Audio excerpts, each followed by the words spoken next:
we could hear how quiet he is on the radio. Good morning, everyone. I don't know who got the belt. Rust Dog. Rust Dog gets a belt. Filthy McNasty up in here. They are holding. Hi, everyone. Hello. What's up, Norm, Brian, Casey Tucker Band, Johnny G, Wheezy, Yo, ayo. Zabo, Mer, mer, mer, mer. Chief of Wolverines, Scooter. Good morning, TC, It is so crazy Kyle. how much different the traffic is if I leave 15 minutes earlier. Oh, yeah. If I leave at 6:20, I'm not getting here until after 8. If I leave at 6 o'clock, I'm here by 7:30. It's crazy. Hi, everyone. Yeah, I have this issue that if I leave at the wrong time, I get stuck in school traffic coming out of the lake, Oof. 30 seconds. which can be a School complete traffic nightmare. is the worst traffic. It's because there's a bunch of people going to the high school, but then a bunch of parents leaving the middle school after drop off and heading back through. So it jams up the light going both ways. It's Ugh. brutal. They're almost done with the roundabouts on 49. All right.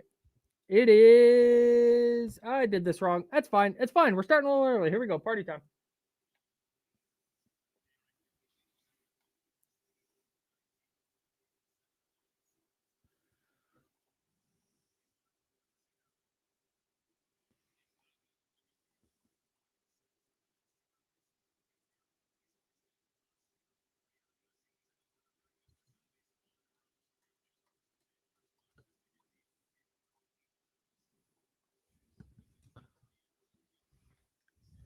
Holy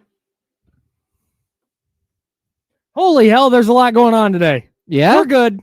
Yeah, there's so much going on that I forgot to, do my job here. You We're can do good it, though. Kyle. We're all set. We're all set, brother. We're not even here's how much stuff is going on in Kings world today. So we're obviously going to talk about the Kings defeat last night to wrap up their road trip in Denver and the good and bad from that game.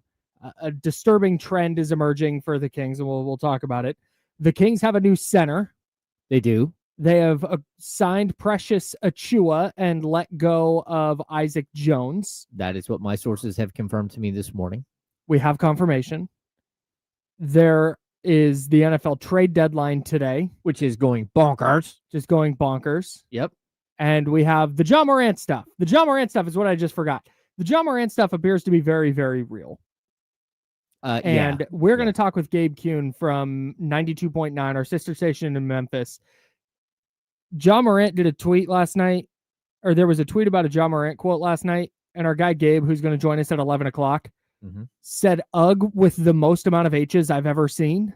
A lot of H's. And I am so fascinated to get the Memphis perspective on Ja Morant coming up at 11 o'clock. Because remember when Taylor Jenkins got fired? And we were sitting over there in the kitchen at our studios, and we looked at each other and went, what? What are they doing? Yeah. What does that, what a mess. And then I hit up my guy Brad at 92.9 in Memphis, and I said, hey, what are they doing? And he's like, nah, this is the right move. Oh, we were very off base in how Memphis felt about Taylor Jenkins. So I'm fascinated to find out how Memphis feels about Ja Morant. Yeah, I'm intrigued too, because it does start to look very similar to the Mike Brown, De'Aaron Fox situation just 6 months later. And because they fired Taylor Jenkins so late in the season, we're now seeing sort of the bleed over. Yes. Yeah, wild stuff. So tons to get into.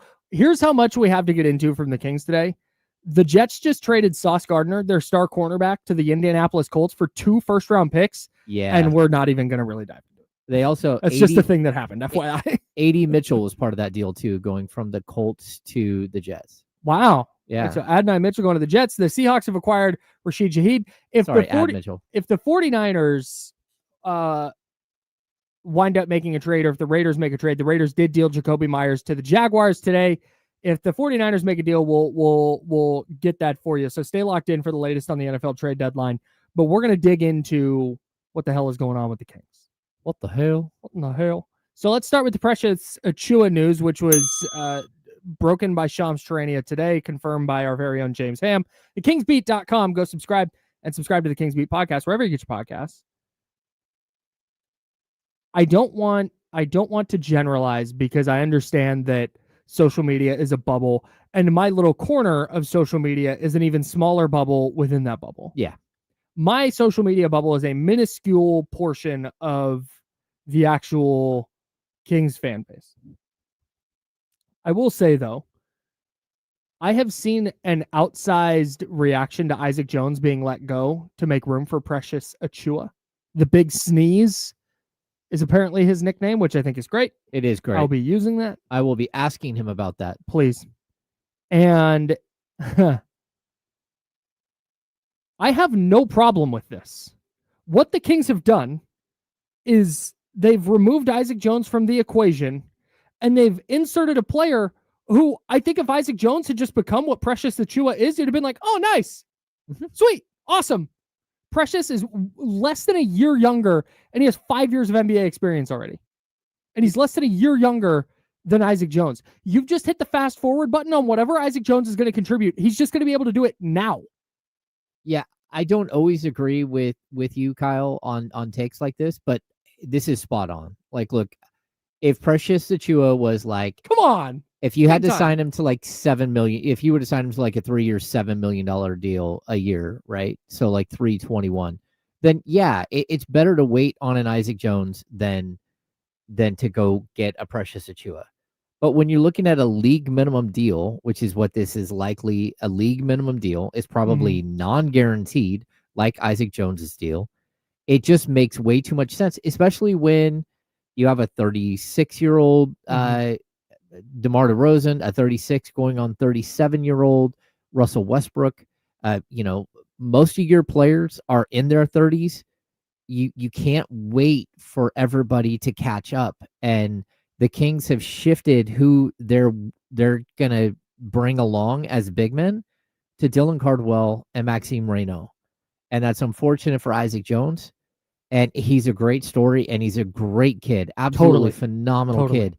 But he has not earned the trust of the coaching staff. Yep. He didn't do it last year with Doug Christie, and he did not do it early in this season, this training camp, whatever it was, because they have not gone to him. And when they do go to him, he's got a very short leash.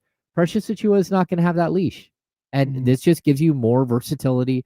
We talk about length and athleticism. This is at the combine, he measured it at 6'7.5", so almost 6'9" in shoes, with a almost 7'1" wingspan.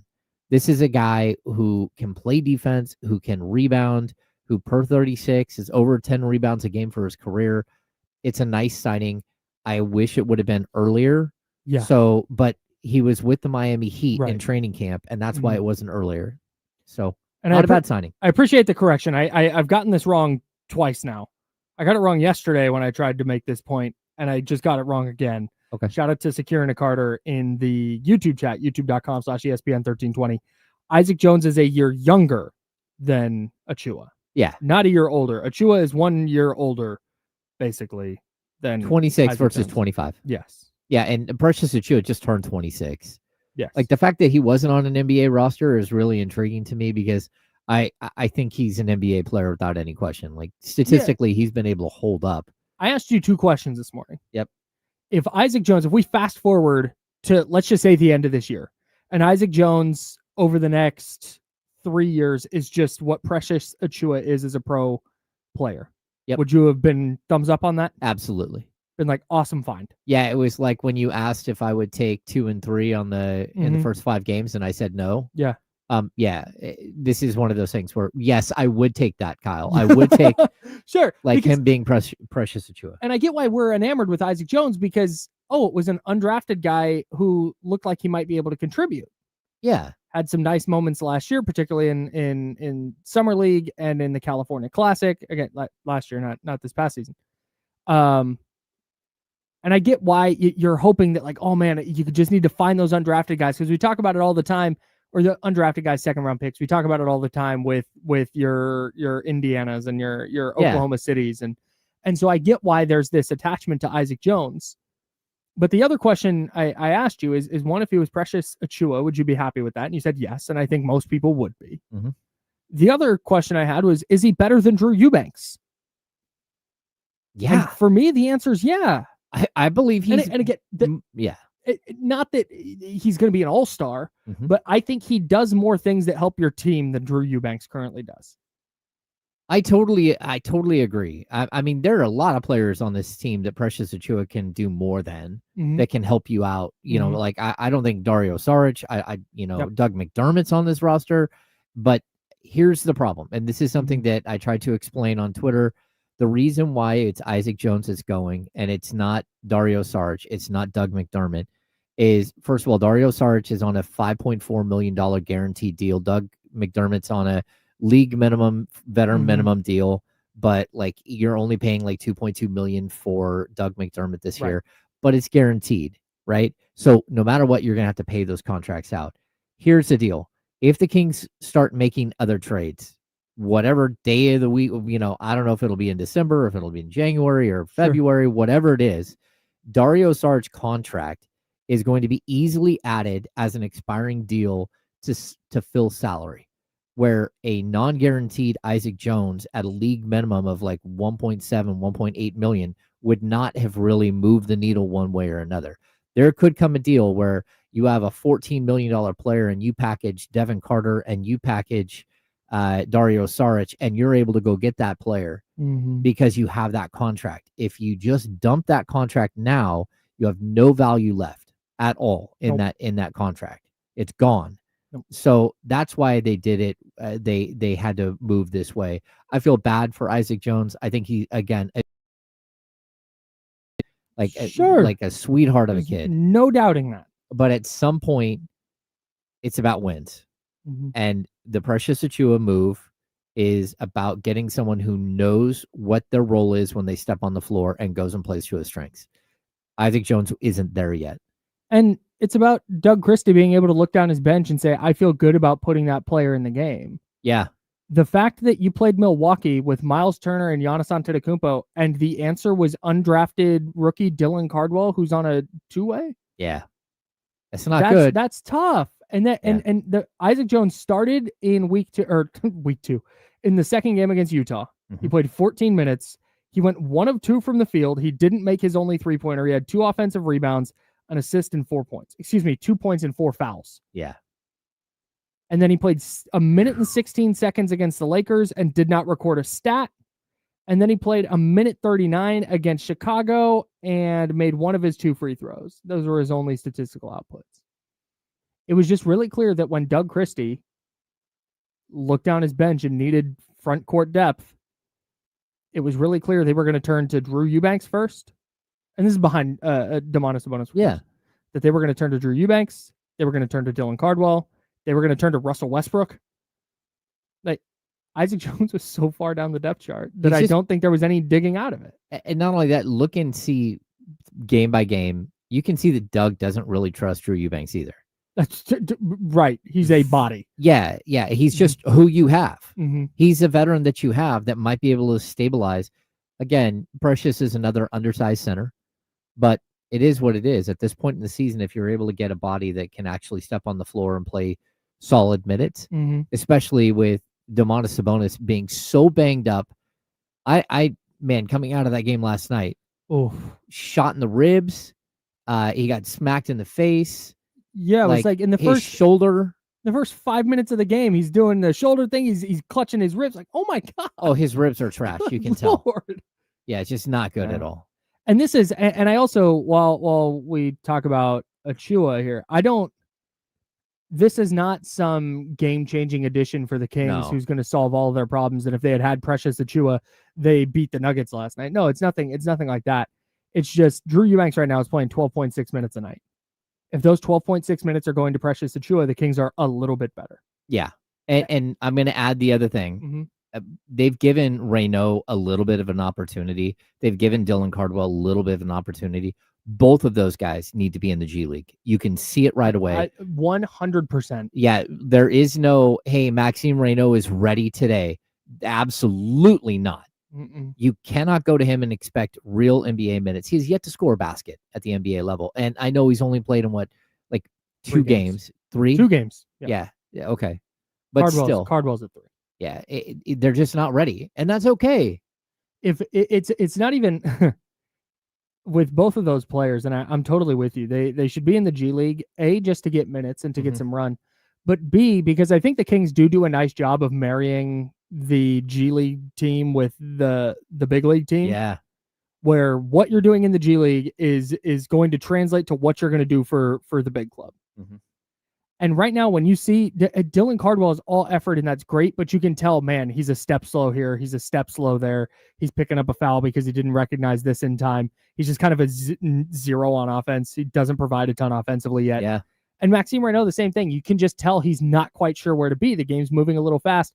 A great way to slow the game down is, hey, go work on all this stuff in the G League. Go find your spots on the floor, where you need to be, what you need to be doing on offense, where you need to be defensively. Go do all of that in a lower stakes, lower tier scenario. Yeah. Where the game starts to slow down, and then you can start to come up and pick up minutes here and there. It's really clear that those minutes aren't going to be there for Dylan Cardwell, for Maxime Renaud, at least not consistently, and they certainly weren't going to be there for Isaac Jones. No, and I really want to see if Precious can be the rim runner that the Kings need.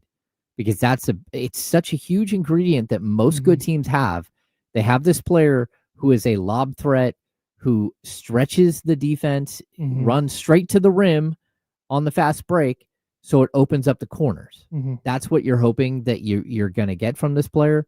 And I think we saw a little bit of how Drew Eubanks can be that player last night when he got in the 2-man game with Russell Westbrook. Interesting stuff. Yeah, man. We'll talk about that game last night. The Kings fall to I just closed. There we go. 130-124. The Kings fall to the Nuggets. And we'll dive into this a little bit later. We've got Mark Jones coming up, television voice of the Kings, coming up in about 5 minutes. We'll dig into last night's game with him for sure. But to me, the last 2 games are perfectly indicative of what the Sacramento Kings are. Sometimes they are going to make enough shots, get to the free throw line enough times, and it's going to allow them to overcome the deficiencies they have defensively. Last night, they did not make enough shots to do that. No. And at the end of the game, when you needed to start stringing together some stops, before it got out of hand, they did string together a couple of stops there very late after the Nuggets got it to 12. I think they got consecutive stops and consecutive buckets to cut it to 8. But man, in crunch time, it felt like anytime the Nuggets needed a basket, they were getting a wide open 3 or a wide open look at the rim. And that's just not, it's not tenable. They back cut the Kings to death. It was insane. Yeah. So some teams, they have different ways of breaking the zone. The Kings went to a zone and Jokic absolutely abused them. Yeah. Watching him work as a distributor is so crazy. Yeah. How many passes did he hit? Like Christian Brown was just like, oh, I'm dunking now. Yeah. Every 5 seconds, you're like, how was he open again? Yeah. Just like no awareness, no ability to stop that, which is crazy. Yeah. Deuce on the post-game show did a really nice breakdown of what was happening defensively in that zone and how the Nuggets just kind of exploited running down the middle of it because the communication was bad. Yeah. That's something I'm interested to see if that gets better with Keegan Murray. But man, the amount of times it's like, okay, hey, Kings got a big 3. Okay, they cut it to 6. Layup. And some of that is Jokic. Yeah. He said they start running that blender and Jokic gets to do what he does. And that's why he's the best player in the world right now. But I think that we're going to see a lot of games like that where sometimes they come out on top like they did in Milwaukee because Milwaukee missed a couple of shots. And sometimes the opposing team is not going to miss those shots and the Kings are going to lose by 6. Yep. It's kind of what happened last night. We'll have James Ham's 6 quick thoughts kind of sprinkled in throughout the day. But coming up next, we're going to have Mark Jones, television voice of the Kings and also television voice of anything you turn on ESPN. Just Mark Jones is going to kind of be there, including ESPN 1320. He joins us next. Katrina. No, the Kings flew out after the game last night. Again, it's a Denver. I believe the airport is substantially. It's far away from the arena. So by the time they got in, they probably didn't get in until 2 or 3 in the morning.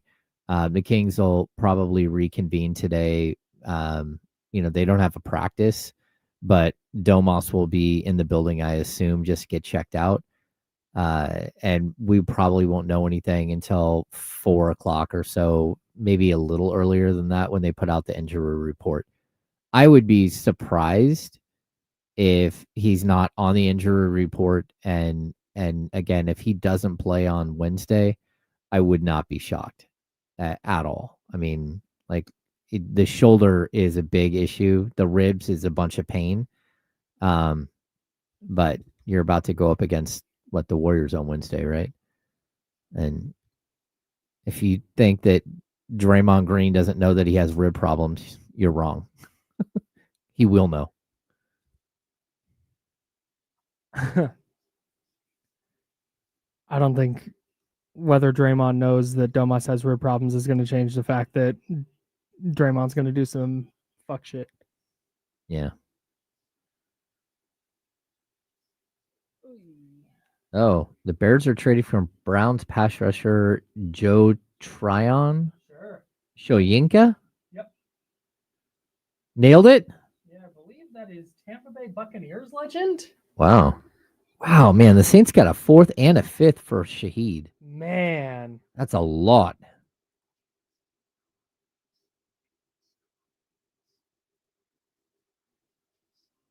Yeah, so they got a... Oh, I was right. They gave up a 7th round pick and got a 6th round pick back. For who? For JTS? Yeah, JTS. So say the deal again. It's they sent a 7th round pick with him and got a 6th round pick. So a late round pick swap. Yeah. Whew. Heating up. Shoyinka. I would love to read this story right now in the New York Times. The Athletic. What it's like to be traded in the NFL, because they were talking to Trent Williams. You just the abruptness of being traded. I think that was the crazy thing of, if you guys remember back when Rudy Gay got traded to the Kings, they actually had a camera crew with the team when it happened, just randomly, and they were able to capture the moment where I think they were on the team bus or something, and they were told about the trade, and it was just everybody was like, oh. Yeah, super crazy moment.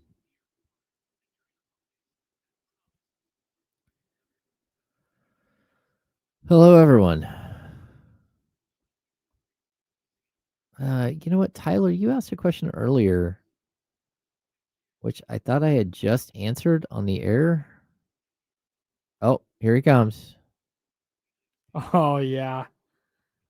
Let me make sure I have this right. Mark Jones is among the trees.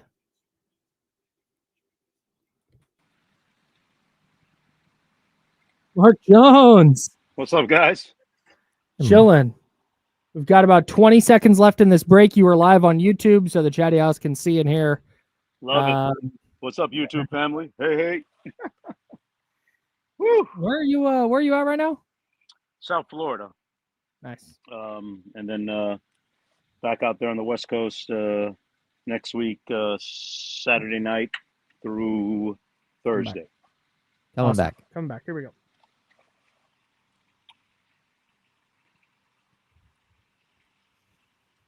Welcome back to the Insiders with James Ham and Kyle Madsen on ESPN 1320. James Ham, Kyle Madsen, and Mark Jones, television voice of the Kings, joining What's us up, live guys? from Florida now. Mark, how are we doing, man?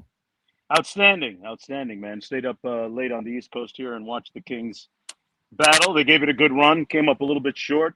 It's kind of been the story of the season so far. Do you take anything from that? Is it I don't want to say moral victories, but is it okay, they're starting to play better, you start to see something coming together, or is it, man, they're just not figuring out a way to win these games consistently? Man, I feel like that OKC game, that loss was symbolic of the way things have gone. Close, but not quite there yet. One thing I can say is that the effort, I want to say, has been consistent. I think it's about being able to give effort and play smart at the same time, play wisely and with good discernment at the same time. And I think that is explained by these guys are just still getting used to each other and figuring it out. If you look at even a guy like Schroeder's play of late, it's trending in the right direction. And I think the pieces are still coming together. Mark, we saw Russell Westbrook added late about 2 weeks ago now. This morning, the Kings made another move. They brought in Precious Achiuwa and moved away from Isaac Jones. Just what are your thoughts on not just, the addition of Precious, because I'm sure you've got thoughts on that, but also the way that they're adding pieces that are going to play in the rotation for right now at such a late date, like not only in training camp, but here we are like 7-8 games into the season. Yeah, it's you got to try and win. So if the talent is available, you can't blame Scott Perry for acquiring talent that is proven. And, Achiuwa is a little bit more of a proven commodity right now than Isaac Jones, who has great potential still, I think. But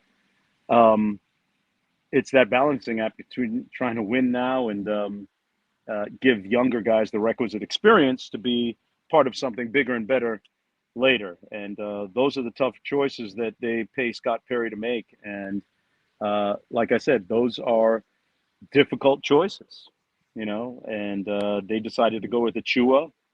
And, I'm not sure what the long-term prospects are for him being with the team, in subsequent year or years, but that's where we are right now. And the only thing that is kind of counterintuitive to success in that addition is, you start the chemistry all over again when you add a piece like that, who's going to start playing pretty frequently now too. So talking with Mark Jones. It's a tough. I think Doug Christie has one of the most difficult, challenging jobs in the league right now.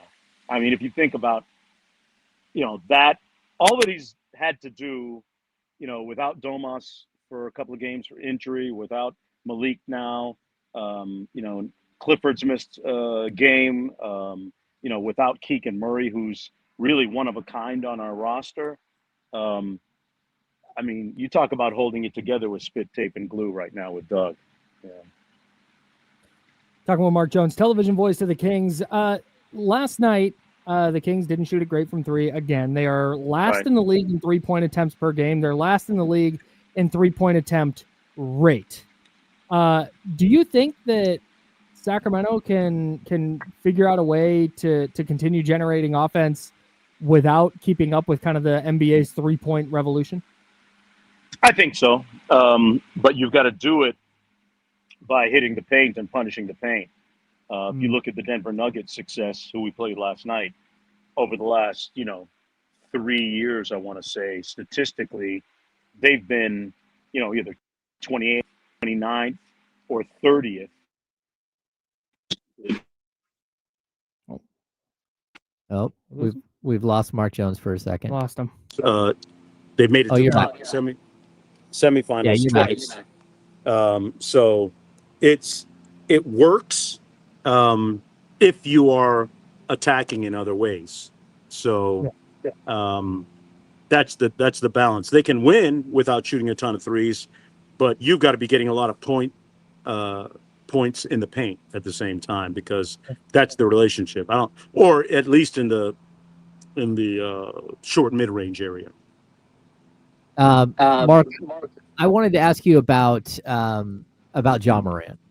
We're seeing sort of this thing unfold here in Memphis. It looks like it's heading towards an ugly divorce.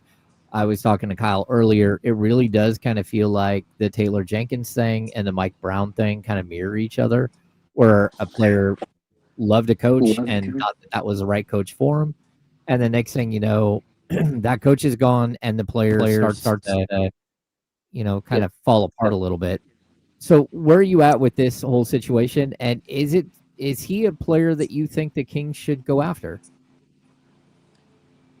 I would say anytime that you can get elite talent like that, you have to explore it. You at least owe yourself a phone call. Ja Morant, at his best, when he's right, is a top 15 player in the NBA, and we've seen that. We've seen them beat the Warriors in the playoffs. We've seen them go, to the conference semifinals and be a team that's in contention. I've spoken with people in Ja's circle. He recommitted himself this past summer to his training and lifestyle changes. Got himself new representation. I've known Ja for the entire time that he's been in the NBA. He's a good kid who made a bad decision in the past, and he's moved on. He right now is at odds with his coach. I think if you were to, you can read the tea leaves yourself, right? Thomas Isalo is a European coach who, at times, it's about black and white. There is no gray. That's one of his character traits. The Memphis Grizzlies play a style that is those 5.5, 6 minute bursts where everybody plays hard and then you come out.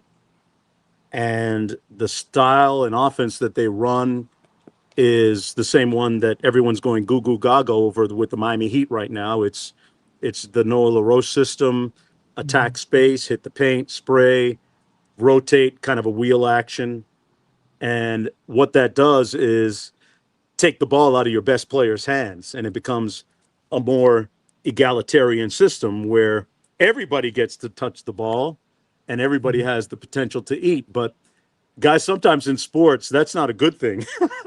Sure. Sometimes the wrong guy has the ball when it's time to shoot.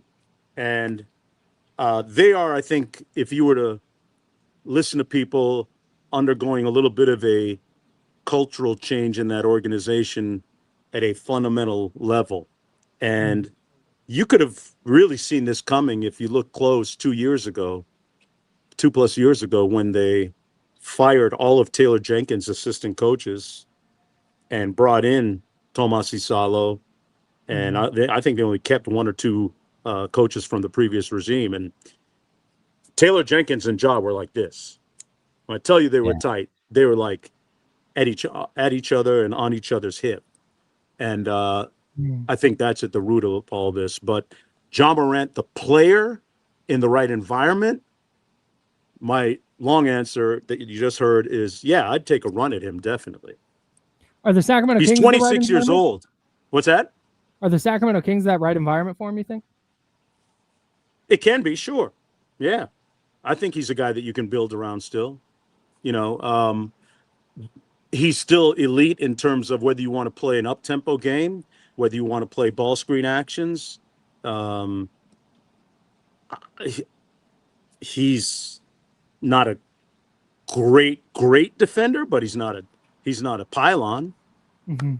I don't know what the metrics say. I trust my eyes, but I can tell you that Ja is very much in the right environment, an all-in type of guy. I mean, if you speak with his teammates through the years, they'll tell you that he's down with them. I mean, has them over at his place all the time. Shoot, his dad, T, is the team barber. Like, he has all the guys over to cut their hair and have barbecues during the season. I mean, when Ja's your teammate, he's 10 toes down. And who wouldn't want to create that kind of atmosphere, right? To have a player like that. Why not?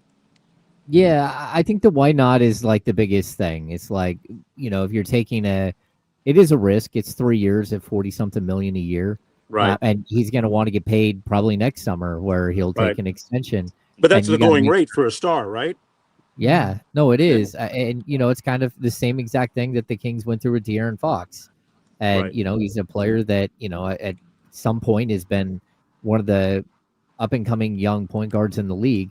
I just worry about all the off-the-court stuff and whether I think a reset for him is probably what's needed. Like you run, a lot of times players run their course with a franchise. I think De'Aaron Fox ran his course with the Kings franchise. And this is a moment where, hey, look, if you can go out there and get him and not have to give up a lot, maybe you give up something similar to what the Kings, took back for De'Aaron Fox. That's kind of where his value is right now because of the off-court stuff, because of the on-court stuff, and because of the injury history and some of the other things that Ja brings too. Just kind of an interesting thing. Mark, the one thing I wanted to ask you outside of that, what trends are you seeing so far in the league? Is there something that stands out to you that we're seeing early in this year? Because you do watch a ton of basketball, and it seems like there are a ton of dudes averaging 30 a game. Yeah. It's the pace thing. Teams trying to play hyper fast. I mean, when Eric Spoelstra vows to play fast all year, and usually by this time of the season, he's vowed to play fast and slowed down 3 times already. They're still playing fast. I see the pace game. I see a trend of, last year, I want to say I saw the stat. It was 7 teams picked up full court. This year, I think that number's even increased. And in terms of overall 3/4 court, full court ball pressure, that percentage of time has increased pretty exponentially too. That's another trend. Most of them on the defensive end. And it's about, on the offensive end, everybody is about paint attack. Just put your head down and attack the paint and see what happens from there. The league has taken on a trend of fewer play calls and more random offense, which defensively becomes a scenario where teams become harder to scout. Where if you can, like Indiana did so successfully last year, and OKC has been doing for the last few years, stacking and random actions on top of each other with a ghost screen, a slip out, hit him, step up screen, other side, dribble off him, into the corner, DHO, just stacking 3-4 actions, swing it second side, go. There is a lot more random basketball being played right now, and I don't see it slowing down anytime soon because the two teams that played that way, and I for them. It's a little bit of an equalizer. At the end of the day, talent's always going to be the defining trait, though. That's why you try and go out and get a guy like Ja if you get a chance. At least you pick up the phone and ask. I'm not saying you have to get him, but you pick up the phone and ask. No doubt. Talking with the television voice of the Sacramento Kings, Mark Jones. Mark, I'm interested to know the Kings off to a 2-5 start as we circle back to Sacramento here. Right. Have your expectations for this club changed after the first couple weeks of the season? I don't think so. I think it's going to be a little bit more difficult of a chemistry experiment than I initially thought it would, because I think a lot of the conventional thinking was, hey, we'll pick up where we were last year. We got the core with Zach, DeMar, and Domas. But, in bringing in Mike Miller to run the offense, we're scoring points, Bobby Jackson to run the defense. We've got to, be a little bit better at that end of the floor. It's taken a little bit to translate, and with some of the moving parts with injuries and absences, it's made it really disjointed. So I don't think that I've lowered my expectations. I think this is a team that can still get into that 6 through 10 window. Hey, listen, it only takes a run of 8-9 games to be in the mix. And we in Sacramento can hang our hat on some of the offensive firepower we have until the defense comes around. And, I got to say that, in talking about the defense, I'm not sure where we rank. I haven't looked this morning, but I know it's in the bottom third, like 21st, 22nd, somewhere around there. I spoke with Bobby Jackson a couple of days ago, and I said, Bobby, tell me about Zach LaVine's defense. And he said, Zach has been, I think this was before the Chicago game, he said, Zach has been my best on-ball defender so far this year. That's Bobby Jackson saying that, not me. That's so interesting. I think if commitment, is symbolic of what the ultimate is going to be for the Kings, then I think we'll be okay. We can get to that 6 through 10 window. Mark Jones, television voice of the Sacramento Kings. You can hear him all over ESPN. Turn on ESPN, college football, NBA. You're going to hear Mark. Mark, you're the very best. Thank you so much for making time for us, man. Guys, I'll see you on Sunday against Minnesota. Can't wait. That's good. Thanks, Mark. Awesome. Thanks, Mark. Mark Jones, one of the best in the business. I get so excited when I turn a Kings game on because I don't pay super close attention to who the broadcasters are going to be. I just turn the game on and watch. I get so fired up for a Mark Jones game. It just feels he is one of those voices for me who the game just feels bigger. Oh yeah. It could be a college football game of two teams that I have not watched all year, and I'm like, this feels like a big game to me. Yeah, he's that guy. Yeah, Shout out to Mark I totally agree. Yeah, thrilled to have him on the program, and thrilled to have him on the television broadcast for the Kings Sunday. It's the Timberwolves. That's right. Lock in. All right. That's James Ham. I'm Kyle Madsen. We will talk more about the Ja Morant stuff coming up in a bit. At 11 o'clock, we're going to talk with Gabe Kuhn from 92.9 in Memphis. He's the host of the Gabe Kuhn Show. He is going to join us to discuss the Memphis angle on this Ja Morant stuff. Is he even going to get traded?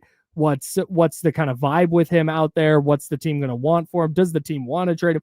We're going to get to all of that at 11 o'clock. But we got to dig in a little bit, at least, to the Kings' loss to Denver last night. Are we already at the moral victories portion of the season? We'll discuss that next. Oh, boy, easy for me to say.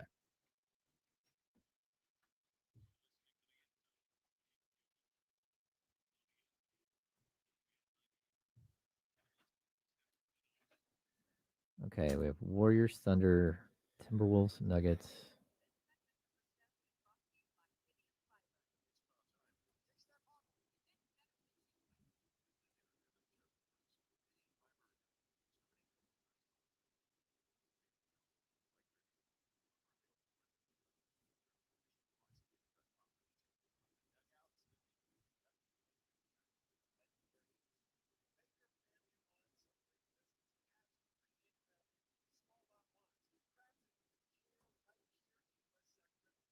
Nuggets are Tuesday.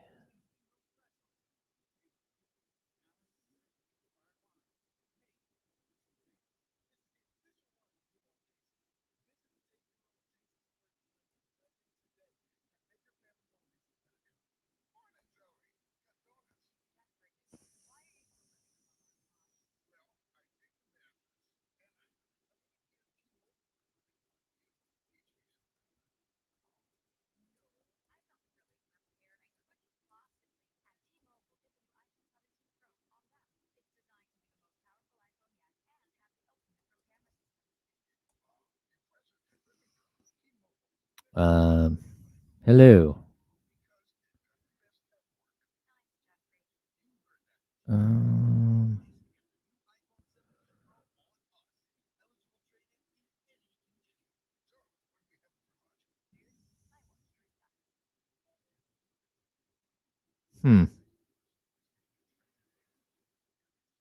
NBA guru Zach, I don't know.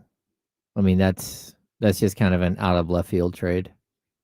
I think the Kings are going to hold on to their assets and look for something more sustainable, longer term. A long break. We still got 3 minutes. Oh, wow. Okay. Hi, chat. Hi, everyone. Yeah. Probably not. In fact, no. What's that? He maybe here and there while Keegan's out, but not regularly. Yeah. At the end of the day, I'd be surprised if he's playing 18 minutes, more than 18 minutes a game. Yeah, same. Once everything's figured out, and yeah. This is the real question. Jack Skellington doing okay out there? Jack, Sally, Zero. Zero upright. We've only put up Jack and Zero this year. Okay. Oogie Boogie had part of his frame snapped, and I've got to have it welded. Oh. We haven't put Sally outside. She fell and broke an arm last year. Oh God! I haven't repaired it. Your Halloween decoration is like the 49ers. Well, they're huge decorations. Yeah, but the other thing is, the cool thing about having the big tall Jack and everything is I just leave them out all the way through Christmas. Yeah. There's no reason not to. Yeah. So Disneyland does. Mm-hmm. January? For Dennis? to be traded? December 15th. December. Yeah, anyone who was signed during the offseason, same with Drew Eubanks, same with Doug McDermott. Anyone that was signed, well, no, McDermott was your own free agent, I believe, so his state is probably different. Yeah. It went great. People were so fired up about the beers. That's We're the awesome. beer house now. I gave away some Candlestick Chronicles last year. Yeah. And that same family came by and they went, "Are you the beer house?" Like, yes. Yes. I'm so excited to be the beer house on Halloween. Beer house. We get 9 trick-or-treaters, but we're the beer house. That's right. Love it for us. Hang on. Oh, never mind. We got a minute. Go ahead. Yeah, can you stop playing Sabonis for? They don't have anyone else, man. Gourds? Like, Sabonis and 4 pumpkins? Who else are they going to play? I don't know. I don't think that Doug Christie looks at an optimized version of the Kings roster and says, "Here's what we're going to do." I think Doug Christie's doing that because they're just trying to get 5 quality NBA players on the floor. That's right. Like this is desperation. Yeah. Yeah. This isn't some mastermind move by Doug. I think it's just kind of the reality of the situation. I don't think we'll see, just to that point, I don't think we'll see the 4 guards and Sabonis lineup a lot once Keegan Murray's back. And Precious Achiuwa is in the building.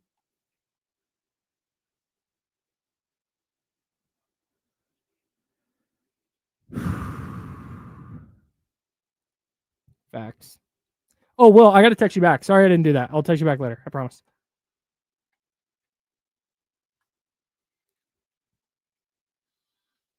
Welcome back to the Insiders with James Ham and Kyle Madsen on ESPN 1320. James is over there. I'm Kyle. Okay, we are going to do the fastest 6 quick thoughts we've ever done. Oh. I'm just joking. If we don't get to all of them, we're going to get to 6 quick thoughts from the Kings' 130-124 loss last night to the Denver Nuggets. If we don't get through all of them here, we'll finish going through them later on. But at 11 o'clock, in about 15 minutes, we have Gabe Kuhn from 92.9 in Memphis. We want to get the Memphis angle on what the hell is happening with Ja Morant.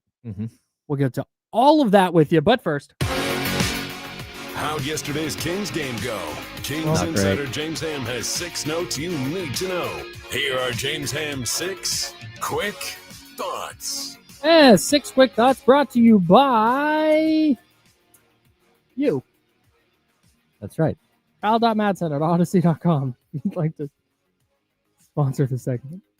James Ham, 6 quick thoughts. What is number 1? Do you need to win to have a revenge game? And I think the answer is no. Russell Westbrook to me was really good. 26 points, 12 rebounds, 6 assists. He did turn the ball over 6 times. It was kind of like the full Russell Westbrook experience. But I still thought he just brings pop. He brings energy. And I can't wait for the Kings to get some of their players back. So then that way he kind of fits into a natural position. But I thought he was really good and fun to watch, even if, he took some ill-advised shots here and there and he turned the ball over too many times. Yeah, man, you have to win to get a revenge game. Yeah, you do. Okay. You played well and then your team lost and Denver asked him to opt out.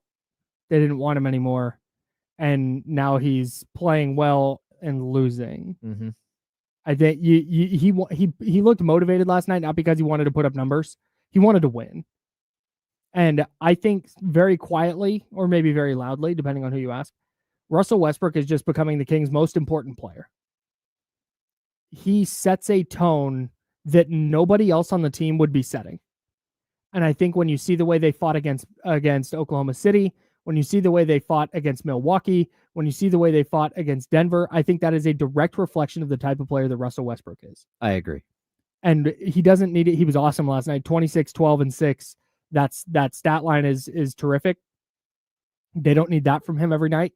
They just need that energy that he plays with. Yeah. I think it is infectious. I think it's why they brought him in, and you're seeing the impact of it, even in a losing effort.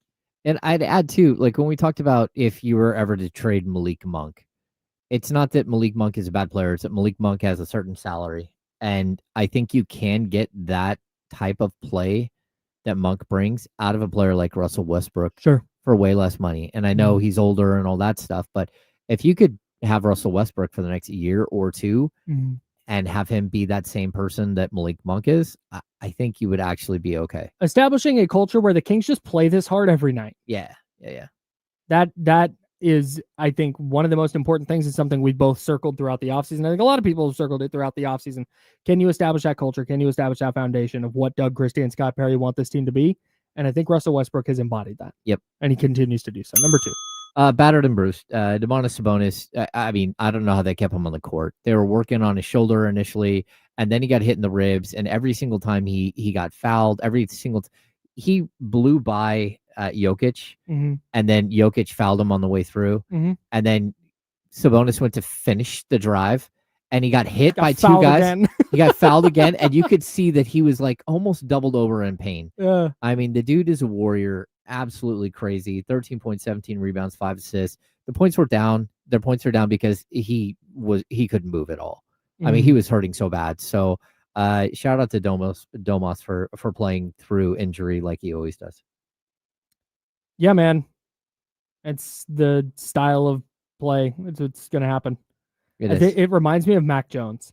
Every time Mac Jones gets hit, he has to like peel himself off the turf. Yeah. And I think that's a product of he just doesn't move great in the pocket and is kind of a statue and an easy target. I think that's the way Domas plays because he is a little undersized, the physicality that he has to play with.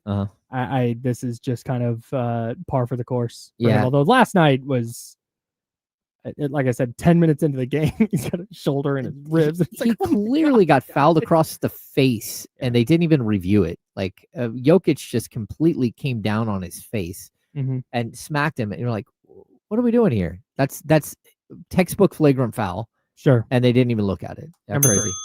Number 3, run of the show. Dennis Schroeder has quietly become more and more impactful for the Kings. He had 18 points, 9 assists last year, 9 assists last night, 4 boards.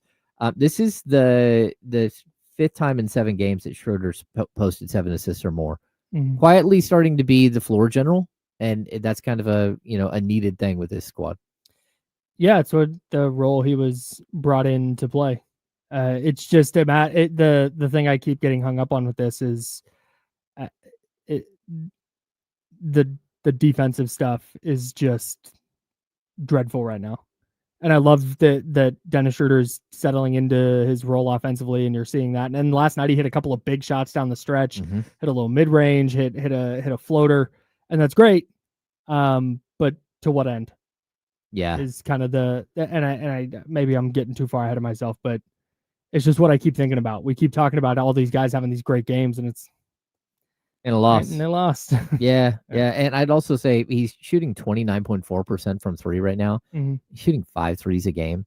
They have to have him shoot 5 threes a game, but no one is running out to defend Dennis Schroeder at this point. Nope.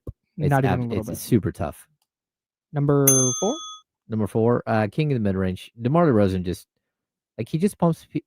pump fakes people into oblivion. And it doesn't matter how good of a defender you are, you're still going to get got. He had 19 points, 8 of 17 from the field. Again, there should be a point where he doesn't have to play 37 minutes a game. But for right now, Doug Christie, Sacramento Kings are in survival mode, and DeMar DeRozan gives them the best opportunity at the small forward spot. I have nothing to add on DeMar DeRozan anymore. It just is what it is, right? Yep. Number 5. Bench dudes. I thought Keon Ellis and Drew Eubanks both found ways to be impactful. Ellis hit 5 of 8 from 3 for 15 points. Eubanks got it going in the 2-man game with Westbrook. He had 9 points on 4-4 shooting, and including like an incredible highlight reel dunk. Like, what was that? Let him go. I didn't know Drew Eubanks had that in his bag. So kind of interesting. Yeah, when Keon Ellis makes threes, the Kings offense is just different. I just don't know where he sits in the pecking order, where if he's 0 for his first 5, they have to keep letting him shoot. I just don't know if they will. Yeah. And it's just really clear, man. Every time he pulled up for 3 last night, I was like, oh, that's going in. I feel so good about Keon Ellis threes from the corner above the break. They have to figure out a way to get him more shots right now, particularly with Keegan Murray out. Yeah, I agree.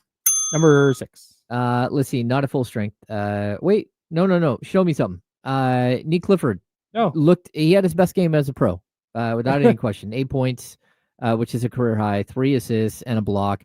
He's still fouling everybody too much, but the defense stuff is... Well, the defensive versatility is great. He just doesn't understand that he's not a star and he doesn't get to play defense that physical. Yeah. And he's got to stop reaching in and stuff. Mm-hmm. But to me, I think he's going to be an exceptional defender at the NBA level. Yeah, he's got the all the basketball IQ and is there. I'm going to reference the post-game breakdown with Deuce Mason again. He specifically pointed out the ways that Nate Clifford is still figuring out the NBA, and it's his 3rd game. Yeah. Like this is not, oh my God, hit the disaster button on Nate Clifford.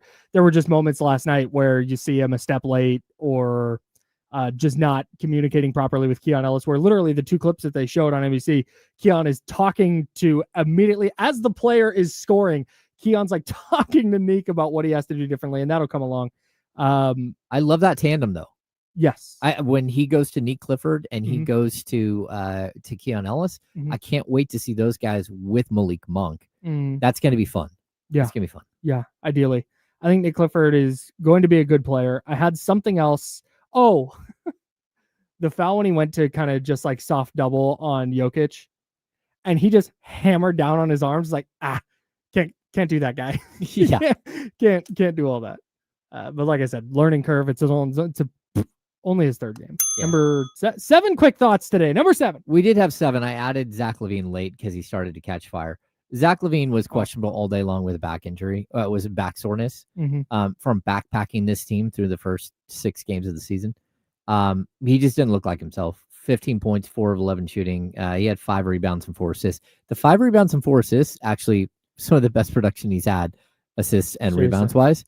So it was good to see him trying to help out in other ways. But he just wasn't part of the game plan, it looked like early on, and he didn't look like he was moving all that well. Yeah. I have a hard time giving Zach LaVine the benefit of the doubt on stuff like this because Zach LaVine going into a game against Denver where you're going, hey, Zach, we need you tonight, and Zach LaVine turning in 15 points on 11 shots is kind of the knock on him. Hey, Zach, that's a team that's called on you in the past. That's one of the teams who was listed as looking at Zach LaVine in the Denver Nuggets, and then to not have a big game against him was like, oh, all right. Well, he knocked down the 3 in the 4th quarter, and it was his only made 3 of the game, I believe. And you see that and you go, okay, hey, the Kings need buckets. You need Zach LaVine to be involved. And I don't think he shot it again. Yeah. He might have taken 1 more 3. Yeah, after that, but 1 of 5 from 3. He did not have it going from behind the arc, and he got to the free throw line 7 times, 6 to 7 from the line. But he just looked. I mean, he fouled out. Like, when was the last time Zach LaVine fouled out of a game? I don't know if ever, and that just shows you he was just a step slow. Sure. Yeah. I hope it was just the back, and I hope that's better. But it's low red flag goes up when he has a bunch of 30-point games in a row and he looks great, and then. Is that a back injury, or are we about to get the Zach LaVine scores 15 and then he scores 11 and then he scores 16 and he's just a little bit of a non-factor for a week? I feel like everyone on the Kings kind of understood that Russell Westbrook wanted to go at the Nuggets. Tied for a team high 17 field goals. They just kind of like let that happen. And again, like if you allow that from Russ, he's going to be that guy. But at a certain point, you need the 3-point shooting. I also think it was interesting that he was listed as a starting small forward, and for much of the game, it looked like he was playing small forward, LaVine. So we might see a lot more of that, down the road. No doubt.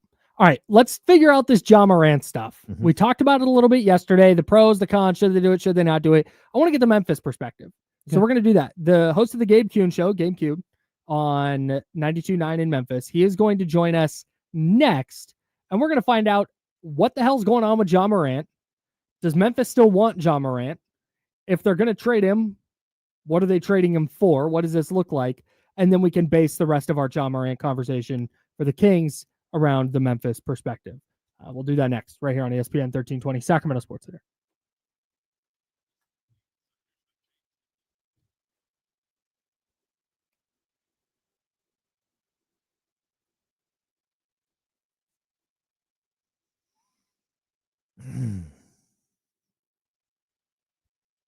Oh, he's here.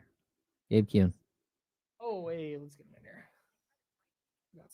production stuff to do. Let me welcome him in. Yeah, go ahead. What's up, Gabe? Hey there, fellas. How's it going? Pretty good. How are you, man? I am doing all right, man. Doing all right. I just Excellent. know I have to talk about Ja here in a second. Yeah. When I get on air at 4. We'll hopefully get you warmed up. Yeah. I feel like I'm a psychoanalyze him more than I need to these days. Appreciate you making time, man. We've got let's see, how much time is left in this break? I've got got about 3.5 minutes left in this break. You're live on YouTube right now. Oh, perfect. So our YouTube chat can YouTube? see you and all that jazz. I'm gonna go do some production stuff. Okay. Real quick. James, you and Gabe talk amongst yourselves. You can hang out with me. Yeah, just so you see the chat on the side, it's live. Everyone's in there just hanging out. Yeah, just chilling. We have a large contingency of people that hang out in the chat all day long. Nice. Gotta love it. Yeah, the chatty house. Yeah, I covered DeMarcus Cousins for the first 6.5 years of his career, so I get what you're saying about going on the radio and psychoanalyzing someone. Oh my God. I mean, I don't know what I saw DeMarcus Cousins. Who was he on with yesterday? Sort of coming to Ja's defense, which makes sense. Oh, that does make a lot of sense. Yeah. DeMarcus always, hey, why do you write about like my facial expressions? It's like, bro, have you seen the camera roll? Like, yeah, like I'm not really angry. It's like, are you sure? people are getting on my buddy DeMichael, who asked him about the joy last night. Which, you could view that how you want to, but I was like, all the fans, because they don't want to admit anything's wrong, I guess, and they just want to sort of come be the savior to Ja. Journalists observe and then ask questions based on observations, and if you've watched him lately, he looks miserable. Like, I don't know what to tell you. Well, and the whole joy thing, we should be talking about this on air, but it's fine. We will.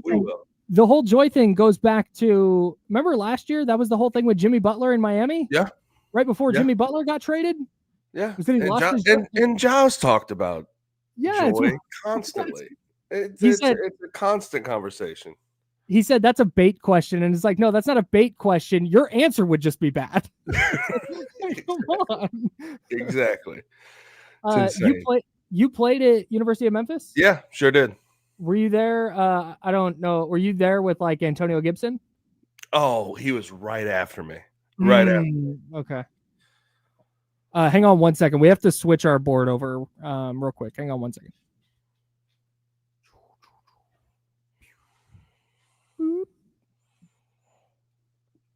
Oh, no. Oh, yeah, I have to.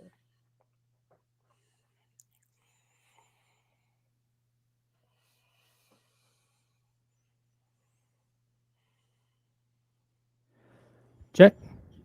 We good? Gabe, you got us? Yep, I got you. Okay. Sweet. Okay, perfect. Excellent. Yeah, man, I freaking loved Antonio Gibson coming out of that draft. He was so sick. Oh, stud, man. Absolute stud. Those running backs. Memphis running backs. Oh, yeah. Who was the other guy? We had a run of Darrell Henderson Jr., Darrell Henderson. Kenny Gainwell, Patrick Taylor Jr. Niner legend. Let's see. And then Antonio and Tony Pollard. He didn't even play running back for us, even though I wanted Mike Norvell to give him more carries. Yeah. All right, we're back in 10. We'll get this fired up and we'll talk some Ja Morant.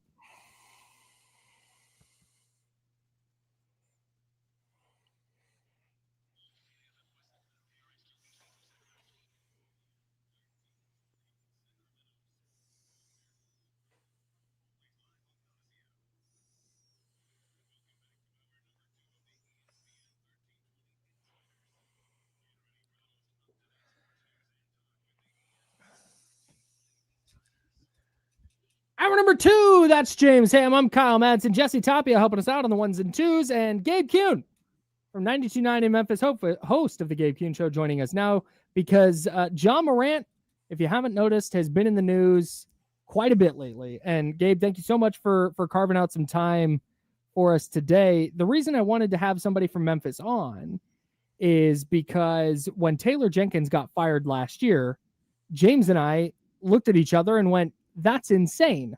Why are they firing Taylor Jenkins? And then I hit our buddy Brad from 92.9 and I said, hey, what the hell? And Brad was like, no, this is the right thing to do. Like, whoa, okay, so we just had this totally wrong. So I want to get your perspective as somebody who's there in the thick of it in Memphis. What's your perspective on this entire Ja Morant? I guess we'll call it a saga, for lack of a better word. Listen, man. Thanks for having me. First of all, cool. But my perspective is I have to psychoanalyze him too much. That's what it's become. You know. I still react to Ja's drama, but at this point, I expect it. If it's not one thing, it's another. That's sort of what it's become with Ja.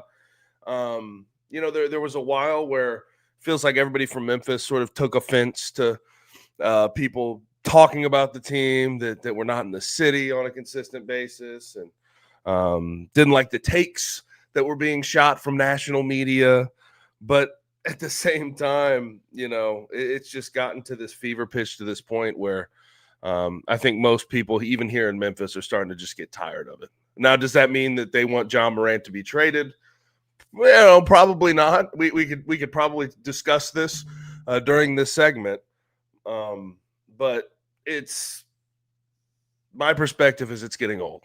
That's my perspective.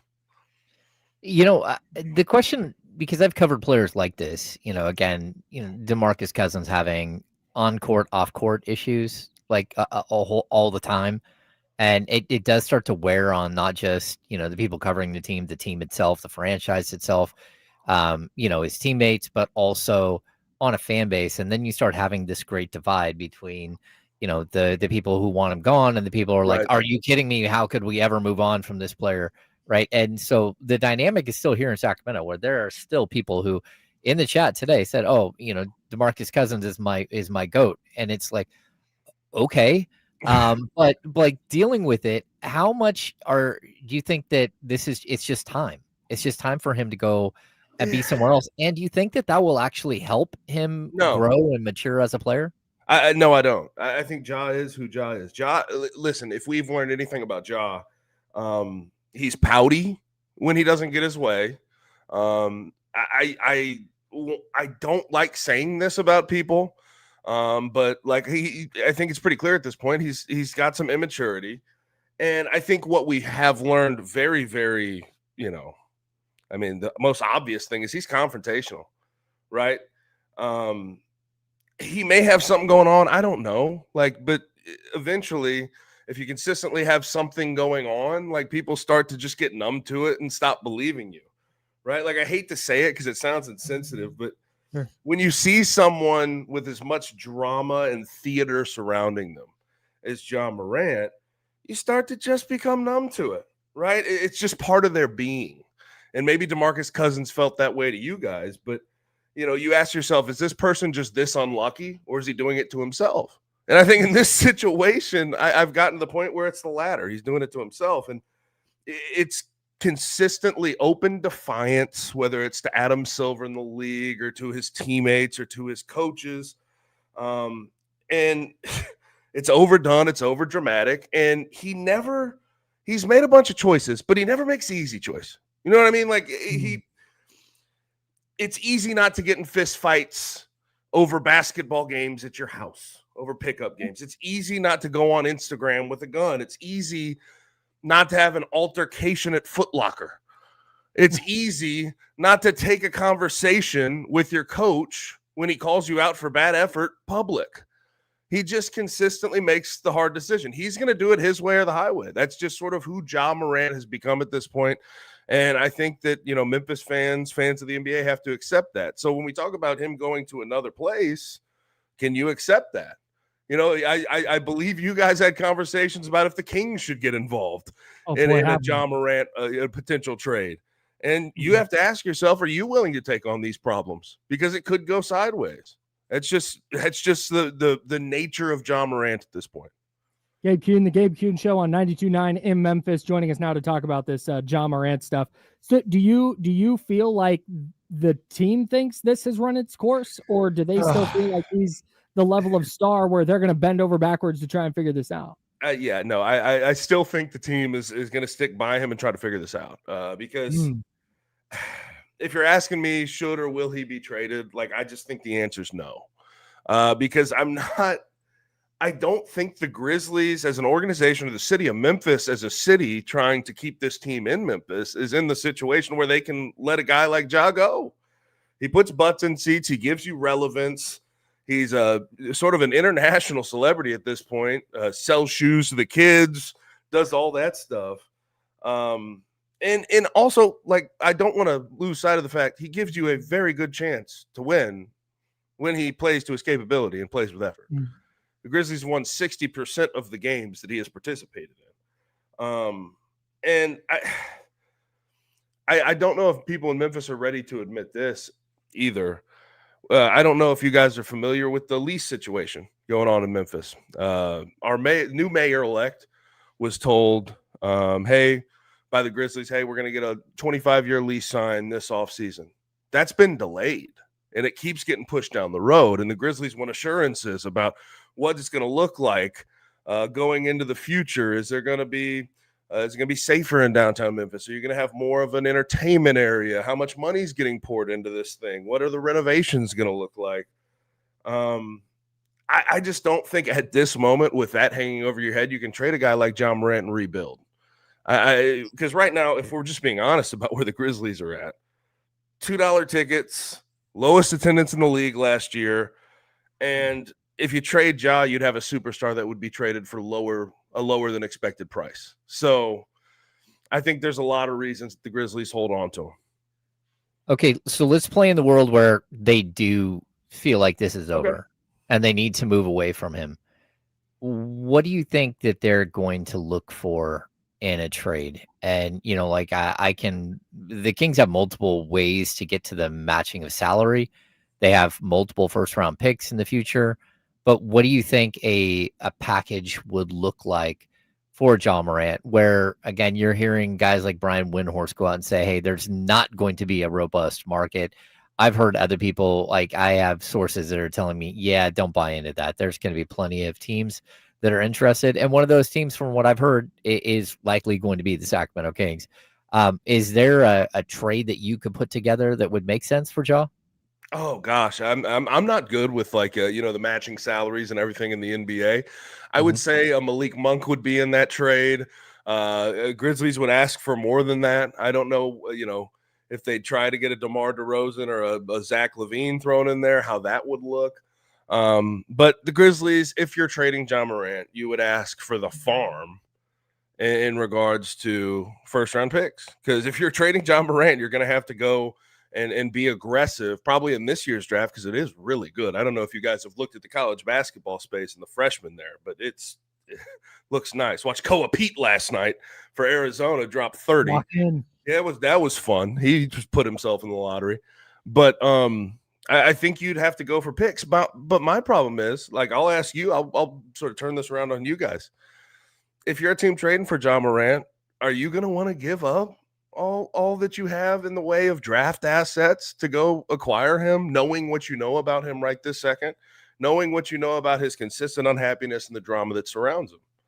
So we had this discussion a little bit yesterday, and I think for me, where I landed is when you take the totality of it, the off-court stuff, the on-court stuff, how's his body going to hold up? Can a small guard who doesn't shoot it a ton from three, can they age well? Can you build around that guy? I think when you take in the totality of that, I think given what you're saying, where Memphis is going to want, they're going to need the matching salary, of course, but then, multiple firsts, I'm out on that. Now, if Memphis is just like, we just want out from under the Ja Morant experience, and he's available for matching salary and a heavily protected one, then sure, like, take the swing. But outside of that, I'm kind of out. Yeah, I don't see the Grizzlies and Zach Kleiman, the GM, really getting involved in trade talks without a couple of first round picks, without being able, because he is a good drafter in the end of the day. I don't think that Zach Kleiman is that great of a trader or roster builder, quite frankly, at this point. Hadn't looked that great the past couple of years. I feel like in 2022, when they were second in the West with 56 wins, they had a bunch of good role players. He tried to go young. He doubled, he tripled, he quadrupled down on youth and missed on certain guys that he brought over. Tried to bring in a vet like Marcus Smart. That was ugly. So, I think when we talk about value in a trade, he's going to want to see the value in those draft picks because he knows that he can usually create value with those first-round draft picks. Yeah, I could see the Kings giving up a first-round pick, but I don't think you're going to do multiple picks. And it's the off-court stuff with Ja. It's the injury history with Ja. It's the way he's acting today, where not only is he like being so theatrical in the locker room, but on top of that, we hear Draymond Green and describing the conversation he had with Steph Curry after the game when they played Memphis, and both of them are like, "Oh, that dude's not trying." That's a problem. Like when you get to that point with a player where like opposition feels like he's not playing hard, your value starts to plummet. And so if they do move him, I mean, I don't know that they're going to get multiple first-round picks, and I guess it would depend on what you're sending back. I mean, the Kings have, again, multiple options. It could be a DeMar DeRozan and a Malik Monk. It could be Zach LaVine matching salary straight up. It could be Domantas Sabonis matching salary straight up, and then you're trying to figure out who's getting draft compensation and stuff like that. But I still think that there is a pathway here for both of these two teams to at least have discussions, and I think the betting odds right now is if Ja is traded, the Sacramento Kings are the top choice or the top option to land him. Yeah, I mean, it would make sense. Need a point guard in a big way. I know Sabonis has talked about that on multiple occasions. So yeah, we'll see how it plays out. I would just say, if he can do this to the Grizzlies, he can absolutely do this to the Kings. I mean, I've noticed something at least the last couple of years since his production has gone down. Right, because his production has gone down. Percentages aren't as high, points aren't as high. He's not playing as many games. We know that. I've seen the stat. I'm sure you guys have seen it, where his All-NBA year in 2022, he was averaging nearly 9.5 attempts at the rim, and so far this year, only averaging 4.9 attempts at the rim. And obviously, some people would look at that and say, well, he had to play in a more sustainable way.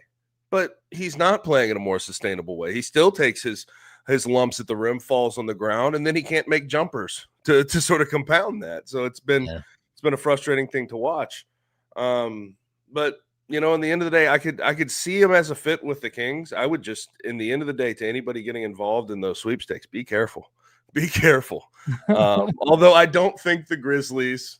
Back to my original point. I don't think the Grizzlies are going to offload him now. I feel like they're going to try to make this work, although your guess on if it will work or not is as good as mine.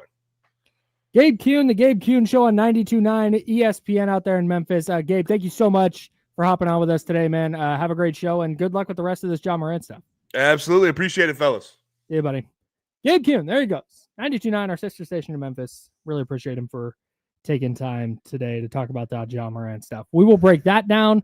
We've got Tuesday tiers. A 49ers trade target off the table. And I also don't think that San Francisco is going to make any deals. I'll tell you why next on ESPN 1320, Sacramento Sports Center. Whew. That was good. You saw the Quinn and Williams trade, right? That's what I'm talking about. Oh, I didn't know he was a target. But it makes sense that he went for a first. He's awesome. In the middle.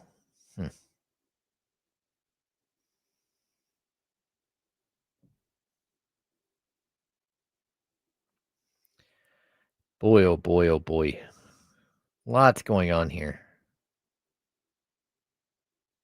I'm saving my takes from his conversation for the air. I started something earlier. Where did I start? Kyle, this is not correct at all.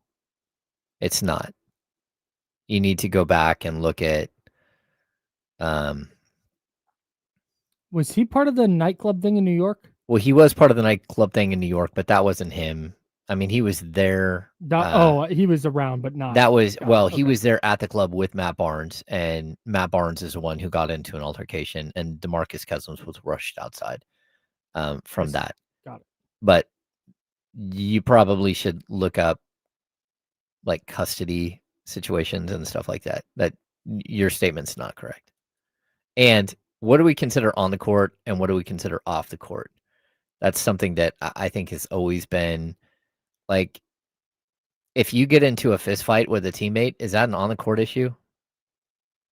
That's not an on the court issue to me. That's an off the court issue. If you're getting in a fight, whether it's on a team plane, whether it's in a locker room, whether it's on the practice facility floor, is that an on the court issue or an off the court issue? Because that's not.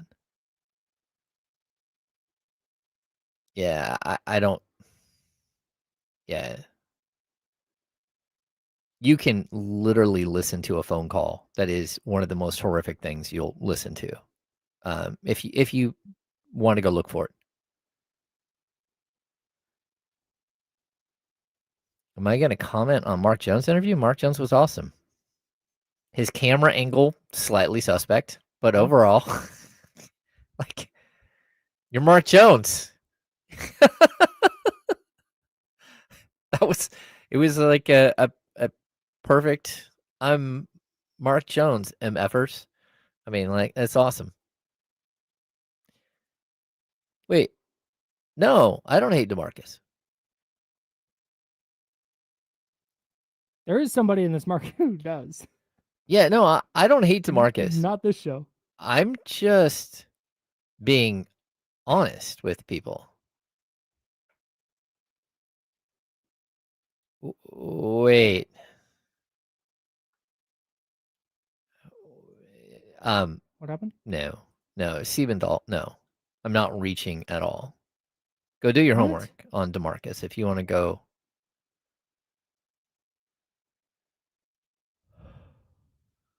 Yeah.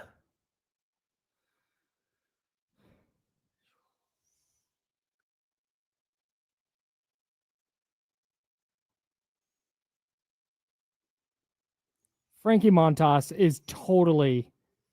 Oh, never mind. Declines to opt out. My bad. Never mind. Oh. I thought he was super going to sign back with the A's. Overpaying to get Frankie Montas back would be peak.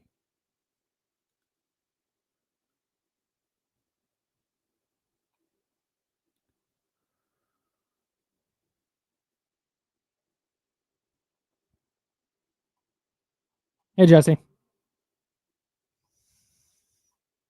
What's up, guys? Chilling. When are they going to send a fourth rounder for Bradley Chubb already? I'm thinking that's on the table, and the Niners are trying to make it like a 2027.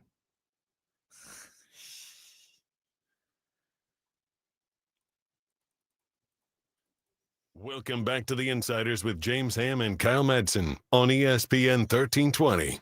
I'm making an executive decision. I'm punting Tuesday tiers to Wednesday. Oh.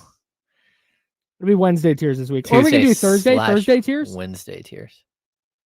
Thursday tiers feels good. Thursday tiers feels better? Yeah, because what the hell is Wednesday tiers? Yeah, I don't know. I don't like it. Thursday tiers. We're punting Tuesday tiers. We have King stuff to get to. We also have the NFL trade deadline, which is in about an hour and 40 minutes. If you're wondering if the 49ers have been among the various teams who have made a move today, I am so sorry to disappoint you. They have not done anything.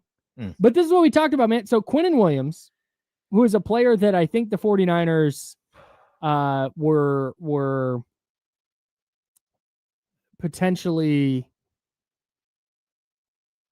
I don't want to say potentially involved, but when you started listing out names, Quinnen Williams made sense for San Francisco. Yeah. Quinnen Williams was traded to the Dallas Cowboys for a first-round pick and Mozzie Smith, who's a defensive tackle who's still on his rookie contract. The price that players are going for in the trade market this year makes me think that the 49ers are just going to be out. Well, yeah, and if you look at the way the 49ers have handled free agency the last couple of years, they wait and wait and wait and wait. They're often looking at, like, like waiting until after the draft so they don't give up draft compensation. Like they're trying to do things in a specific way that keeps it affordable for them. Mm-hmm. And, again, Quentin Williams, 27 years old. He'll be 28 in December. But he's the type of guy that you put in the middle of your line, and all of a sudden you have one of the best lines in the NFL. But it's going to cost. And not only is it going to cost you draft capital, but on top of that, it's going to cost you massive salary. Whether it's now or whether it's in the future, it's going to cost you to keep a player like that. Yeah. I do like the idea because it's like the DeForest Buckner thing, right? Mm-hmm. He's like a younger version of DeForest Buckner. Like you put him in the middle and he's going to stop the run. He's going to do a lot of damage. He can actually get to the quarterback here and there, but it's about like shoring up an entire defensive line. I just don't know that the Niners are a team that can realistically give up a first round pick at this point to bolster a defensive line, especially knowing that defensive player is probably going to cost you between 35 and 40 million at some point, or maybe a little less because he's a defensive tackle, not a defensive end, but it's still going to cost you so much. And I don't know that they can do that. Can I interest you guys in a day 3 pick for Bradley Chubb, who I believe doesn't have any guaranteed money going into next year? Yes. But I don't think that's what you're getting. I think your Dolphins are going to get more. I'd be shocked if they got that. I agree. Really? Jalen Phillips went for a third? Yeah, I'd figure he's got more upside, younger player and stuff like that. But he's Bradley played, Chubb's got 15 games the last 3 years? Yeah, fair enough. I think more than a day 3 pick than fair. Great for me, I guess. Yeah, I think the 49ers would be looking for a player like Bradley Chubb. And again, this is not what I think Bradley Chubb should or would go for. I think the Niners are hoping to be like, instead of a 4th round pick this year, how about a 5th round pick next year? I think that's kind of what they're hoping to do, where they can get a player who helps them this year in just kind of solidifying them as a playoff team, just so they don't have to start Robert Beal anymore, who's not an effective player. But I don't, given the price that players are going for, Sauce Gardner, two first-round picks. And a wide receiver. And Adonai Mitchell, a wide receiver who's still on his rookie contract. Yeah. It's very clear that San Francisco is trying to restock their cupboard. They're trying to do what the Rams did, where they're just going to throw draft picks at stuff. Especially you start talking first-round pick, they might have to replace Trent Williams after this season. Yeah. Where you're not going to want to have to, okay, don't have a first-round pick. Now you got to trade up into the first round. How far up can you trade in the first round? You're giving up a bunch of future capital. And you start looking at their depth and you start looking at their roster and you go, man, they're going to need those draft picks. Mm-hmm. And so I don't think they're wasting this year. I don't think they're throwing this year away. I just think it's the risk reward. The risk of giving up and a 4th round pick for Bradley Chubb is fine. That wouldn't stun me at all. But you start talking a 1st round, 2nd round pick, or multiple day 1 and 2 picks to go get somebody for this year who I get Kenny Caraway's argument yesterday, Casey from D'Lo and Casey on the handoff, which is coming up in about 20 minutes. His argument yesterday was the NFC and the NFL is kind of wide open right now. And I don't hate the take, but I think it's wide open for a select group of teams.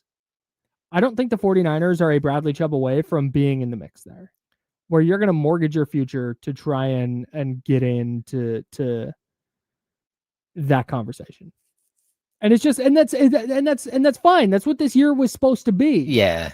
They got off to a really hot start and it kind of changed the calculus a little bit, but the injuries have put them in a spot where, all right, we know what the ceiling is for the 49ers. They're a playoff team that, maybe depending on the matchup, you win a game. Going and getting Trey Hendrickson, who's been banged up on his own, by the way. Mm-hmm.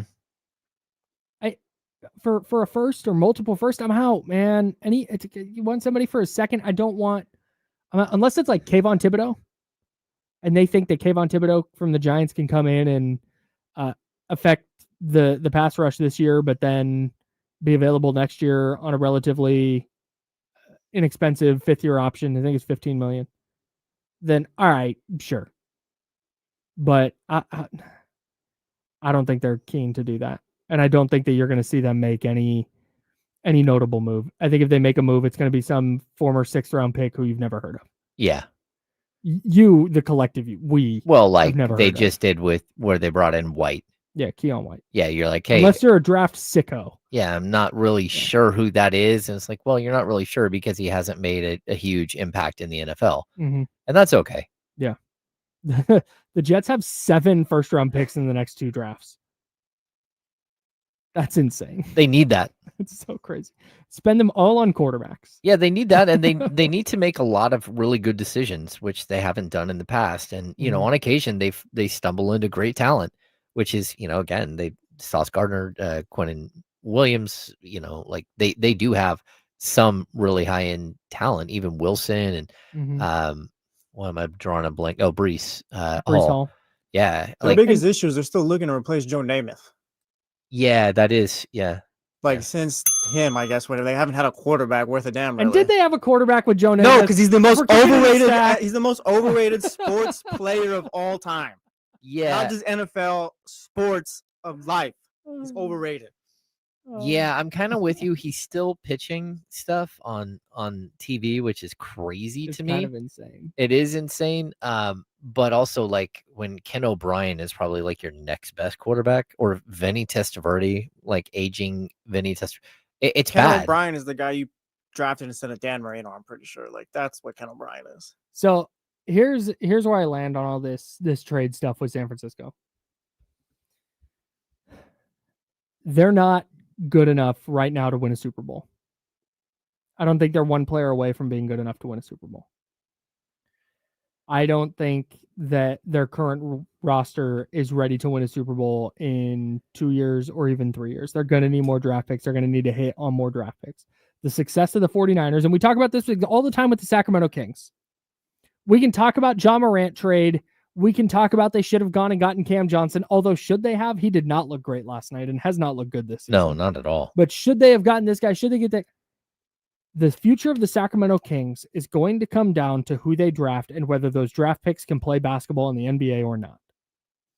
If you draft I don't want to say LeBron James because that's not, if you draft a Jason Tatum, Steph Curry, Luka Doncic, great. You have set yourself up in a way that you couldn't through the trade market and free agency. Mm-hmm. It's the exact same thing with the 49ers. If they don't do anything at this deadline, you can go, oh, they didn't try. Well, no, they know that they're going to need to hit on draft picks if they're going to contend for a Super Bowl again anytime soon.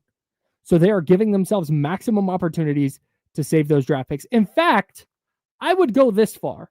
I would put the odds of Jawan Jennings being traded away from San Francisco ahead of San Francisco using a day 1 or 2 pick in the trade market this year. Using a day 1 or 2 pick to acquire a player. Team wants to call and give you a 4th and 5th for Jawan Jennings. Sure, man. Take them. See ya. Yeah. No, I'm with you. I think that's the 49ers thought process right now. And, you know, I really like Jawan Jennings, but I'm in the same spot. Like, okay. Like if there's a way to improve your long-term outlook right now, you know, you can get younger players that can help you. And, you know, like when we compared this to what, you know, the Ja Morant stuff with the Kings. Like there are deals that you're looking at, you're like, okay, it might be worth it. This might be worth it for our franchise to gamble on somebody when you hear like one of their local guys and kind of gives you a new perspective just about how miserable it has been. You start to question all that stuff and you're certainly wondering, you know, what you want to give up draft capital wise. Because I think any deal that involves Ja Morant or, you know, just like the 49ers right now on you know, today as we're inching closer to the NFL trade deadline, like extending yourself out and making it past this season, what's happening right now is just really difficult. Like again, if you can move off of a couple of veterans that you're not enamored with anyways, or that has, you know, short-term contract and a longer-term contract that you're not enamored with, and you can bring in a better player who has better talent, that's fine. But you better be right. Yeah. And you better like all this off the court stuff with him and all that stuff. You better be sure that what you're getting is exactly what you think it is. Because if not, you're just putting yourself in a situation where there's potential for the Kings to come out of like the next few weeks, maybe with 3 $40 million a year players. Mm. And if you're not a playoff team, if you're not a good team, like that's a huge percentage of your salary cap. There's no way to recover if you're not good. I want to get back to the Kings. I have a couple things on the Ja Morant thing, and then I want to tie in the NFL trade deadline to the Kings. But first, I got to remind you, Sports Talk on ESPN 1320 is presented by Paramount Plus. You can't count on much these days, like a 49ers trade, but you can also count on Sunday. You can always count on Sundays with the NFL on CBS and Paramount Plus. Watch your local NFL game every Sunday on CBS and Paramount Plus all season long. I just did it this past Sunday with the 49ers game. Visit ParamountPlus.com/NFL to get started today. It does feel like, before we get into the Ja stuff, that the Jets are doing what some Kings fans, a portion of Kings fans are hoping the Kings would do. Of course. Trade everybody, get a bunch of first-round picks. Yep. Get a young, underachieving player from another team, see if you can rehab them. Yeah. It just, the financials are different in the NFL versus the NBA. Well, it's easier to just sell off in the NFL because Correct. you know where you're going to be picking. Mm-hmm. Right. Well, that, and you have to accept dead cap space in the NFL, where in basketball, like they force you to balance the contracts. Yeah. In the NFL, if you're only taking on what's left of that player's money for the year. Yeah, but you're not taking on, you don't have to match salary. Yeah, no, I get what you're saying, that you don't have to match salary, but like if they have bonus money or anything else, the team who's trading them just has to like eat a bunch of contract, which is crazy. Yeah. So yeah, it's pretty tough. I guess the Jets are getting the higher of the Cowboys 2 first-round picks in 2027. They had either their own or Green Bay's from the Micah Parsons trade. They got they got the Cowboys pick. Yeah. Well, it's one of the two, whichever one is better. That's what they're. So if the Cowboys reporting. pick first and the Packers pick 32nd, they get the Cowboys pick. If it's vice versa, Cowboys pick 30th and the Packers pick first. Oh, yeah, get the I thought I just read that they sent the Packers pick or their own pick. Excuse me. Brees Hall just tweeted out 3 dots. ... Future 49er? Oh, that's what I would. No. Brees Hall's probably like really pushing for a trade, but like he's not going anywhere. Like that's just him just trying to put it in the atmosphere. Are you sure? Because they're trading everyone else. No, what? Like Brees Hall hopes he's next. I'm so sorry. The Falcons traded. This got to be fake. Oh, read it so we can find out. This is fake. Okay, very good. It's fake. It's fake, everybody. I think. Okay, it's fake. Is it? Did the Falcons trade Kyle Pitts? Oh, I mean, that doesn't sound fake. Okay. I'll look. But it's at this is from 10 o'clock. How did we miss this? I don't think Kyle Pitts got traded. I don't think so either. This is the first I'm seeing it. And it's initially, goodness gracious, Ian Rappaport is the worst tweeter mechanically. I think you got Chatty in House. Sports media. No, I didn't get Chatty House. I checked it. I said, is this real? And I don't think it is. Huh. Hang on. That's Jacoby Myers. That's 3 hours. Yeah, no, this didn't happen. Yeah, I don't see anything. Very good. Boy, I'm so glad that I confirmed that. All right. Before reacting to it. Oh, nice. The 49ers, speaking of the 49ers, get Tom Brady and Kevin Burkhardt on the call on Sunday. Oh. Get the number 1 Fox team. All right. A huge matchup with the Rams that we'll talk about later on in the week. I want to talk about Ja Morant right now, though. This is the Insiders. That's James Hammond comments and Jesse Tapia helping us out. After we talked to Gabe Kuhn, which you can check out on YouTube, he was on at 11 o'clock from 92.9 in Memphis. I understand the argument of just get that talent in the building, especially if you're the Kings. You are willing to deal with a lot more if you're Sacramento just to get Ja Morant in the building. Mm-hmm. When he's right, I agree with Gabe. He is one of the 15 best players in the sport, or maybe that was Mark Jones who said that. He's one of the 15 best players in the sport when he's right. Mm-hmm. He has taken teams to the playoffs. They were consistently winning 50 games when he was the head of that snake. I get the argument for just getting him in the building, but talking with somebody from the Memphis side, I am even more firm in my stance that I'm not giving up like multiple. I will give up 1 unprotected first if that's what it takes. You can have the Spurs pick swap pick, 2030. Mm-hmm. Yeah, the 2030 pick, that is all yours. And matching salary. I'm not anything more multiple firsts. If they want Nate Clifford in that deal, I don't. I can't. The off-court stuff has to matter at some point. Oh, totally. And if you're going to make this massive investment in a player and you're going to say, okay, the Scott Perry era lives and dies with Ja Morant, that's a big ask. And I don't think that's the bet I want to make. Well, I'm going to add the other element too. The Kings are trying to build a culture. They don't have an established culture.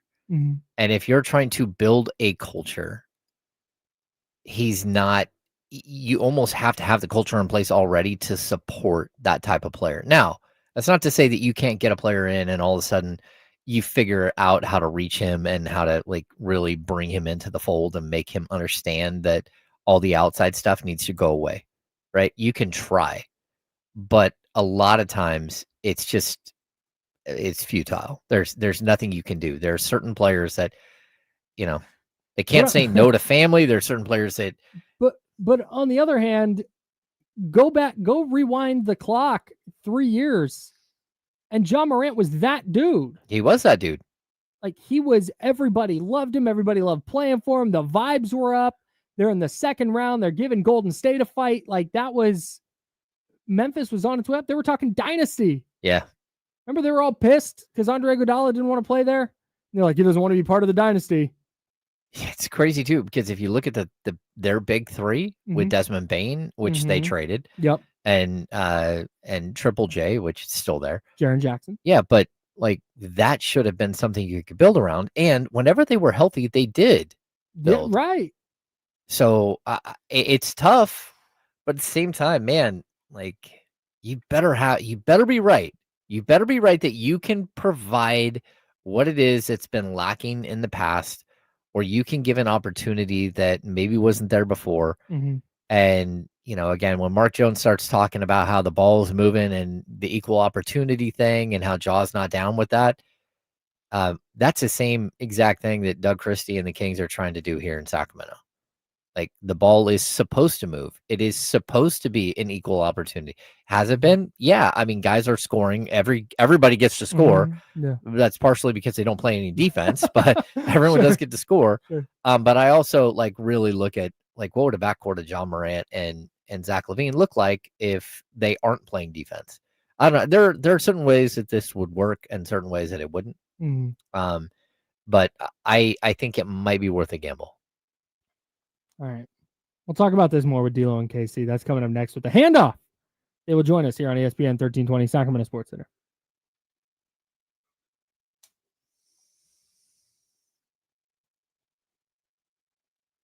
I think this is the interesting thing. Hang on. Before that, I'm just going to say, Steven Castaneda in the chat, I'm sorry if I triggered you with some of my statements about DeMarcus Cousins, but I was just being honest. Like, I have never said I'm perfect. I have never had to go through custody and all that stuff, but there are certain things you can and cannot say in the real world. And DeMarcus decided to say some things that realistically you cannot say in the real world. And if you do, you're going to come across looking the wrong way. And so, like, look, I had a good relationship with DeMarcus when he was here. Yeah. All right. Good to hear, Steven. I like wanted to make sure you understand like the domestic violence stuff was just like, and I like it's really tough. But there was off the court stuff too.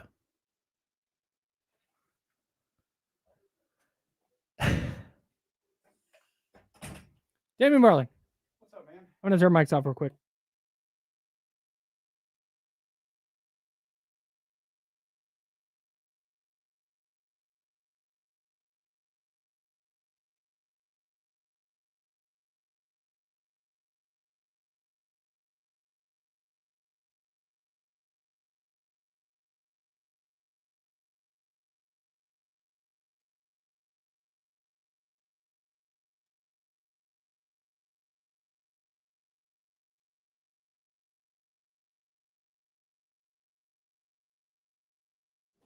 Mike's on. Kenny Garrett. Soren, this is a good question. I don't know. Weber hadn't been suspended by the league for doing the same thing multiple times. I don't know, but he definitely was a malcontent before he came to Sacramento, and his legal issues were very different. Well, I mean, what was one of his legal issues was like bringing weed in from a different country or bringing weed to a different country. At that time, there was something wrong with that. Kyle's done that for me like 10 times. Okay, well, first of all, sir, Kyle Mule Madsen. This is nothing. This is not. You're fine. It's fine. Who's coming through the office right now? The officials. That's right. Yeah. Gonna have me hanging out with Chauncey Billups in jail. It's gonna be crazy. Yeesh.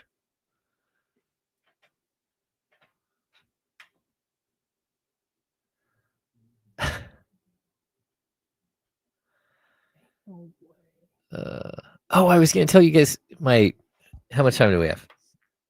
90 seconds. Okay. Price Picks. So I was still bored on Sunday. I'm like, oh, all right. I might play for a minute.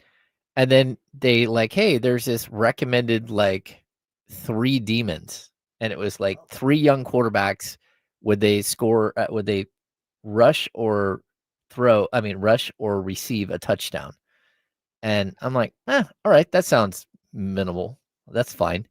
Then I get an alert like 5 minutes into the game that 2 of the quarterbacks have already scored. One of them, Caleb Williams, caught a touchdown, and one of the other quarterbacks had rushed a touchdown, so I had 1 left. They offered me early money.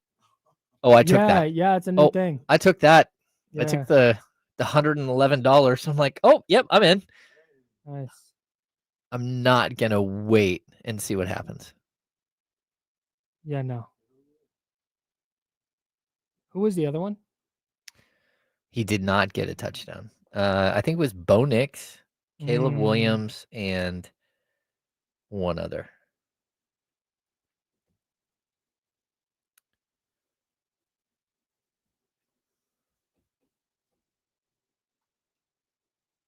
It ended up being a very good Nice job. decision. I chose wisely.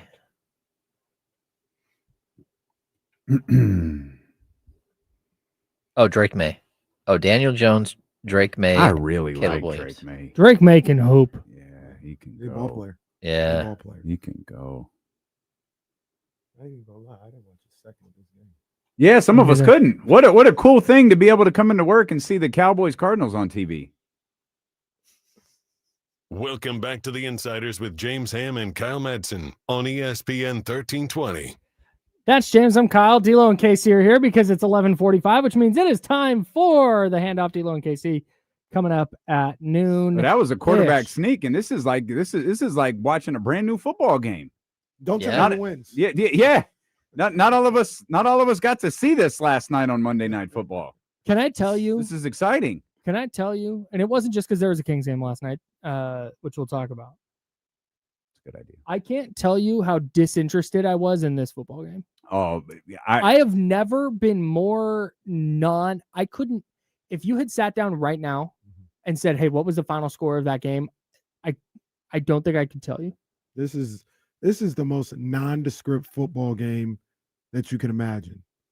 Somehow more nondescript than Seahawks Commanders the night before. Yeah. Oh. At least that was a good team. Well, there's never a Hey, moment Jordan where said 32 Bruce Street in 2 weeks for Monday Night Football. Who we got? Raiders, Cowboys. Let's go. Yeah. We're calling this Charlie's last act of defiance. That's what it is. It's like, hey, guys, I'm retiring. Oh, by the way, I left you a little gift on my way out. See you at 32 Bruce Street, Charlie pal. McNair. Something on the way out. 32 Bruce Street. The good news is both teams might score 32 points. Well, the great news is Come the on. beer and food is great. That's and the very company will true. be even better. Whatever's That's very happening on true. the 70 TV screens, whatever. What are the odds there will be something else on that we can have them change it to it like halftime? None. We've already looked. Ah, Damn. damn. Plus, that place is going to be loaded with Cowboys fans. Oh, gross. Drew Down wore a Tony Romo jersey and cowboy boots to the last one. On. Stanley pulled up. It's a Monday. Stanley might be able to come watch his Cowboys with us. Oh God, I hope he had a Tony Romo jersey tucked in. Looked like $1 million came out and watched the whole game with us. Gonna be standing there at the bar talking Cowboys, and then they're gonna ask him for a beer, and he's gonna be like, "I'll be right with you, sir." Yeah, well, yeah. I might get a little sneaky here. We didn't think about this at the time. Clippers Sixers is that night. Oh, you're right. You're right. Didn't? Yep. Bucks Cavs as well. There's a bunch of okay. Bucks gave us a hell of a game last night. Yeah, they did. And Darius Garland back too. Yeah, it could be something. Sounds like it. Get the clicker ready. Where in 32 Bruce Street. We just have something on every different team. No, it's also to you. No, it's also great. Let's piss off all of the Raider fans and Cowboy fans simultaneously by turning it to the Bucks Cavs. That's why Raider fans are real ones, though. They'd be like, "That's fine. I want to watch them anyway." No, they'd be like, "I hate this stupid ass team. I hate Mark Davis." Oh yeah, yeah. We didn't get a chance yesterday to talk about the Ja Morant stuff, really. Mm-hmm. We talked with Gabe Kuhn from 92.9 in Memphis. Good job by you guys. Thank you. Yeah, he was great. Where did you guys land on acquiring Ja Morant? Because for me, obviously, super talented player. I have some misgivings about just that style of player in the modern NBA and not being a shooter, 3-point shooter, that is. Mm-hmm. I'm in unless our guy Gabe is correct and Memphis doesn't really want to deal him, where you're now giving up, okay, here's your matching salary. Not buying that at all. But you're talking about 2, 3, 4 first round picks. I'm out in that. I don't think that's the thing that I'm pushing my chips in on if I'm Scott Perry. I want KC to lead this, but I'm not buying that Memphis thing. Okay. Yeah, Memphis. That's fine. I do not think Memphis. Yeah. I think Memphis is out of the Ja Morant Sure. business, and they're all in on Jaren Jackson Jr. Sure. I am aware of all the potential red flags and problems. I'm willing to take a shot. Even if the price is not that price you talked about, 3-4 first round picks. I'm not willing to do that. Sure. But I'm willing to take a shot. There was a trade. I don't know if you saw, Bleacher Report had it yesterday.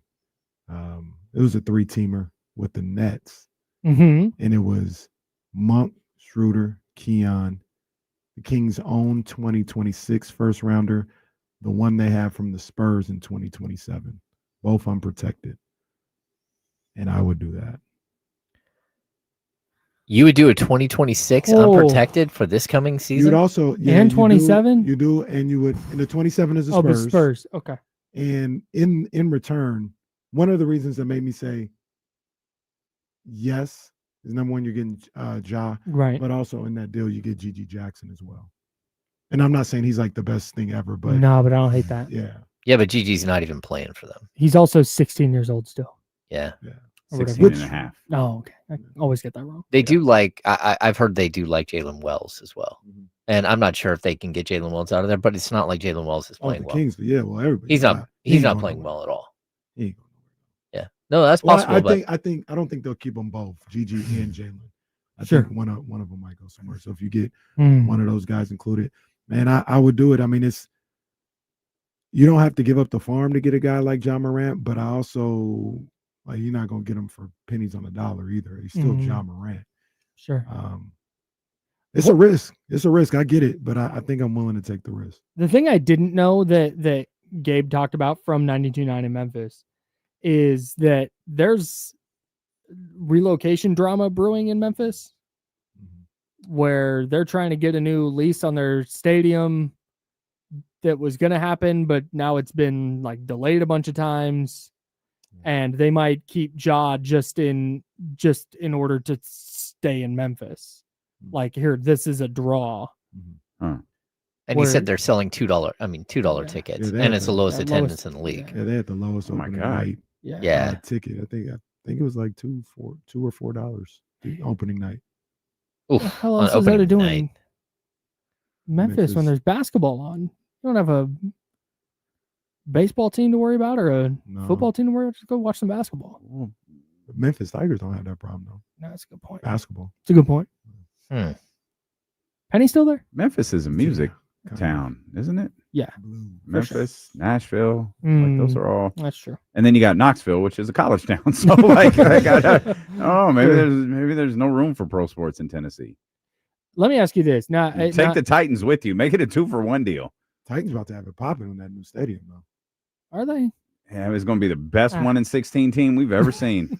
It's going to be lit. No, not the team. Yeah, I mean, I misspoke. The best 1-16 environment we've ever seen. My favorite thing when the draft was in Nashville was all the bachelorette parties that got ruined because they didn't realize that the NFL draft was that weekend. Yeah, there were all the stories about people who couldn't get into bars and they couldn't do this or that. That was a really funny thing to follow on TikTok. Incredible. Just angry women everywhere. Most of them drunk. It was terrific. 250,000 people just wandering the streets of Nashville. That was crazy. This is so many bachelor parties. The little aerial they did. Yeah. Yeah, that was wild. Man, there were so many people out there. Let's do this, Damian. By the trade deadline, was it February 6th?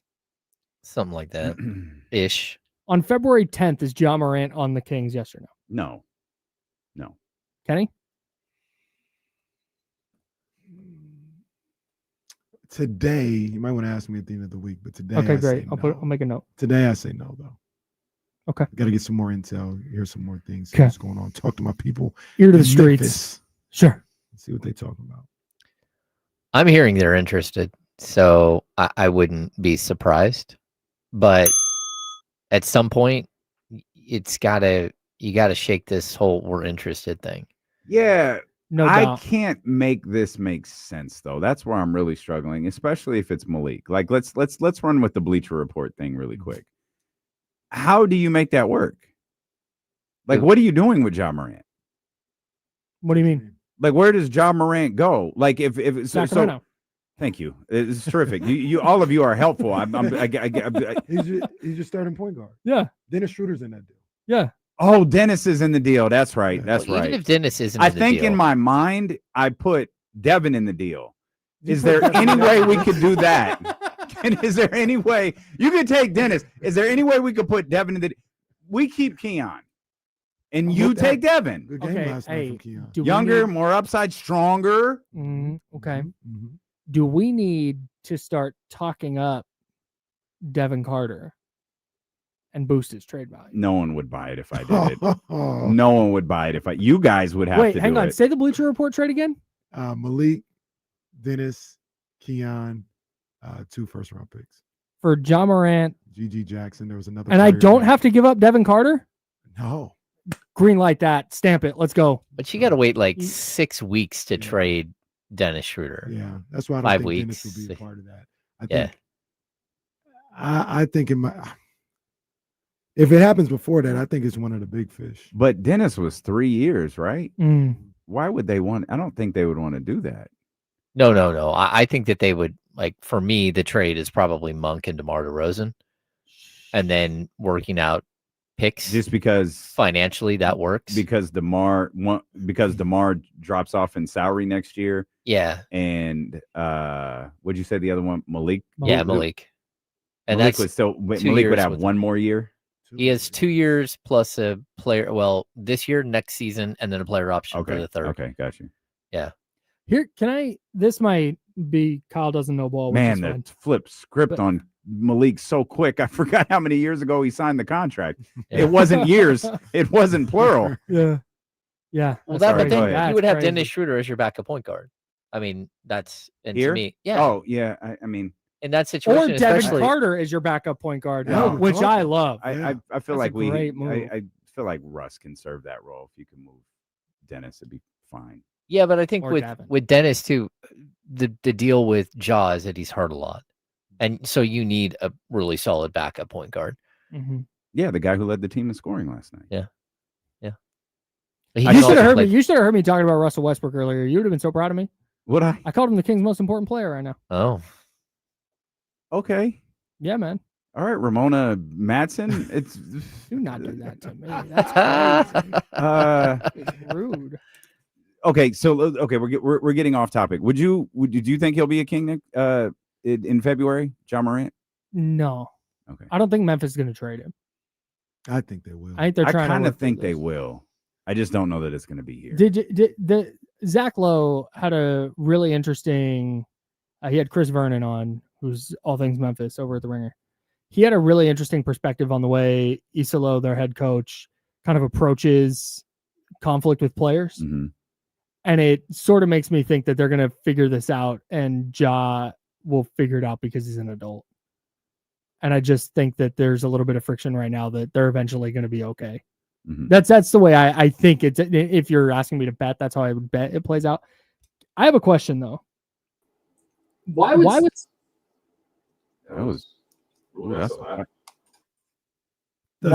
going on here? We had a little echo. I don't know why James got unmuted. I didn't do it. James does not press buttons. I don't press buttons. Scott Perry is out on Trae Young, but in on Ja Morant. Well, that's the thing we couldn't figure out yesterday. I don't understand that at all. Yeah, we couldn't figure out. Like, it doesn't feel like Ja Morant is a Scott Perry type. Yeah, that was player. the Jesse question. Is Ja Morant a Scott Perry player? And I think we both landed on. I don't think so. But we have feel like James Ham of the Kings Beat reporting that he's interested. Well, he said the insiders too on ESPN. Of course, insiders, ESPN, Kings Beat, but kingsbeat.com. But also, he loves LaMelo Ball as well. We know that Scott loves LaMelo Ball. And he loved Emmanuel quickly. Yeah. So he's been looking for this type of star point guard. So Scott Perry is a unique individual is what I'm getting at. Yeah, but for whatever reason, so the Trae Young thing was not only is Trae, like, would you have to give up something to get him? But when you got him, he instantly wants the max money extension, and they all know it. And his contract only runs through, I think it's this season, that he's unrestricted free agent. So you would have to give him the contract now without, and the big money, like the 60 plus. We're talking a 5-year, like close to 300 million or maybe more. No, I don't think it was that. I think it was the two, because he doesn't qualify for that. I think it was not James. It was only like 250. I think that's the number. I don't think he qualifies for the 3+. I think the number was 4. That might be wrong, but it's like 4,250 or 4,220 or something. He's going in the last year, so he should at least be eligible. Like, if he's a designated veteran, he should at least be able to get. But he hasn't hit the parameters to get that massive number, though. The 30%. Okay, maybe, but he's been a multi-time All-Star, but maybe not last year. Yeah. Those, I mean, some of that stuff, the all NBA. Yeah, that's because we looked this up once and he didn't, because he's basically eligible for what De'Aaron signed for. Yeah. Okay. But here's why Ja matters in that conversation.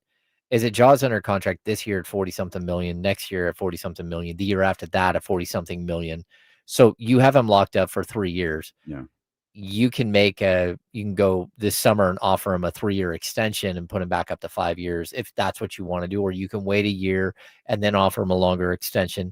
But either way, the money isn't like today. You have to throw down a bunch of money. You've got a little bit of time to wait and see if he's going to be like a functioning member of your organization moving forward.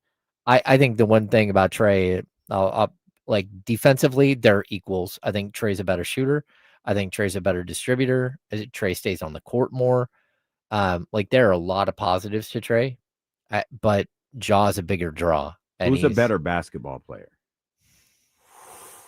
Man, I'm probably going to say Trae.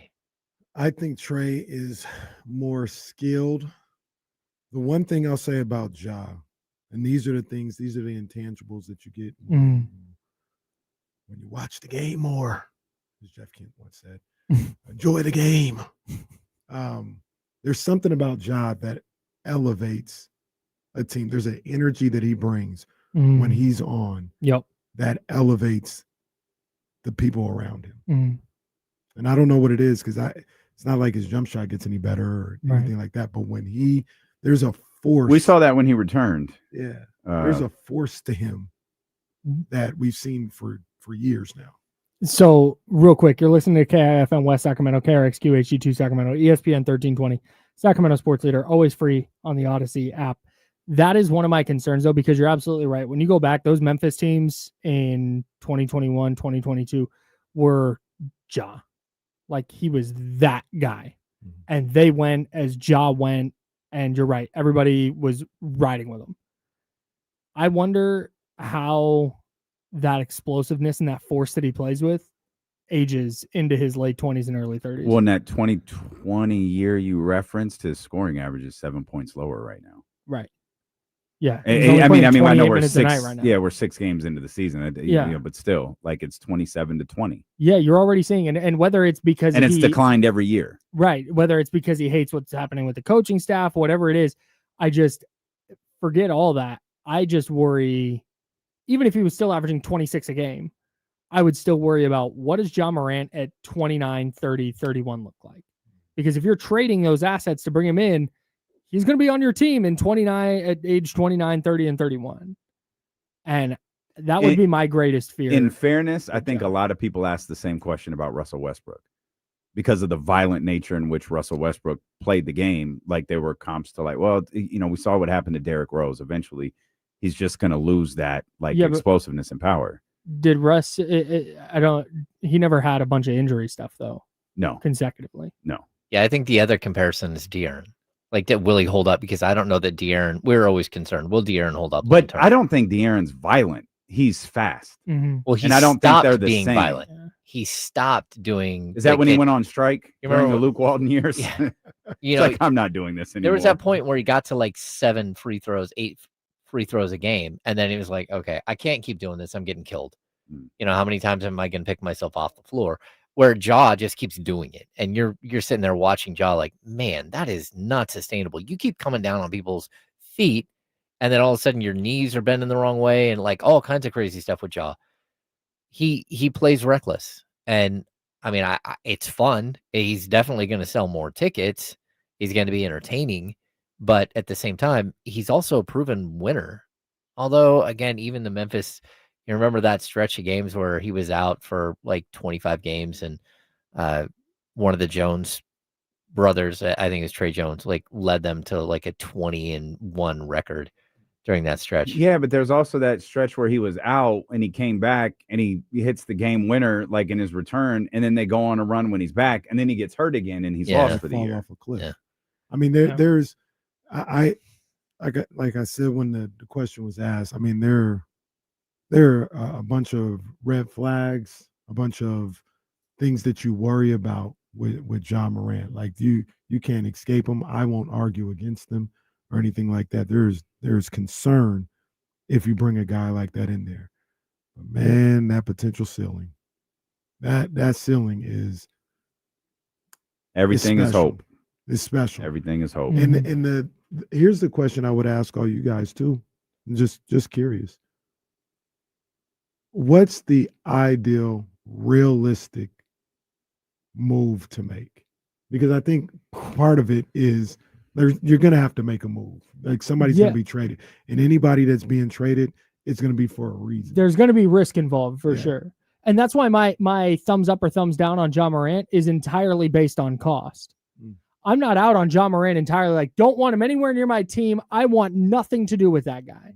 It's not that at all. It's, man, I don't know that I want to, if I'm Scott Perry, that I would want to bet my future. Like, okay, here's the swing. This is it. Here's all these picks. Here's the matching salary. Here we go. We're the Ja Morant Kings now. I don't think I would do that. But if it's matching salary and, the Spurs 2030 first or the Spurs 2027 first, I'm protecting sure, man. There you go. You got it. I think we're going to see Scott Perry like attack this deal the same exact way he did the Kuminga deal. It's an undervalued asset. It's an undervalued asset at this point. Of course, you're going to have to come up with a bunch more salary matching because of how much money Ja makes. And that's why like the Monk and DeMar DeRozan salary match is nearly perfect. And if you can, again, if you want an unprotected pick, then I'm going to need Wells back in the deal. If you want a protected pick, then we can go ahead and do that. But we're not going to see Scott Perry throw in multiple picks unless it's highly protected, weird, even like the pick swap pick where it has very little value. Just reading this on Twitter from Matt George, the Kings have assigned Maxime Reynaud to Stockton. Yeah. Which is something we talked about a little bit earlier. Oh, that's good. Yeah. That's the right thing to do. Yeah. But yeah, I don't know, man. Kenny, what you just said is correct though, to me anyway. Like whatever you have to take a swing eventually. Unless the plan is just let all these contracts run out and we're going to draft a bunch of guys and we're going to cross our fingers. If you're going to try and bring in a talent like Ja Morant, there's going to be risk involved. Team's not just going to call you and go, "Hey, do you want Jason Tatum?" Like, no, man, that's not how it's going to go. There's going to be. You don't know that. Yeah, it's not the Pelicans. Pelicans might call and say, "Hey, you want Zion for a second?" Yeah, sure. Joe Dumars is doing that thing again. Hey, that's it. If you're Scott Perry, call up Joe. There's conspiracy theories about that. About what? About the Pelicans. Oh, what is it? And nobody loves conspiracies like this individual directly next to me. I don't know about that. I don't know about that, but I don't put anything past man. It's good swing. I don't put anything past man, so that's why you always listen. Then you make your own decisions. I don't man like Terrence Mann, like human beings. Oh, got it. Okay, human beings. Got it. No, we meant Trey. Because human beings are only men, is what he's saying. Well, not at all. What's the conspiracy theory? That expansion is far, far away. Mm-hmm. And this is a potential plot to kill basketball in New Orleans so you can relocate them to Seattle since expansion ain't happening. And they've tasked Joe Dumars with doing that. Yeah. And he's doing a great job. Well, actually, I think they went to Joe Dumars and Ja Morant and said, "Hey, we need one of you go to Vegas, one of you go to Seattle." Now Memphis is involved. Now Memphis is involved. So this is where, if you're Scott Perry, if you believe that this conspiracy theory is even a small amount true, you're on the horn with Joe Dumars every day. Like, hey, is Herb Jones ready to go yet? Yeah. When's the Herb Jones thing happening? Trey Murphy, you good? Joe Dumars is Lee Harvey Oswald, and Ja Morant is the guy on the grassy knoll. Like, what is this? That Adam Silver just riding along in his sedan. That conspiracy theory is actually a compliment to Joe Dumars because people are saying you can't be this inept. There has to be. I don't know if someone going, "You can't be this stupid," is really the strongest compliment. Like, no, we'd rather believe in a conspiracy than believing because the flip side to that is, what if there is no conspiracy? Then you are that stupid. Well, yeah, it's either you're that dumb or you made a trade so bad where you're going to move the team now. No one is ever going to reference Joe Dumars as the tenacious defender of the Detroit Pistons ever again. He's the NBA Vladdy. It's like all the people that know Vince Carter as a jump shooter. Right. Like all the youth out there. He's the NBA Vladdy. We don't remember Vladdy, the great Sacramento King. We just remember the GM. Remember that perfect pass, though, he made to Robert Horry. Well, come on. It's uncalled for. That was a compliment. It was a perfect pass. 12-10 on a Tuesday. Did he get the assist for it? That was the right move.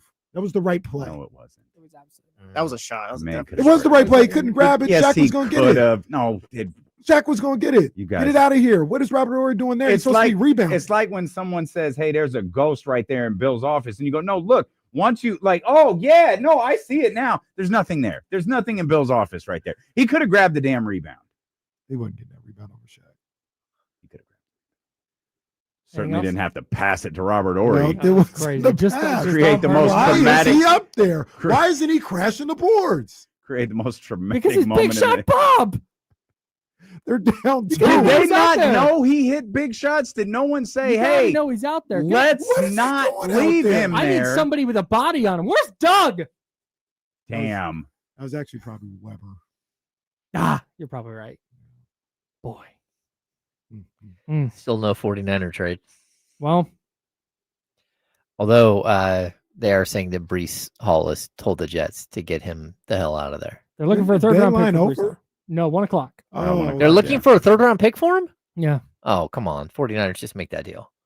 You can't draft a running back in the third round. Are going to do a 7th round 2027 pick swap with like the Jaguars for a defensive end who's played 8 snaps all year. I can't wait. Oh, it's gonna look the Niners, the Brees Hall or should the Niners trade for Ja Morant? 916-909-1320. You got to think about it. Or Nick Chubb. The offer from the other team is, hey man, give us a 5th. And they're like, no, we'll give you a 1st. We're not giving you a 5th. Joe Dumars? Yeah. That's when they get all their work. That's when they do work. We ain't giving you no 5th. Yeah, we'll give you a 1st. Good call. No, you'll take this first round pick and like it. You ain't getting no 5th from us. Hey, John says he's giving us a 1st. Is that we didn't ask for that? Huh. Man, Dolphins are like, no. Is that Joe Dumars again? I've never heard of a GM call the opposing team in a trade to go, hey, are you sure? Yeah, right. Hey, I think this message is getting relayed to me wrong. No, it's all right. And you matter got of fact, it. now think about it. Who are you calling in Miami right now? Champ Kelly. Well, He all fired right, Josh Champ. McDaniels, so when he was with the Raiders, so that's cool. All right, All right. Champ. I already said 4th round pick for Bradley Chubb. Kyle wants to overpay for him, I guess. What you say? Kyle thinks he's worth more. No, I think Kyle thinks they're going Kyle to thinks he's get more for him. Yeah, gonna go for more. I just The trade market this year is insane. I already thought the Niners weren't going to do anything big, and seeing the trade market this year is crazy. I don't want this to go. Just Please. Champ Kelly. That's the interim GM, right? Yeah. Yeah, he's black. I just want to point that out for some who have struggled Stephen A. with what's Smith. going on in Miami. Champ Kelly is black. I get Chris Geary was black too, and this can get confusing for some. You hear that, Coach JT? But Champ, like Mike McDaniel, is black. Just pointing that out for those that may struggle with this. Did you see the clip? Mm-hmm. No. Oh, you gonna bail him out again? Nah, because I don't rock with him. I don't rock with him like that's your that. boy. He was up there with Jerry last night. But did you He see that? was really just sitting there with Jerry Jones in that suite. That's amazing. But I was waiting for more of the smoking gun on that clip. What do you mean? Like I guess maybe more blatant him thinking Mike McDaniel was white. It never really came. Never really happened on that clip. So him saying they fired the black guy first, isn't that insinuating that Mike McDaniel's not black? Yes, that's how I took it. I don't know how you could possibly take it any other way. If So if he We're in the he- D-Lo and KC portion of the program. But no, now. if he goes, they fired the brother first. That doesn't, like I said, maybe he did. That doesn't necessarily mean he doesn't think Mike McDaniel's. But what's black. the other option? That Mike McDaniel should have been fired first. He's just saying the brother first. They fired the brother first. Oh yeah, like I'm not saying it. No, it's not like if he had It's said he fired my brother first, not the brother first. He wouldn't have said that if Flores was the head coach. Yeah, I'm not. Look, he can get Brian lit up. Brian Flores. He can get lit up all he wants. I'm just saying. I was looking for more of when I watched. I was like, oh, I thought there was going to be more of a direct. Sure. They fired the brother instead of the white guy. Like that's what I thought I was going to see, and I didn't see. Well, I don't think he had to. He said they fired the brother first. Like if Kyle, like if someone said if one of us were fired and they said they fired the brother first. Mm-hmm. Blink. Like everyone would assume that they're talking about you, but it'd be like, oh, all right. Well, what if they weren't talking about me? What if they talking about? That'd be amazing. That'd be amazing. They referred to me as the not brother. It'd be even more awkward if it was me they were talking about. Damn. It'd be like, oh, wait, what? That was actually him. What? Huh. Oh man. I was looking. Donovan's right. Justice for light skins. He's right. It's always love. We're gonna march. Good kid, Dad City. Hold on, Micah, brother. Yes, Oh, yes, man. We gotta do this again. 2 third-round picks. Man. To be fair, nobody would have known if it was brought up. If it wasn't brought up at that press conference. Oh no, the 49ers would have made sure. They would have made sure everybody knew. Where that other pick at? Hey. I think it was it. I don't remember if it was Mike or D'Amico who got us to coin the Kyle Luther King moniker. Kyle Shanahan had a dream. Boy. Oh man. Yeah, man. Yeah, I don't think they're going to make any trades.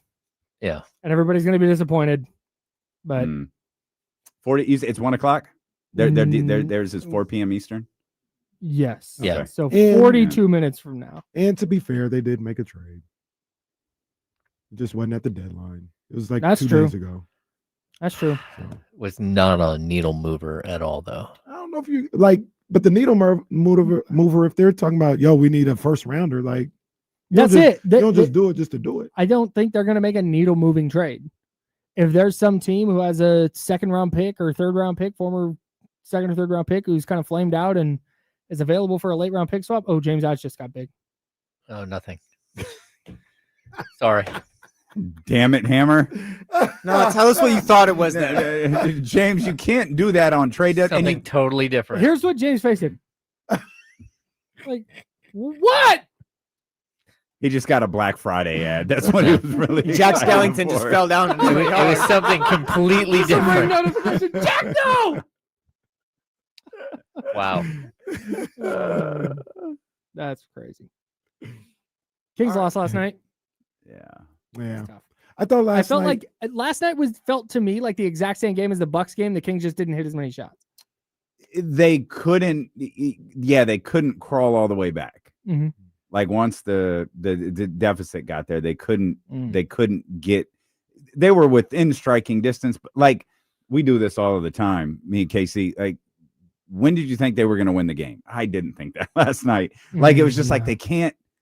They just got a little further to go and they can't do it. They can't build that momentum. And there were a couple of times where it looked like they had it and they got stops, but the stops wouldn't lead to points on their end. And it was just like, I think this is going to be a 4 to 10 point game like the entire night or the entire second half. And that's what it, for the most part, wound up being. Yeah, I had in the notes, it felt like both teams were like a 6-7-0 run away from like either the Kings taking control or the Nuggets beating them by 22.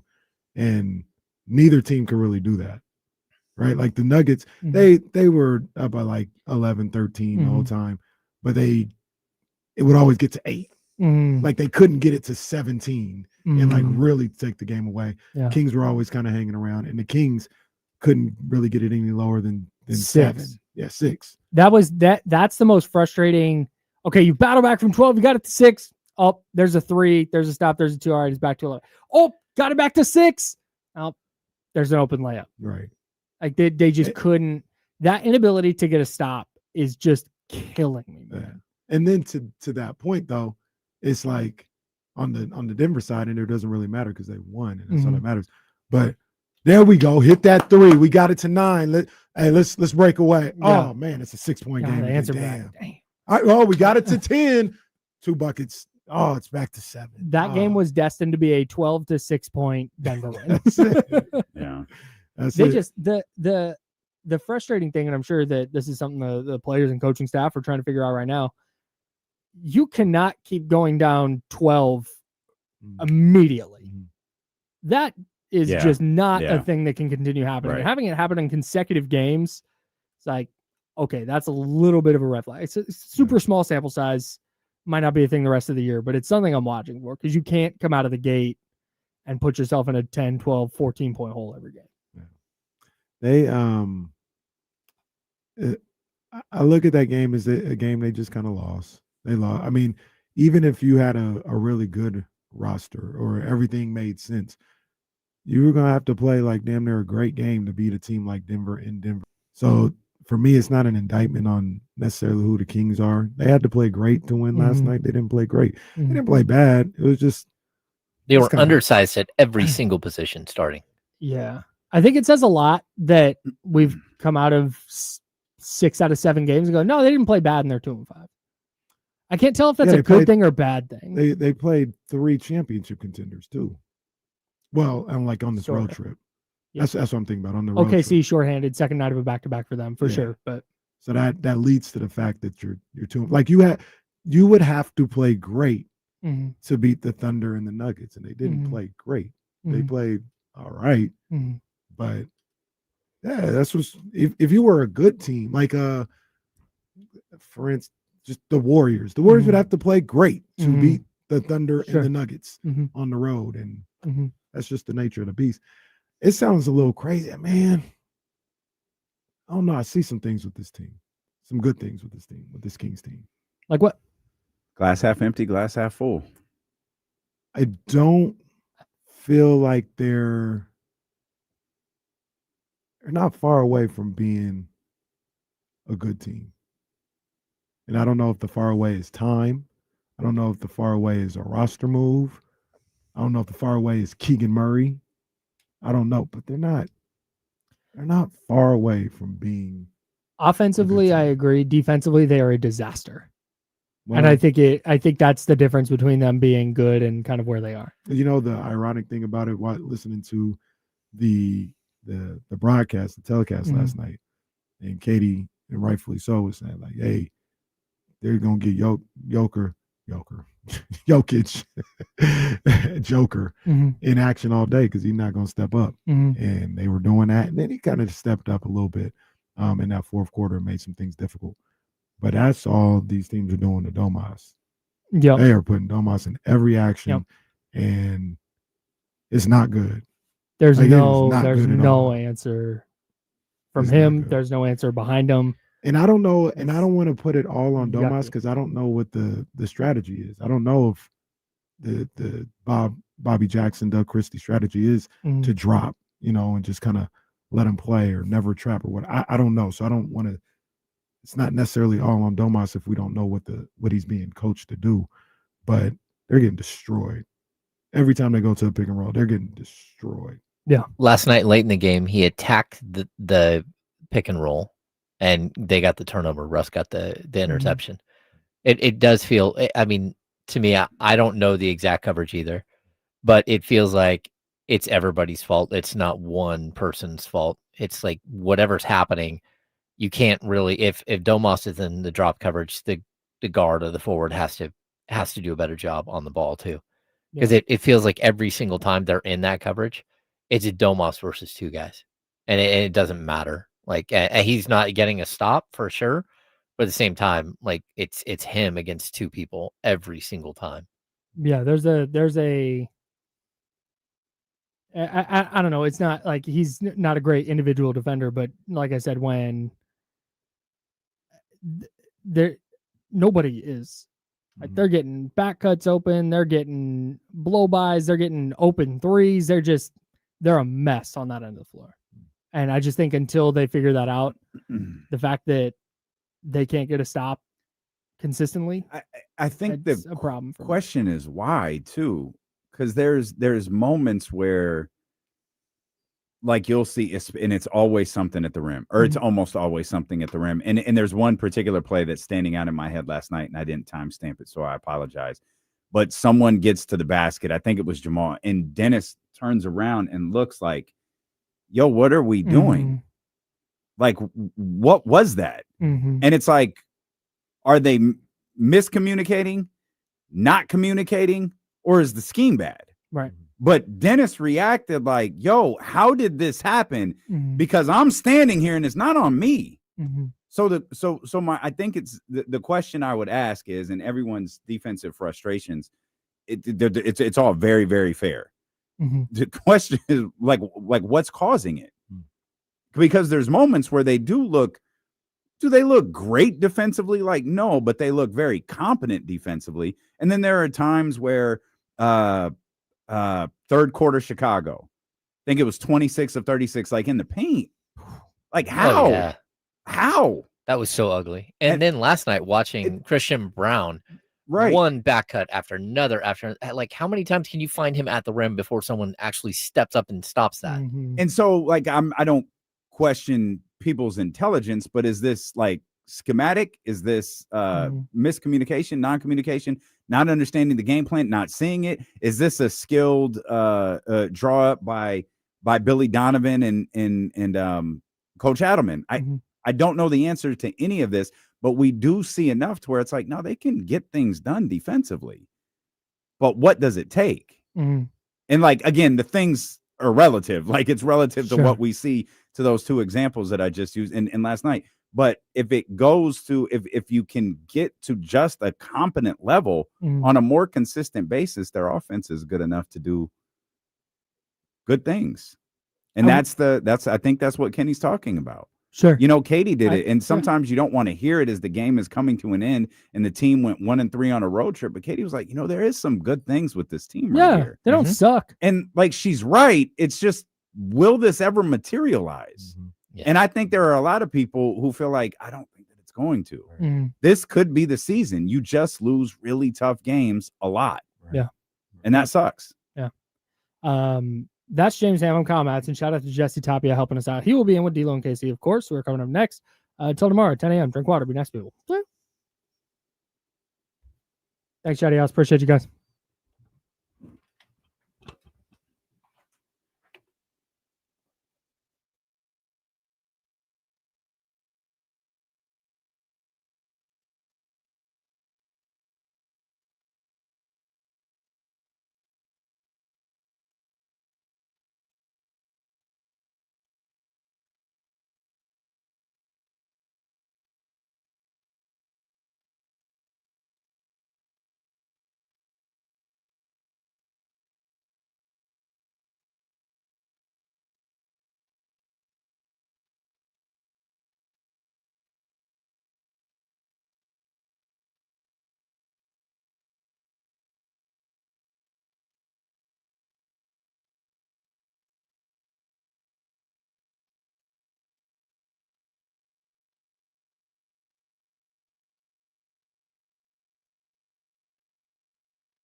Yeah.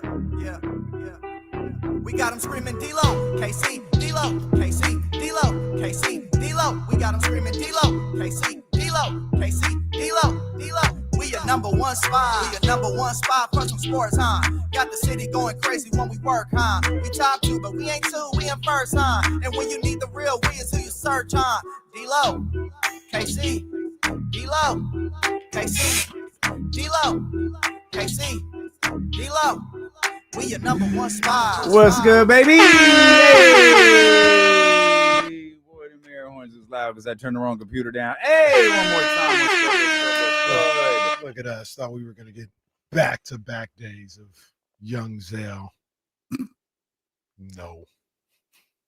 We need to start designating young Zell. Oh, games. no. Remember, yeah, you know what I'm talking about. We had designated Drake bar games. Tuesday against the Lakers. It's a young Zell game. I might have to bring it back too, man. I might have to bring back designated Drake bar games. Hey, he's starting to see a few wins in the future. He's like, you know what? I'm gonna bring back my rap career.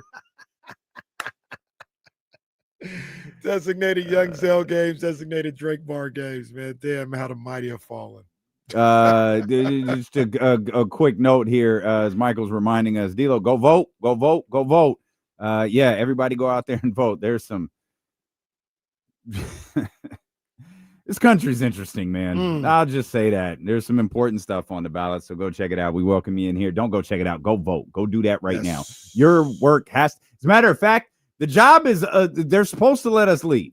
Yeah. To go vote. I'm out of here. So what? We put it off till 12:04. Let's go vote. We welcome you in here to the Tuesday, Election Day, November 4th edition of D-Lo and KC. I'm Damian Barling. The ultimate needle mover in God mode himself. He's Kenny Caraway. Yes, sir. Acknowledge me. And we are live. Alongside executive producer. What are you doing with him? Did anybody watch Raw and know what the great announcement was? I'm just checking. You know, I did. I didn't. Do you know what it is? Does anyone know what it is? No clue. Zero clue. I don't think there was. Oh my God. I feel like if there was, like we would have come across our timeline. You mean someone said there would be a new landscape and there actually wasn't? All you did was just change the color scheme.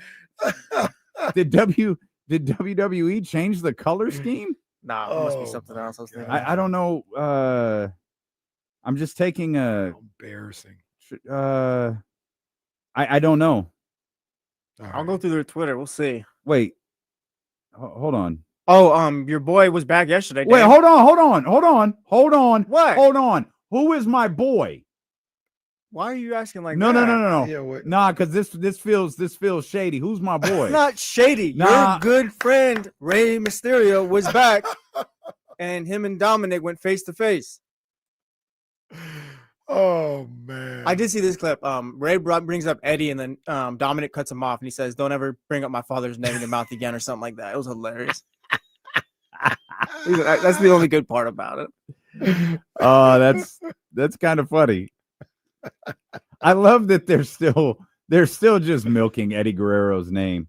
Like that brother passed away. God bless him. 20 years ago. Oh my gosh. Maybe not that long ago. He didn't pass away in 2005. I don't remember when Eddie passed away. But still, it ain't 5 years ago. It definitely wasn't. We lost Eddie Guerrero. I apologize. It was November 13, 2005. Damn. We legitimately lost Eddie 20 years ago. Wow. Did you guys see? And he still has more heat than anyone on the WWE roster right now. Facts. Did you guys see yesterday was the anniversary of I'm So Excited, Saved by the Bell? I did not. How would I know that?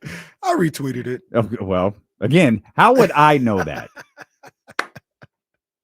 All right, looking through WWE's Twitter, I'm pretty sure if there was a landscape thing, Logan Paul joined one of the factions. All right, man. Triple H, you suck. Hey, he really has. So this is titled on Meltzer's page, Dominic Mysterio segment, Rey Mysterio returns. That really is what it was. I mean, he said it was a good segment. Let's see, there's a Becky Lynch segment. Did Triple H even? Bro, Triple H is throwing out new eras once a month. John Cena tournament bracket. It's Rusev versus Damian Priest, Shinsuke Nakamura versus Sheamus. So those are just two matches you don't need to watch. Like, are they saying what happened to the game we loved? Man, it's ruined, man. It's ruined. It's ruined. Triple H really ruined it. Everybody thought he was going to be the savior. Like, I ain't saying bring him back, but everybody's like, once Vince is gone, then Trips will really do. I'm gonna pat myself on the back. I remember when all this was happening. I asked the question: are we sure we could trust Triple H with this? Because was he ever like Triple H was always the wrong guy to go over. Always made the wrong decision as Krim. What's happening right now? It's always the wrong decision from this guy. Bret Hart was right. Damn it, Bret Hart was right. Oh, look at that baby face. Bret, you were right. Oh man, if WCW is listening right now, our phone is about to explode. So, unless I'm reading this wrong, Logan came out to make the save and teased that he was a babyface and was standing alongside, it looks like CM Punk, and then he took out Punk, and I guess he's with Heyman's crew now. Hey, I'm not watching, but they're gonna do numbers. Why do you keep Heyman doing and that? Logan? Heyman and Logan, bro, they gonna do numbers, bro. Do you remember? That's ran its course. Do you remember? Does anyone remember telling you, man. when Paul Heyman managed Curtis Axel? Yes. No. You do? Yeah. You don't? I don't even remember who Curtis Axel is. Great. Mr. Perfect's son. Okay. That's going to be this Bronson Reed and Braun Breaker thing. There is nothing you can do in including putting the greatest mouthpiece, agent, manager, whatever you want to call him next to him that will make me care about either of those. Are you saying he's Braun Strowman? It just ain't gonna happen for you. It's not happening for any of those guys. Yeah. Dude, I was seeing their attendance. I think they're doing AEW numbers now. They stole, like, their storyline was they stole Roman Reigns' shoes. Yeah, that was the storyline. They stole Roman's Jordans. And that was actually kind of funny. They kept taking it. See, you gotta stop. No, it's KC's fault. Why it's going the way that it is. Who's watching? Clearly KC's watching. Oh man. I'm not gonna watch, but it's gonna come on the timeline. Logan and Heyman gonna do numbers. Okay. Anyways. Not enough for me to watch or care, but yeah. I'll be there for John Cena's last match, and then I'm done for. I'm not. What do you mean? That's the GOAT right there. You have to be there because I know who's gonna be there, and I'm not watching. That's why that company will never. There is a reason this show is in Washington D.C. That company, like, legit. If like, I just need to see the still shot. Like, yeah, that just like the UFC, because there was a time I enjoyed Connor's antics, and cracked up when Holly Holm kicked Ronda in the head. Then Ronda came back and got her ass beat even worse. I enjoyed all of that. John Bones Jones. Then I learned who Dana was, and I was like, yeah, I don't need this. It's no different than your boy who was on TV last night. Jerry made it clear. This is who I am. Like, oh yeah, I'm out. Now Vince is gone, and the company is still hell-bent on making it clear this is who we are. Y'all can kiss my ass. You got my money for 40 years. You'll never get another penny. I told you when that ESPN thing started, I'm not paying for something I already have just to casually keep up on a product that I don't support anymore. Yeah. Y'all can have it. What I got what they have, I'm not tapped in. What they're going to learn though, and whether they learn that on the day of that they're in DC or whatever, that wrestling crowd is not the UFC crowd. It is not the same. And you're going to do one of two things. You're not going to get the reaction you want there unless you're screening the people who can get into, is it Capital One? I always forget what it's called in DC.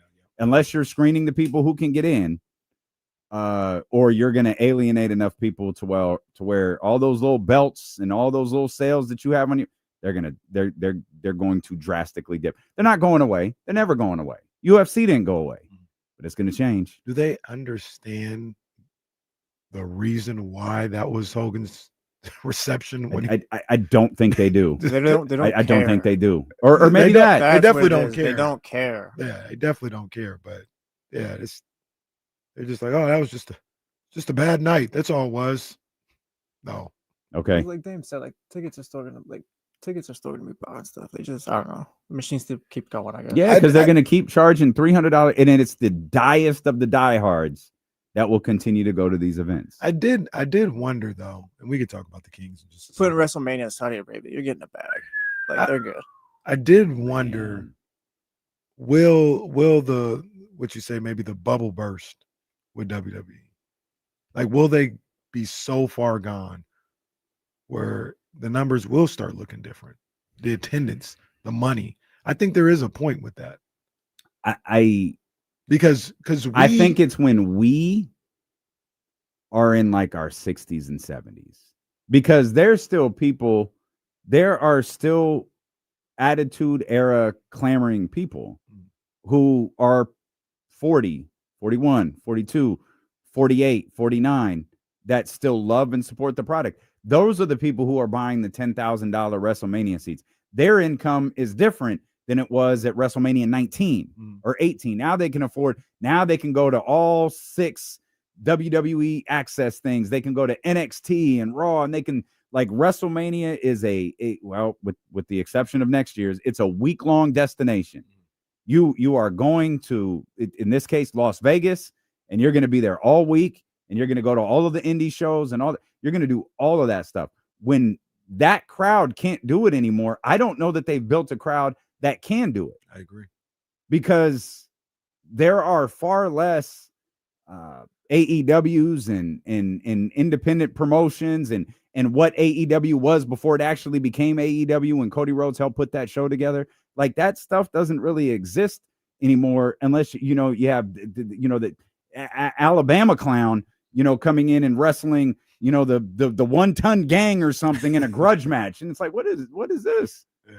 Oh, I don't know. They just went through thumbtacks and it was fun. All right. I just enjoy it, I guess. But we were that group though.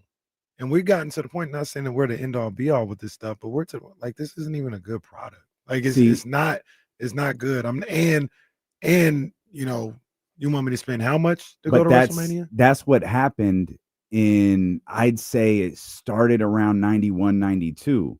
So we're at this age, and the people who were older than us in their 30s and 40s, and they were doing all this, they started to age out like, yeah, this Hulkamania thing is played.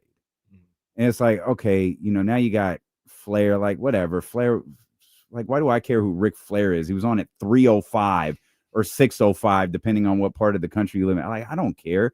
And then they're stuck in this Duke the Dumpster Drose and Bastion Booger. And it's like, you're catering to like 5-year-olds who find, and Doink the Clown, like, who find this stuff funny. You've aged out of the people who were spending money. Teenagers hate you. And then the Heartbreak Kid came along, and it's like, wow, he's kind of pretty. I hate this guy. He's just like a little pretty boy. Like, the hell with this guy. Then Stone Cold comes along, and now you've grabbed that 16-year-old, 17-year-old, 18-year-old, and you completely changed your product. You wiped everything out, and you essentially started over. Say your prayers, eat your vitamins. All of that stuff is gone, and you just completely started over and rebuilt. You rebuilt everything for a brand new audience. There is no way they can execute that in this era because their product is too frustrating to find. I was just about to say, I think that's a one of one. I don't think you can, like, what's the zag this time to go back to the vitamin? That would be it. You can't, that was it. It'll never just go away. I'm not saying that, but I think it's in a danger zone for like the next decade. I think it's in a danger zone. I think they feel like their business model is different now, where they can operate off of YouTube views and Twitter views and social media engagement and sell that to advertisers as like, we're a higher end ticket than we used to be. No, we don't run commercials with LJN action figures or Hasbro's or Hulk Hogan, weight sets. No. What we're selling is an experience. We're selling a product where the ticket is $300. That's you're selling a high-end experience to your sponsors and your advertisers. Hey, look, I'm like half joking. Tyler's right. It's a highlight league. Look, hey, I'm half joking when I say this, but half not. You might have to go to Shawn Michaels' route. That might be the play. Find the baddest black women you can find and put them on TV. Hey, yeah. I don't know nothing about NXT, but I know what Shawn is doing. Don't call him the Heartbreak Kid for nothing. Hey, Jay, Bianca, Rhea's in there too. She's not black. I mean, like those are low key your biggest stars. I'll put Punk in there too, but those are your stars. It might become a women's product. Maybe. It's a women's product geared towards men. Yeah. The NFL trade deadline is literally just minutes away. Adam Schefter tweeted, as expected, Eagles wide receiver A.J. Brown has not been and will not be traded by the 1 o'clock deadline. Nothing yet coming out of Cincinnati. No major moves yet from the San Francisco 49ers. And the trade deadline has already been more active than I think it normally is. Yeah. I think we had 4 or 5 trades today, which 6 trades? Schefter tweeted something. I'll find it, but there's some type of record about it. The Sauce Gardner oh, really? Trade was crazy. Yeah, 2 firsts. Yeah. Yeah, that's a lot. Hey, shout out to Indy for like, hey, we're going for it. Does that say something about, and thank you for tuning in to Indianapolis's #1 sports program here, D'Lo and KC. Does that say something about Daniel Jones? Does that Sauce Gardner trade say something about how the Colts feel about Daniel Jones? Yeah, I think what your point is they're not going to be looking for a quarterback. Yeah, no, they feel like they got their guy. It similar, different. It's not the same circumstances, but hear me out. Similar to what Houston did with CJ. Mm-hmm. Where they were after it, now it took, I don't think they did it at the trade deadline. They did it in the offseason, but they approached that offseason like, we've got our guy. Yeah. We have our guy under center. Let's give him all the weapons we can. And I think I didn't see this happening for Daniel Jones, and I don't want to make it like I did, but I didn't ever think he was just like this awful quarterback. I thought he was a good athlete. I thought when they used his legs, he was decent with the Giants. I did wonder how he was going to rebound from the torn ACL. I was like, I don't know what that looks like for him. But I always thought it was more of a Giants problem than Daniel Jones was just awful. Can he get you to a Super Bowl though? See, I don't believe that. Well, see, but that's the thing, though. That I don't think that's a question, unless, of course, they get to the Super Bowl, that you're going to be able to answer this year. Well, yeah, no, that's why you trade for Sauce Gardner, though, because you do think you can get to see, the that's Super it. Bowl. But that's it. Well, I think the idea is we could start to put I think the idea of, and we talked about this with the San Francisco 49ers 8 season-ending injuries ago, when it's like when the trade deadline approaches, and I think it first came up with the Nick Bosa injury. Mm-hmm. If I remember the first time the conversation came up, it was like, what would the 49ers record have to be for them to make a really aggressive move at the trade deadline? And it wasn't a middling record. It was like, no, what if they're like 7-2? Do they make that, okay, we can win the Super Bowl, even with Nick Bosa out? We can, because remember, we're going back to, week 2 or 3 or whatever it was. We can win the Super Bowl. Let's do it.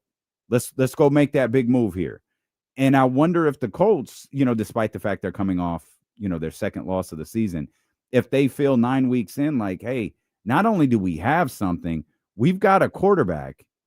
Man, we compare this guy with our quarterback for a while, and we could have a little duo here. Mm-hmm.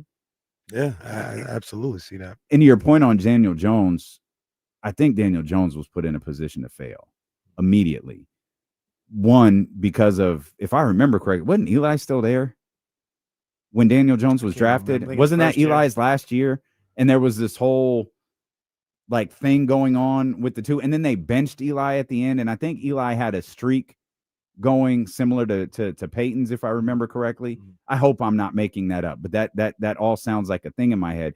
And then also remember on draft day, the conversation wasn't, oh, they got Eli's successor. Oh, they got their next quarterback. It was no. Why did they draft him so early? It was a reach. Yeah. Well, oh, you're going to have to be so good if you're going to reach for him, this high up in the first round. Eli started 4 games that season, and Daniel Jones came in to play the rest of them. Did he have a streak going? I think a starting streak. He had a starting streak, like or something like that. The same one Peyton had. I feel like he broke Peyton's record, and for some reason I'm remembering they benched him, and it's like, yo, you don't do that to Eli. Like, he hasn't missed a game for you. Don't do that to him. I think you're mixing up the players. His consecutive start streak ended in 2017. He got benched for Geno Smith. That's what AI says. Oh, damn. Geno was a giant? Yes. That's crazy. Yeah, he got benched in 2017. Daniel Jones 2019. So I guess he got benched a second time, but that was for good. Either way, I'm glad Daniel Jones is playing well. 2 first-round picks seems like a lot, but if they Sauce Gardner a potential island. He's a potential island. Like Okay. he's like that. So I never really can gauge the NFL market like that, but for a guy that is that good, that could potentially shut down the side of a field, feels like He's also signing for the next 5 years. That too. He's what? I think he's signed for like the next 5 years. He just signed a contract extension. Right.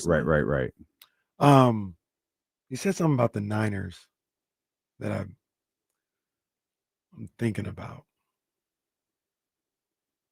Help me out here. If the Niners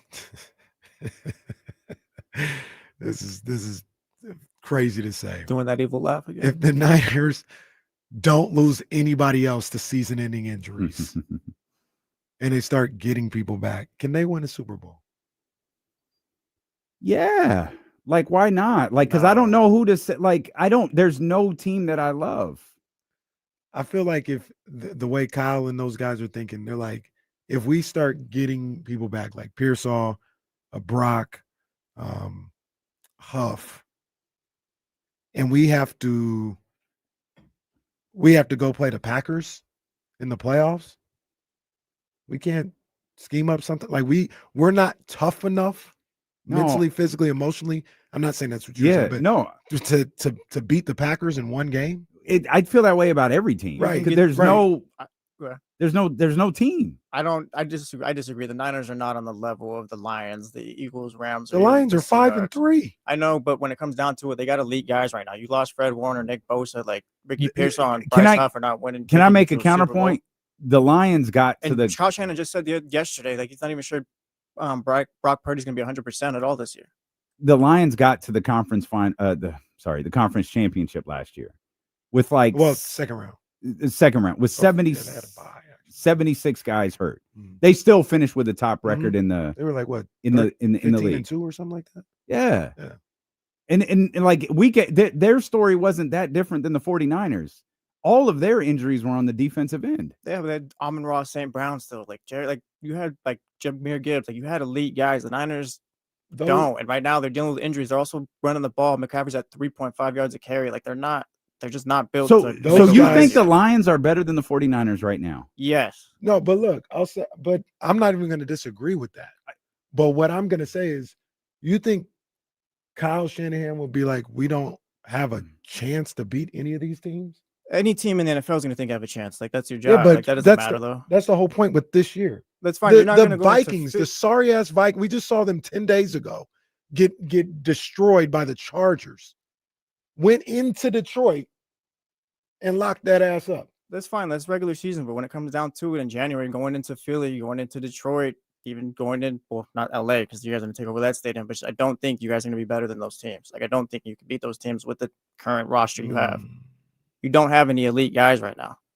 Fred Warner, maybe. Fred Warner, that's a different conversation. Fred Warner still healthy, sure, talk about it, but they don't have enough injuries. And like I said, you're not running the football well still. Is there an elite team in the NFL? No.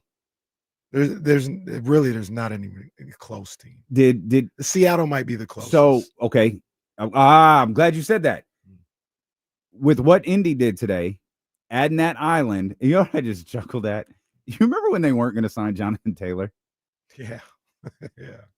But now that they got a potential island out there on the defensive end. You got Daniel Jones playing the way that he's playing. Jonathan Taylor, who may very well wind up in the conversation. Do they go into that category? I got to see it. Okay. I got to see it. All I think they're a good team, obviously a playoff team, but championship contender. I gotta see how it plays out a little bit more. Not a single elite team in the league. I don't think so. I don't either. We'll come back. The trade deadline is minutes away. It doesn't mean trades can't be announced after the trade deadline, but it looks like things are going to remain quiet for you San Francisco 49ers. And, well, it wasn't for the Raiders. The guy that the Raiders weren't going to trade, they, in fact, did. We'll come back. We'll get you caught up on all of that stuff. It's D'Lo and Casey, brought to you by Sky River Casino on Sacramento Sports Leader, ESPN 1320.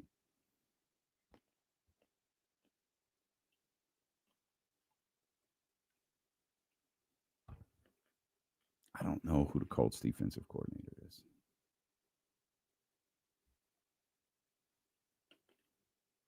I'm not familiar with this man. 6 seasons with the Bengals. TCG, do I get to say the same about you when you talk basketball?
Vincent, no. I wouldn't mind. Like, if I had excess money and time, like, sure, I'd go. Like, it looks like it's gonna be dope, but I'm not gonna break my. You know, it'd be a great idea. Going to San Diego and not going to Survivor Series. It's a good thing as well. That'd be awesome. Shout out San Diego.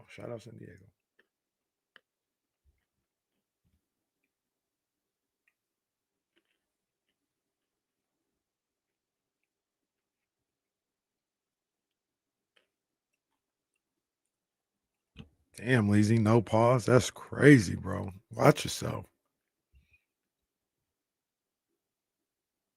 Also, shout out Jake Gaden. So he made the rundown finally.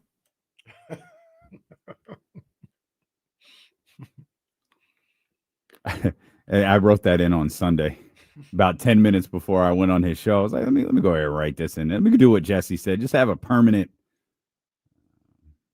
marker there for our man, Jake Gaden.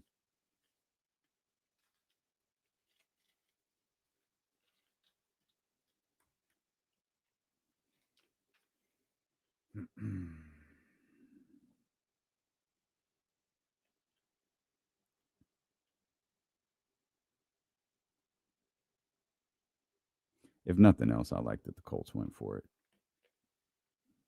Yeah, why not?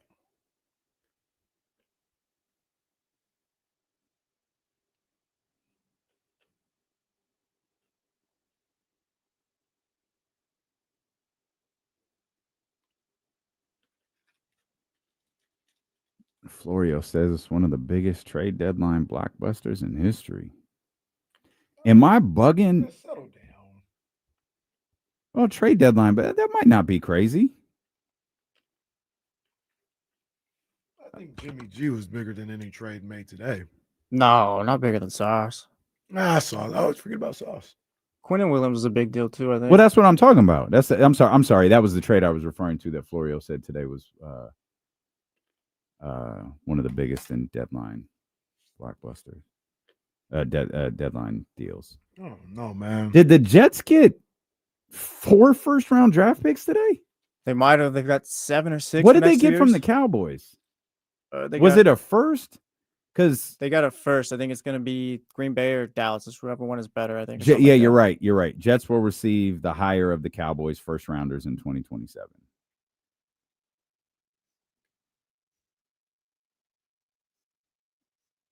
The Quentin Williams deal kind of feels like a big deal too. It does, but like he's going to the Cowboys. It'd feel like a bigger deal if you had Michael Parsons there or something. That's what I was thinking. Yeah. That's what I was thinking when I thought that. It's like the Cowboys ain't not doing nothing with that. You created a hole on your defensive line and just refilled it. Pause.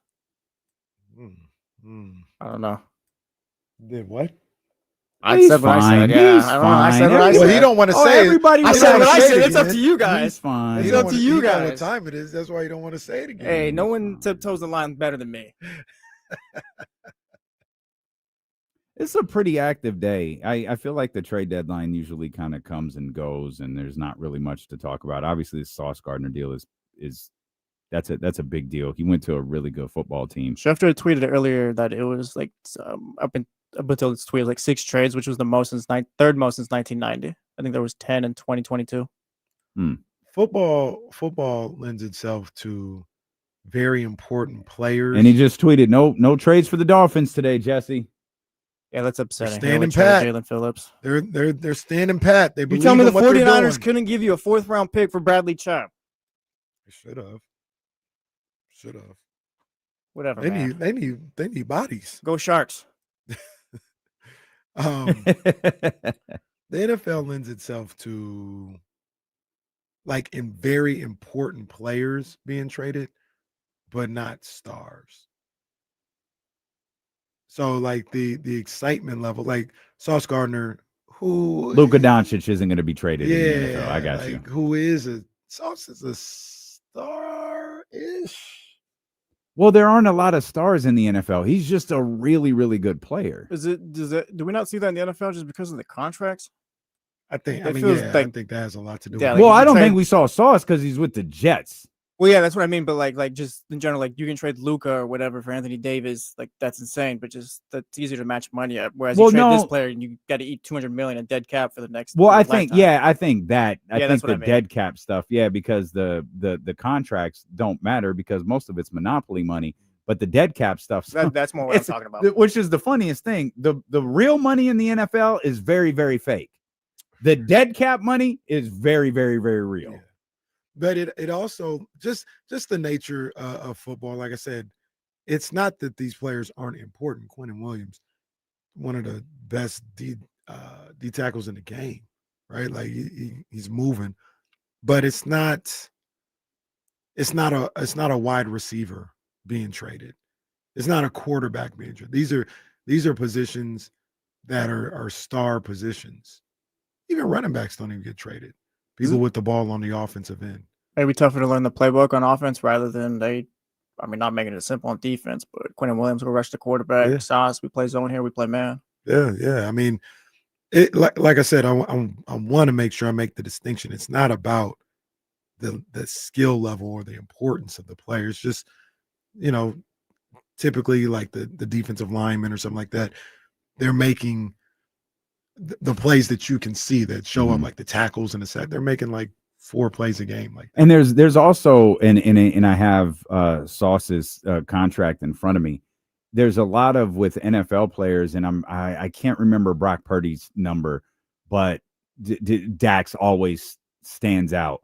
Dak signed a contract, and like they announced Dak's contract. The second his pen touched paper, he got $93 million because of the signing bonus, and then like the first year and all this stuff. Like the second he signed that contract, that's what he got.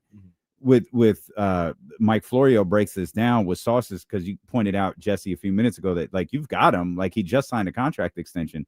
They only paid him a $13 million signing bonus, and then his salary this year is 1.2.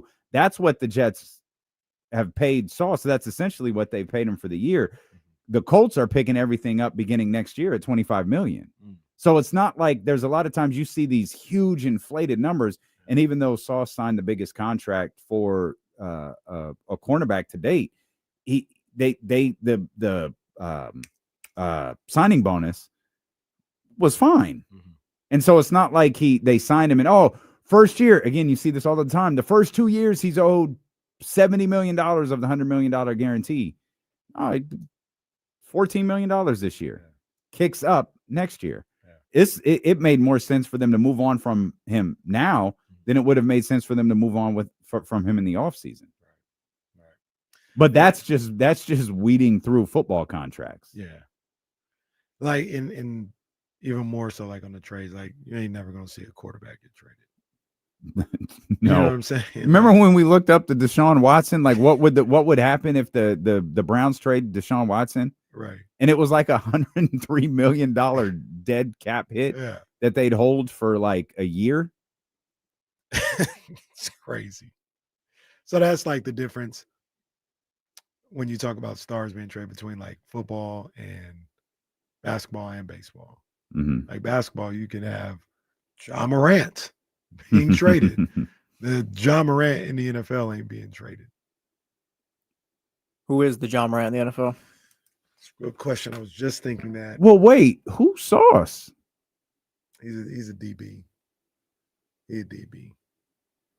He don't. I'm talking about NBA comp. Sauce is not Ja. Yeah, no. Sauce is okay. Sauce is Malik Monk being traded. Whoa, no, that's so disrespectful. So wait a minute. Wait. Notoriety. I'm talking about no. Not that. Is Ja better at his job than Sauce is at his? No, I don't think so. As of right now, no. No. Okay. No, as of right now, no. Okay. Right now, Sauce is better. Right now, Sauce is better. I'm talking about like when they're both at their peak. Ja's no, I'm better. talking about okay. I was But talking about right now. Okay. Sauce is better. Yes. Okay. Well, that's a fair comp then. Like, there's no stars in the league. You're not going to be able. There are stars. Like, that just doesn't exist. Yeah. You have to find stars in front offices, right? And if the Jets look like, we got a contract we can move off of now because our team stinks. Like, Sauce is going from a 1-7 team to a 7-2 team. Sauce is probably the closest thing to a star that's been traded in a while. Sauce is a star. Sauce is McCaffrey. I mean, that was CMC. How many years ago was that? 4? CMC is a quarterback being traded. Yeah, it's pretty. That was big. But time. Wasn't there kind of a because he was stuck in, I guess if this is basketball hell, he was stuck in football hell, where like I don't think anyone knew if Christian McCaffrey's game was going to fully, if that Stanford game, that Heisman Trophy potential winning game was going to transfer to the NFL. Mm-hmm. He had the 1 year where it was like, oh my God. And then every other year was like, huh. And the conversation was always the same. Boy, if Kyle Shanahan could get a guy like Christian McCaffrey. So it was a big deal when he did it. Yeah. It feels like a significantly bigger deal today than it did 4 years ago or 3 years, whatever it was. Kind of changed the course of that franchise. Absolutely. I mean, like if you're still messing around with the Raheem Mostert type running backs, like I don't know if you get to a Super Bowl. Tyler brings up a hell of a point. Micah Parsons was just traded. Now that's a quarterback as well, but that wasn't at the trade deadline. That's true. It's true. That was off season, right? Yeah, barely. There's like that's right. It was. That's right. Yeah. It was right before the season started. That's right. Yeah. Technically, I don't think it was the off season because it was within a few days of the first game of the season, right? Yep. Preseason ended. Far ended. By the way, Jacoby Myers is headed to the Jaguars for those that celebrate. From one bad quarterback to an average quarterback. Who was that? Who was the quarterback receiver combo in Jacksonville that was like, bro, keep the ball in bounds. Who did that when he was? It was like a training camp. It was it Blake Bortles and it was Allen Robinson, I think, and Blake Bortles. I remember. And he was like, bro, keep it in bounds. He was pissed. Shout out Allen Robinson. Remember when we thought it was over when the Rams traded for him? Like, oh man, it's over. Yeah. Yeah. Oh no. Oh no. We'll come back. The trade deadline has come and gone in the NFL, and we need to talk Kings basketball. We'll talk that game last night. A game with a very familiar story. Plus, we got Trysta Krick and a very highly anticipated 320 appearance from the professor, Jason Jones. I'm going to be completely honest. I'm right here. It just dawned on me why you're dressed the way that right you here are today. Ducking no smoke. I'm right here. He has his full Giants uniform on, right like here. Dusty Baker was going to walk back in here for an hour-long interview. We'll come back. It's D'Lo and KC on Sacramento Sports Leader, ESPN 1320.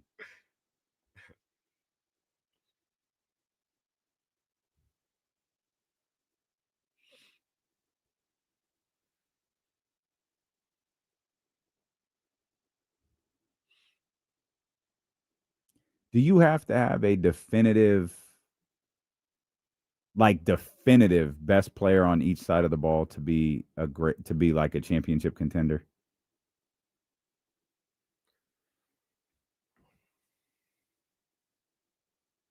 No. Like if I said Jonathan Taylor and Sauce or Jordan and Micah, whatever. Like, do you have to have that, or can you get by with an ensemble cast on either side of the ball? You need more than just two guys, I think. Well, no. Not Yeah, for elite, sure. but like, yeah. For sure. You need more than two guys. It's like Packers, like Jordan and Michael. It's like now we got to the point. It's like who's the Lions' best defensive player? Aiden Hutchinson, probably. I don't think there's a probably about it. Like he's him. The reason why I'm hesitating is, do we put Jalen Carter in that category? Elite? Yeah. Yeah, I think so. Okay. The way the league talks about him. I was just checking. Because that would have been the one hiccup where that whole that whole defensive unit was just rolling. And depending on how you looked at Jalen, you'd be like, well, he's not elite, but maybe Jalen Carter is the equivalent of Chris Jones, huh? Yeah. I think Jalen Phillips will help too. With that. And Chris Jones was on all of Casey's. I want to say all of them, but it might have just been two. Because was he on the first one? That's the one. Oh wait, yeah, he was on the first one because it was against the Niners, and he batted down Jimmy G's pass. I see why you blocked it out. I was thinking of the year before. I don't know if he was on that team when they lost to the Patriots. He might have been. I'm sure he was. Oh. Just a thought. Hashtag get Myles Garrett out of Cleveland. Yeah, the Browns should trade him. Like, the Browns should be trying to trade him. Although that stupid rule about the dead cap doesn't help. Oh, I didn't see his. I imagine it's mildly. I think that is absurd. An awful rule. If you trade him, trade everything that goes along with it. Not crazy. Oh. Stand corrected. Stand corrected. I don't know how this works though.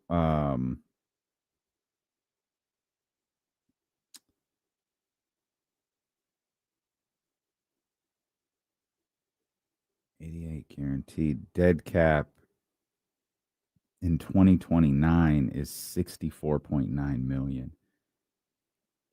It looks like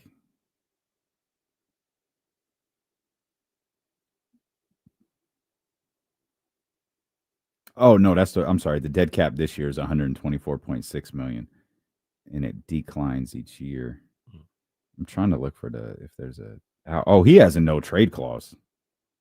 He said, "I'm here." He has a full no trade clause. I am here. This Ja Morant thing is kind of interesting.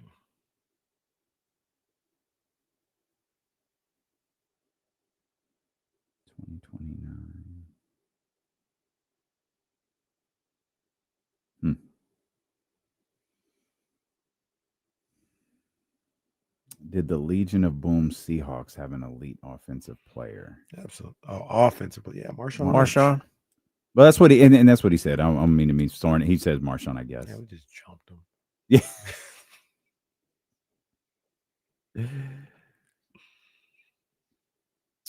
Trysta Krick coming up at the top of the 2:00 hour. We'll talk some basketball with her, maybe a little on the NFL trade deadline. But let's shift our attention here to the Sacramento Kings as the moves have been made across the NFL, so we can get back to the Kings and a frustrating loss with a very familiar story last night. Kings lose a close one, 130 to 124, and it's a lot. It's just the game was a lot of what we've seen all season. Skilled offensively, some defensive lapses. I think one thing that might be a little bit different, like the first quarter wasn't great for them, but it wasn't like they've had some really, really bad quarters that have kind of put them in a position where it's difficult, if not impossible, to come back from. But they or it in Chicago's case, it eliminates a lead. The game was never really that out of control last night in Denver. I think the biggest lead, it did get to 15 at one point. Kings never led. So it was one of those things where right out the gate, you're like, all right, they've got to catch up. And they just couldn't quite get there. Like they played well enough the remainder of the game. They just couldn't get over that hump. I got to the point where it was over by the 3-minute mark. They had gotten the game to these notes. I got it at 110-104 with 8:15 left. Then the shooter hit a midi. Got it to 110-104 with 8:15 left. And then immediately the Nuggets go on a 10-3 run. And that's like how the whole game went. Like you get to 5 or 6. It's like, yo, get a stop here. And it's a 1-score game. And they wouldn't even. Never happened. It would never happen. And then finally, Christian Braun gets a cutting layup with 3:10 left, 128-115. And that was all she wrote. It's still Christian Braun, but we're going to do that for his entire career. That's it. That's a Braun. Yeah, we all do, because we know what the back of his jersey says. My bad, Christian Braun. And I always say Brown. Well, no, you do. You said it 45 minutes ago. But when we see it on our screen, it's clearly. If I see it, I'm gonna say it wrong. If I think it, I'll 10 say times it right. out of 10. 10 times out of 10. That's kind of just how that game went. It felt like they never got closer than 6. And like you said, this could be the move here in the fourth quarter. I'm sorry, they never got closer than 6 in the fourth quarter. And yeah, every time that 6, 45 seconds later was 10. And then it got as high as 11, and then that's just kind of what it lived at. It got to 13, and the Kings just tried to chip away at it. But, eventually the clock is going to run out, and those shots aren't going to be there for you, and the game is going to end. And the Nuggets started so hot from 3 in the first quarter that there was very much all right, like Jokic just hit like his third one. In fact, like I have it in our notes somewhere. They went. Denver was they were 12 of 38 on the game. They were 6 of 12 in the first quarter. So half of the threes they hit in the game were hit in the first quarter. Yeah. Jokic was. I thought Jokic had 6 by himself in the first quarter. It felt like Jokic was really aggressive yesterday. If you told me Jokic ended the third quarter with the first quarter with 30 points, I'd be yeah, that sounds about right. He was feel like I can remember all of them. He was super aggressive. He was super physical. I was like, settle down, buddy. Settle down. He's frustrating, man. So good. The passes were frustrating. The passes were 14 effortless. assists yesterday. Just effortless, man, and always the right decision. He was a problem last night. Then they got into the situation in the second as quarter, he usually is, where they kept fouling. So Christian Brown kept going to the line. Like, he wasn't even playing that great, but he just kept going to the line when they were in the penalty. It was really one of those things. We talked about it on the handoff, where the Kings, I don't feel like they played bad, but to win that game, you had to play great. And they didn't play great. Like, they just didn't play great, and they weren't going to win that game any other way. They probably, they didn't. And that's again, it's what's your perspective on this team, because they weren't awful. There are frustrating components to last night's game. Zach LaVine, who has just been scorching on the offensive end, was 4 of 11. Now, I'm going to give Denver a lot of credit as to why he was 4 of 11 yesterday, because I tried to rewatch that game a bit this morning, and like, he was their focal point. He was the guy. They were physical with him. He was the scout. Yeah, and he was the shoot around conversation. Zach LaVine is 30+ points per game so far this year. That's who we're focused on. And that's a team that can do it to you. They have the personnel, they have the mentality on the defensive end to make life difficult for you if you're kind of like all they have on the offensive end, which isn't the case, but like, he's the number one option right now, the creator, the guy that's going to stretch the floor, shooting the 3-ball and all that. And they can lock in on that and make it difficult. I got to go back and look. I think somebody else started on Zach LaVine, and then in the second half, they put Aaron Gordon on him. So being able to have like maybe a Christian Brown out there defending him in the first half, he does everything he can to make his life miserable. And then they flip it and bring in Aaron Gordon in the second half. That's tough. That's tough to deal with. So, and he just wasn't hitting shots. You know, he had some good looks. He had a couple good looks towards the end of the game. It just didn't go for him. A couple in and out shots. So it was the combination of what Denver was able to do and the fact that he just didn't make any shots. Russ and DeMar led the team in field goal attempts at 17 each. Russ led the team in scoring with 26. They actually they scored 124 points. Mm-hmm. I mean, the offense was there for him. They got another. Hey, shout out to Drew Eubanks. He's missed like one shot in 2 games. Like, he's playing good basketball in the minutes that he's in there. Yeah, I had the same thought yesterday. I was like, damn, Drew Eubanks is actually playing pretty good. Like, he's not a bad player. 3 of the 4 guys who came off the bench played really well yesterday. And you look at a guy like Drew Eubanks, and we talk about like how he's not a bad player and some of the things he's doing. And he's like anybody else. What if he was playing with better people around him? You know what I mean? Like, sure. Part of the reason why we get frustrated with his signature reverse spin and, and some of this stuff is because they need better players. If he was on Denver, for instance, he might even look better because there's other top flight players around them. So, well, Jokic or JV sure looked good yesterday.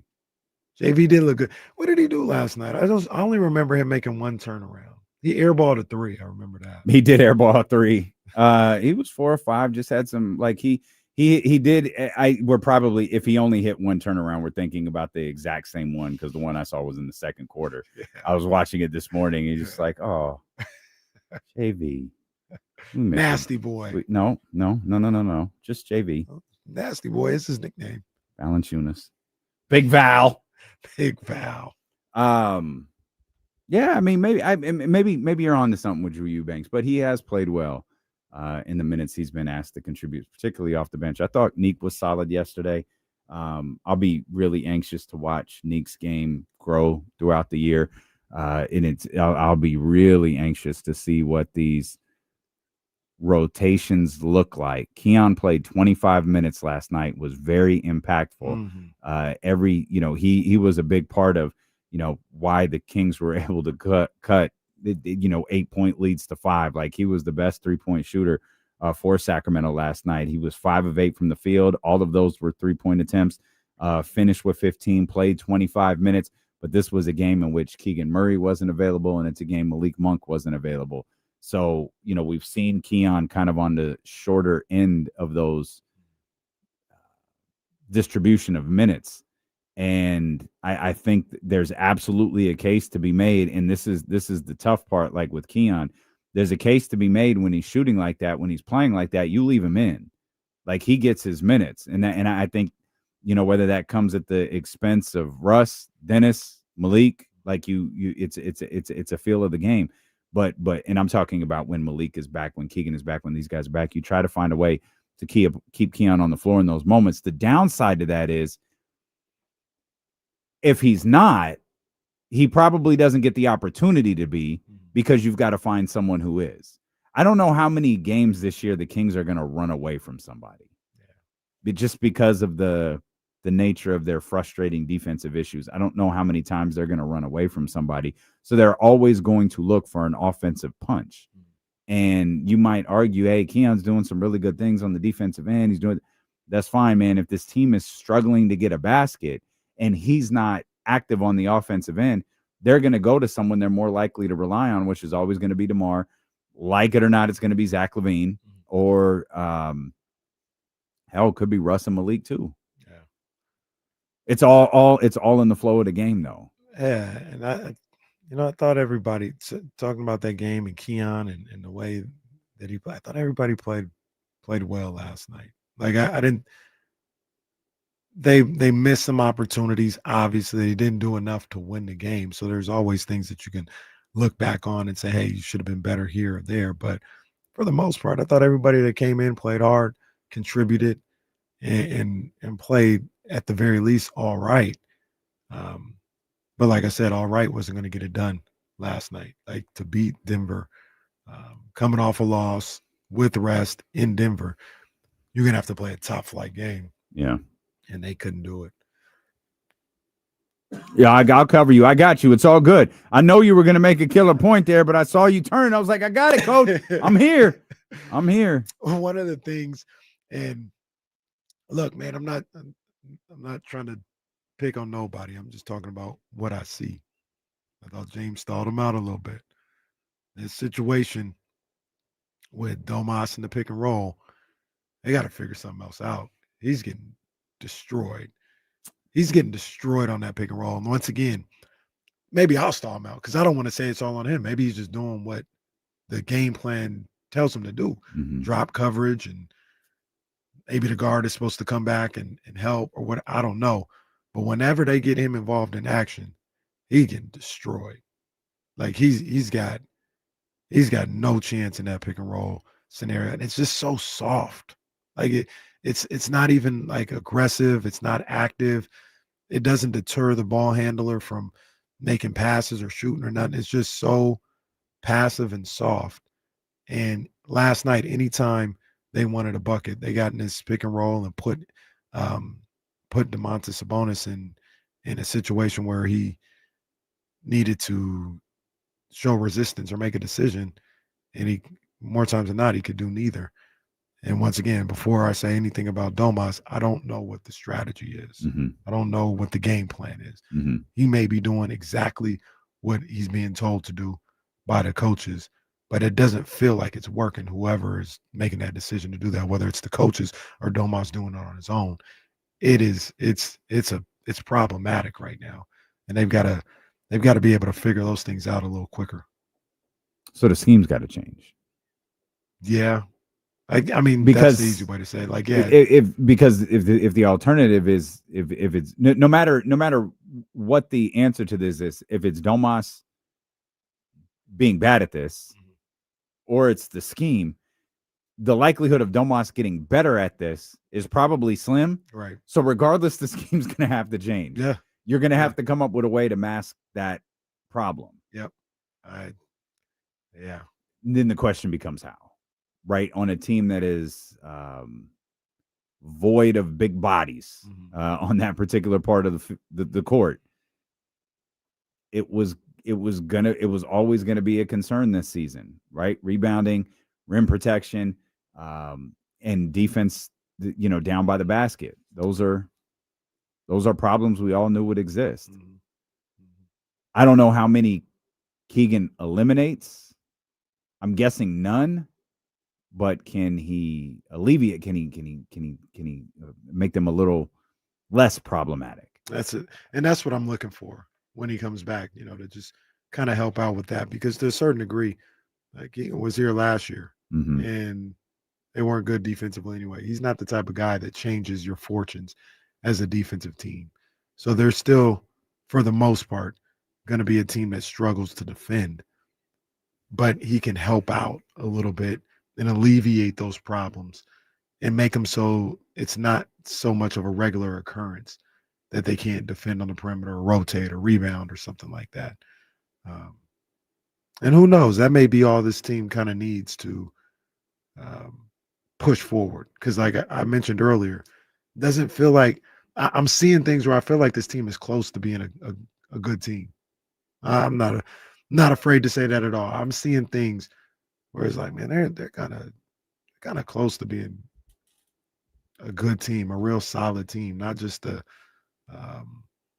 team that plays hard. Like they're starting to get used to each other. They're starting to do some things out there. But you laid out perfectly the answer that I don't have. Are they just forever going to be close to it? Are they ever going to achieve and get over the hump and be what I think they could be? Or are they just going to lose close games? Yeah, that could be who they are. You know what I mean? And they'll never get over the hump and figure the things out enough to win on a consistent basis. But man, that would be frustrating if that's what happens, because just watching them, they're not far. Like, it doesn't feel like they're far away from being a much better team than what they've shown so far, or their record indicates. Will they ever get to that point? I don't know. Which reminds me, we have not discussed Precious Achiuwa yet, who it appears is the newest member of the Sacramento Kings.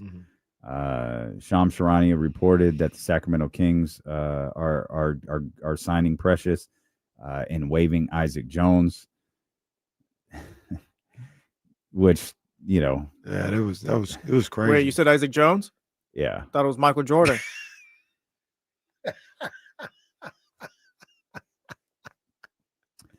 I believe some members of the show spent some time on social media after the trade was announced. People were hitting me up like, "Oh, what's up with your people?" I'm talking about Kings fans. It's like, "Yo, what's up with your people?" Lees would say, "You can't folk okay?" I'm not sure. I'm not sure. Isaac Jones, who has played in 3 of the 7 games so far this season. This fan base loves nothing more than potential. Be it unrealized or otherwise, like this fan base loves potential.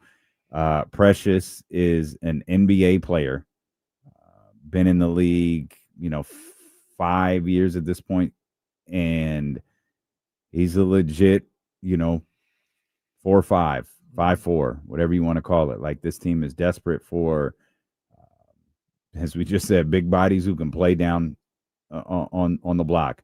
And Precious can do that immediately with the little learning curve. It's fine with me. Yeah, it's perfectly fine with me. I'm 100% fine with this. The guy who has played in the NBA on winning teams in high-level moments. Like, he's been somebody that's gotten burned and been relied on in playoff games, whether it's because of injury or what. Like, the Knicks went to him like, yo, Precious, we got to win this game. We got to win this series. Which is such a funny sentence. Yeah. Yo, Precious.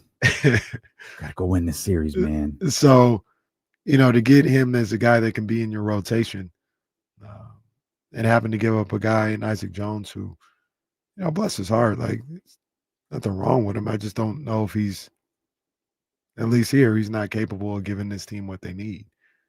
And yeah, you go and get the guy who has a bit of a resume in this league to play that role off the bench, being a backup big, like you said, a 4 or 5, depending on the matchup.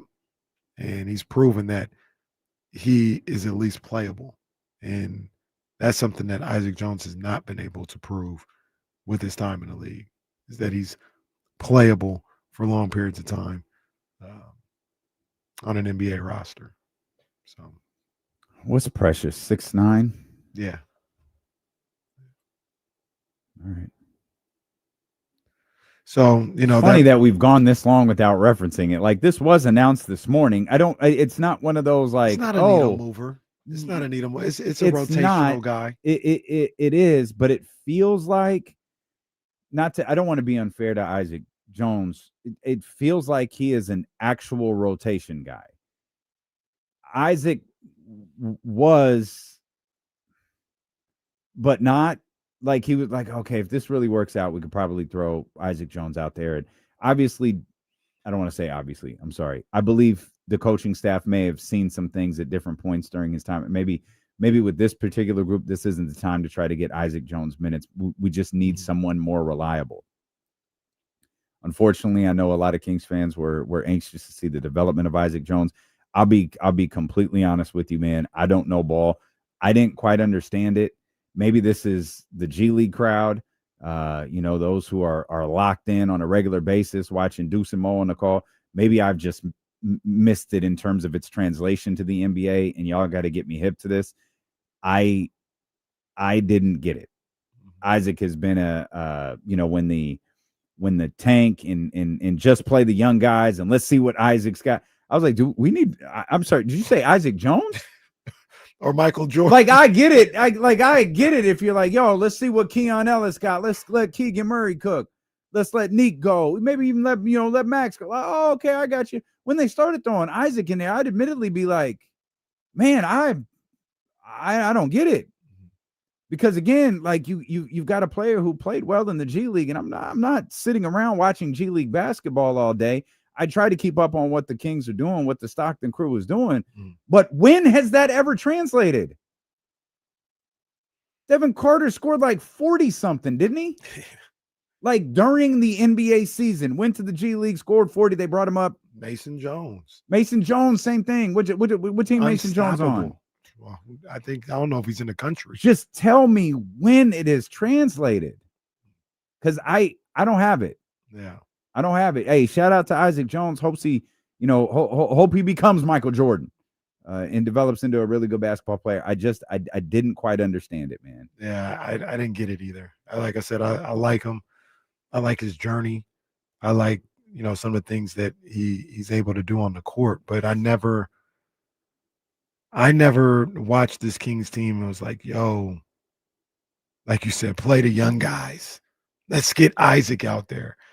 No, I know who he is. Yeah. I know who he is in this league. I know what he's shown himself to be in this league. And it's not good enough if you're trying to win games or even build something, to be honest with you. Like, it's not, we're building with the young guys. Well, that's one of the young guys maybe you don't need to build with. Yeah, I mean, I don't want to do that to him. I'm just not gonna lose my mind that the Kings have moved on from him. No, not like he's a bum or nothing like that. But it's like, I'm gonna look for a better version of what I'm looking to get out of Isaac Jones. I've seen enough. I don't need to build with Isaac Jones. I need to find somebody better than Isaac Jones, and I think that's what they did today. Was it? Who's the best player to come out of the G League? Van Fleet. Yeah, Van Vliet probably Van Vliet. Alex Did Caruso's Brunson up there. start in the G League? Did he play some games in the G League? I feel like he might have. Part of me thought OG did, but I don't think he did. Did Pascal might have played. Siakam. Yeah, I think Pascal played that some. might be who I'm thinking of. Yeah. Because Pascal, Siakam, OG Anunoby, same. Well, they were both on the Raptors. That's what it was, and that's who They're it both is. black. Yeah, it's absolutely. Well, you fired the brother first. Siakam is absolutely who I was thinking of. There are those absolutely exist. Mhm. Not very many. And I don't know. Maybe there's just this constant fear that we're gonna miss out on the next great G League player. The other thing is, I'm not sure. I could be wrong, but it didn't take 3 years to see Siakam become Siakam. It wasn't 3 years. Like it at was all. It was a couple. few months. You got him out. Oh, we might have something here, and he was probably up with the big team within a year. And the point in all of that was not to say anything ill about Isaac Jones. It was, I think, pressure. You mentioned a rotational player, a big needle mover. No, probably not. I think Precious can play tomorrow night against the Golden State Warriors. Should this all be executed quick enough? Like, I feel like he can play tomorrow. I feel like he'll have a spot in the rotation immediately. Mm-hmm. He might have a spot ahead of Drew Eubanks. I have a spot in the starting lineup. Who knows the way this season's going? Trysta Krick joins us at the top of the 2:00 hour. And, well, familiar news out of New Orleans. We'll catch you up on that. Steelo and KC on Sacramento Sports Leader, ESPN 1320.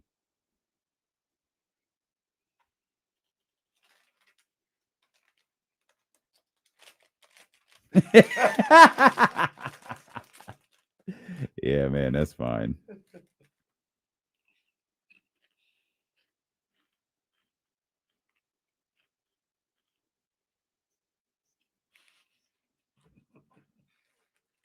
He even went to old Twitter apology. Like, buddy, it's okay. It's all right, pal.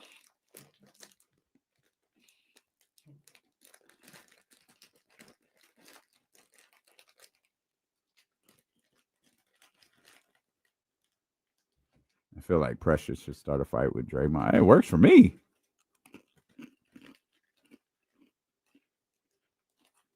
No, you're not like that. You're not like that. Did you see LeBron had Steph on his podcast? I did see that. I didn't see the podcast, but I saw you had him on. Yeah. I want to watch that. Absolutely. Also, going back to Draymond, I love how he's like the gatekeeper of like, yeah, I tested this guy and he didn't back down, so he's cool. No, he's All only right, the good. gatekeeper in his own mind. Well, that's what I'm saying. Like, who made you that person? He did.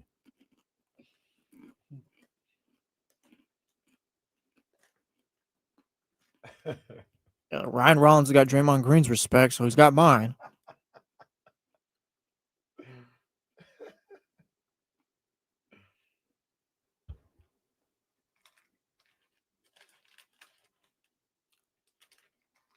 Saw this, was not happy about Russ getting a video tribute. We need less of the tribute videos. We'll talk about that. We could talk about it right here. Did you see Myles Turner got one? Oh yeah. Oh, that was great. I saw some clip. I didn't really dive in. Oh, it's Yeah. he was Have some upset. self-awareness, Miles. Oh my God. Like Okay. have some self. We'll talk about it. Yeah, we'll do that right here.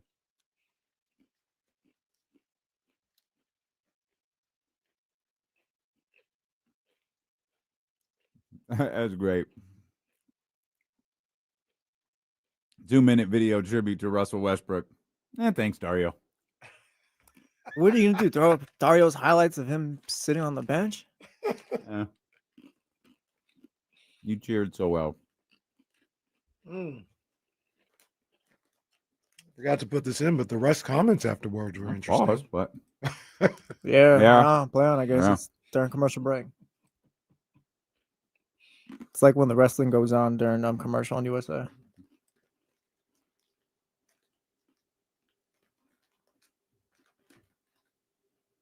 It's not my bad, but college basketball had a big night yesterday. I was tapped in. Oh yeah. Maybe that's what I'll do if YouTube TV doesn't get ESPN back. I'll just watch college football on True TV. College basketball on yeah. True TV. The ones that aren't on ESPN. Yeah, I'll watch True TV. I'll be tapped in there.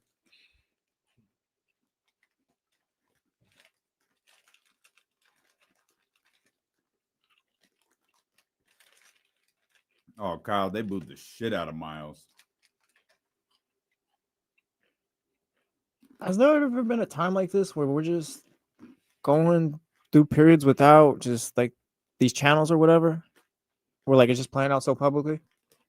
I can't remember one ever lasting this long. I'm sure there has Like, been. I know like like it's coming down to the wire, Yeah. call someone so, but it always gets resolved, and now it feels like it's all just greed driven now.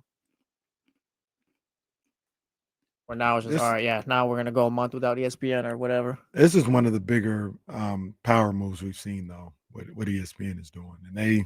I mean, this is their Disney statement versus Google. Yeah.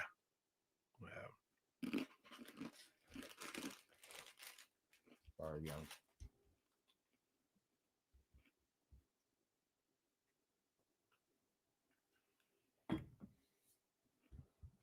Tyler, I am fine with all of this, but none of it happened, man. None of it happened.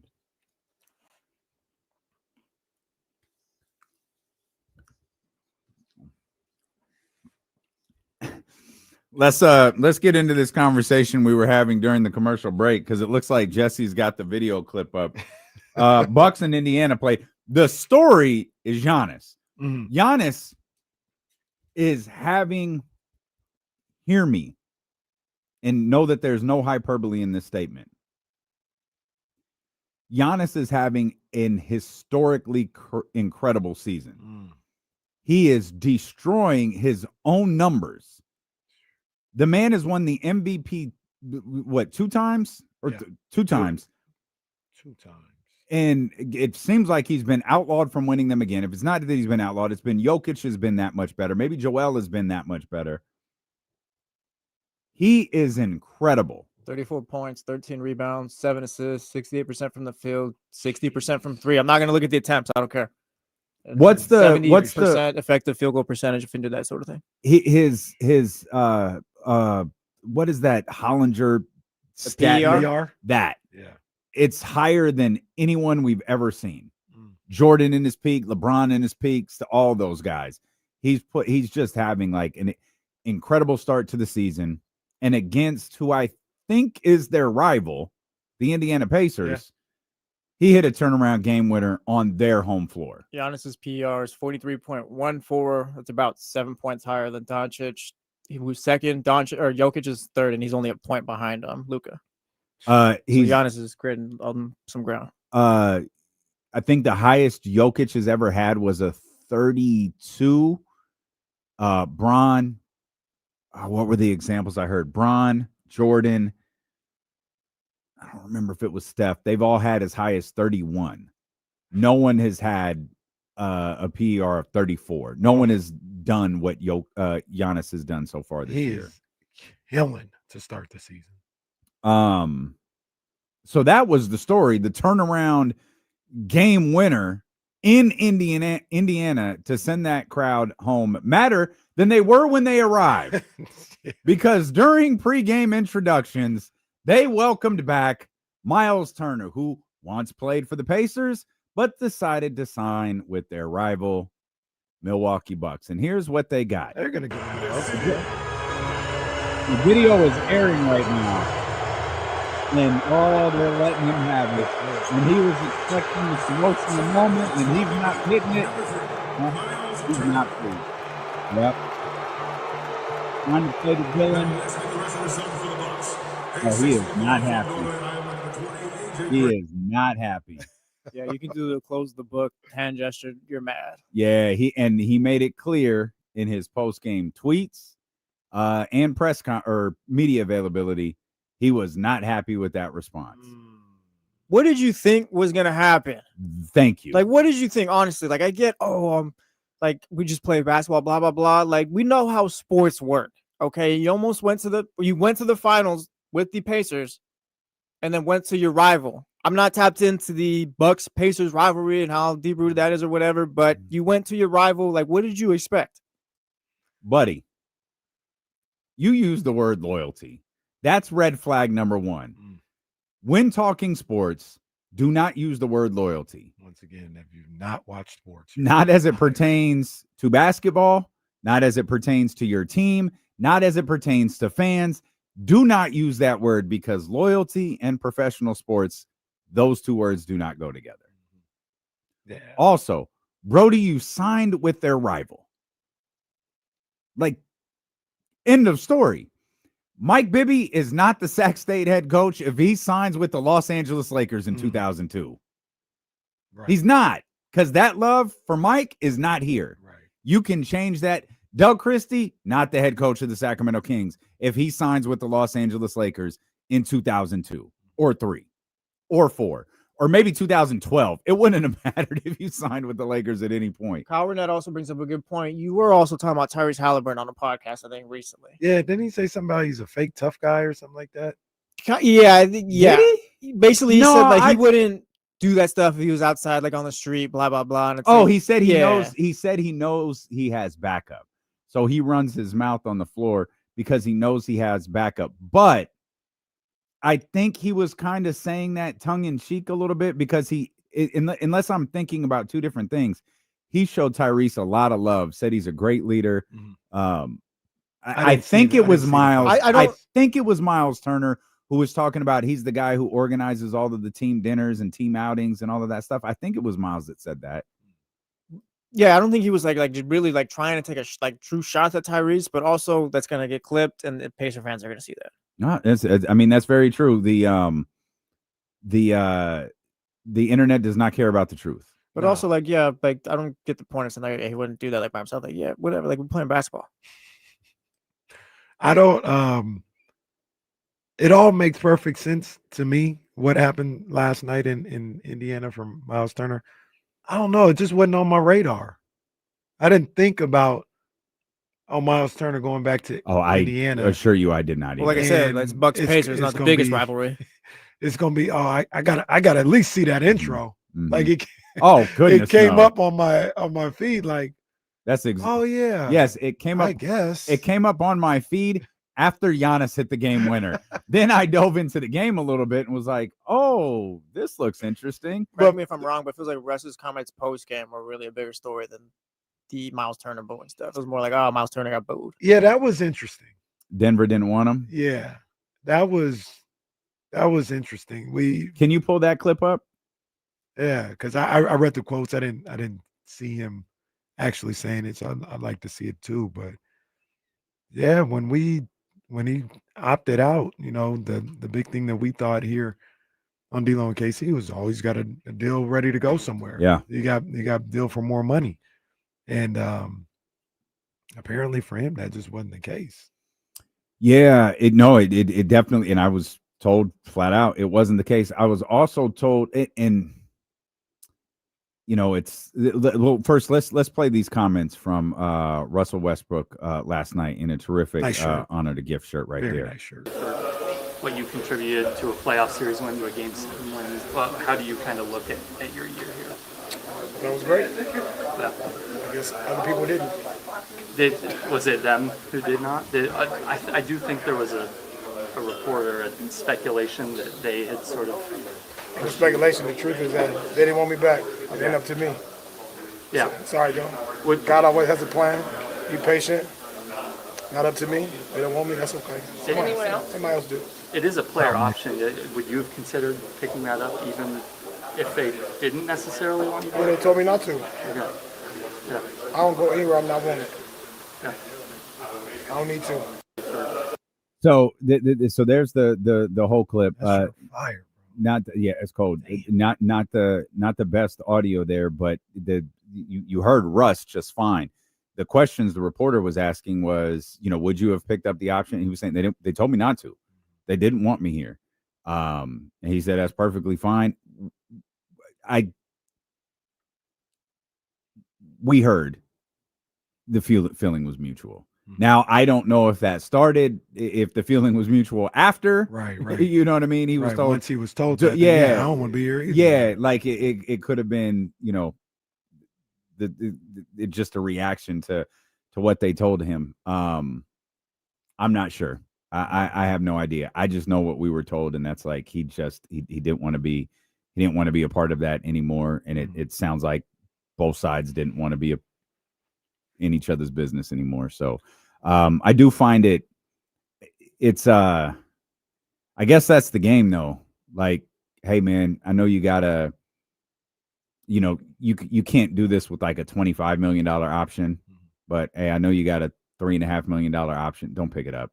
You're not going to play here. We might send you home. Like, don't waste the year. Like, we don't want you here. Right. And if you're Russell that's Westbrook, not really a player option. Right. You know what I mean? And if you're Russell Westbrook, where you've made upwards of probably $300 million in your career, and somebody is telling you, we don't want you here for $3 million, at that point, I'll walk away from $3 million. You don't want me here, I'll go find some money somewhere else. Yeah, especially for, a dude who I think even made it clear here to JA, like, he wants to play basketball. He's not looking at this as his last stop. He's not like, he doesn't appear to be planning for his last stop. Like, he still loves playing basketball. Yeah. And as we saw last night, as long as you know what Russell Westbrook is and you get some good and bad with him, like, bro can 37 years old, still hoops and still impacts games. Yeah. He's a big reason they beat Milwaukee the other night. He played well last night. I think a lot of what he did last night too was picking up the slack. He had 17 shots. I think it was DeMar that had 17 shots also. The Denver Nuggets, they were working to limit Zach LaVine as much as possible. And those guys stepped up as best they could in that moment. It just wasn't enough. No, it wasn't enough, man. But that was interesting to see, man. Russ talk about that after the game, and it bothers me. Like, I know that happens. It just bothers me that a player negotiates a player option in their deal and essentially is told, yeah, don't pick that up. Like, because if the player option is $3 million, like, yeah, no, we can sit you. We could essentially, we saw this, like, I will never, ever, ever be okay with what happened to Carmelo Anthony. That just felt like a lot of people just kind of, I don't want to say getting revenge, but gleefully sitting him when they had the opportunity to and taking years off of his career. Now you could tell the player, yeah, you got $3 million. No, we'll just, don't pick up the option, because if you do, if that $3 million is important enough to you, you're going to pick it up, but we're ultimately going to send you home, or you're just going to sit at the end of the bench all year. Yeah, that's whack. Let's bring in Trysta Krick. It's Walks with Trysta. You may have seen this on Instagram, but Trysta, it was raining, it was cold, like, she was still out there though. Trysta joining us from outside. What's up, homie? Getting these steps in. Where'd you get that cardigan at? It's Honor the Gift. Yeah, it is. HTG. I need one of those. Oh yeah, good look. Yeah, Pink you fire. You got to stay on the website. Get on top of the sale, because every once in a while they bring back all of their old collections and they're on sale for like 3 or 4 days, and you could stock. I swear to God, I still got an Honor the Gift T-shirt that has the tag on it. It was like $12 from like 10 collections ago when I bought it. That's Mando. You got to pick. You don't want to send somebody a text. Well, I did. It was just Kenny. He let me know. I'll text. I'll text the group chat next time. That's it'd be the same ones. Be your own. It's me. Did you get a laugh out of Myles Turner's reaction to being booed last night like we did? I can't stand him. Oh. I absolutely can't. You guys didn't see the video. That is an impressive response. No, that's honestly, the more I dig in and think about it, the more disgusted with his behavior I become. Truly. Truly. You're talking about a guy who was cared for erroneously on that team for a decade, when he's a 7-footer who can't rebound, and a rim protector who got worse at rim protection and did not perform in the finals. And pretty much, if he would have been up to his averages, they wouldn't have even gotten to a game 7 with OKC. And he just wants to change the narrative about what is true. And I know this for a fact, that the Pacers organization are different than other teams. When they sat down with the players, they said, what's really important to you? What do you guys care about? And guys, as you would imagine, said, we don't want to find out we've gotten traded on the internet. We would like to have a heads up. And they said, okay, this is the deal. We're going to do that. We will not tell you about like little meaningless calls and chatter. But if we're actually close to moving you, we will alert you before it ever comes to a Shams bomb or a Woj bomb. But in response, or that trade is, or the exchange is, that if we don't trade you, you can't be mad at us or be salty. Because that's the whole reason that no one tells you until you're moved. Is because we don't want to deal with the deal falling through and you getting all butthurt and in your feelings about it.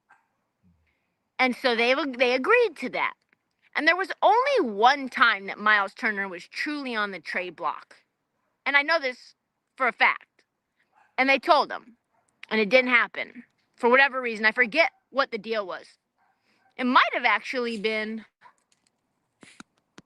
No, I don't think that. I won't speak that because I don't actually know for sure. So then you've got a fan base that has a whole section for Myles. I think it's called like the Turner block or something, or the Turner party in the section in the arena.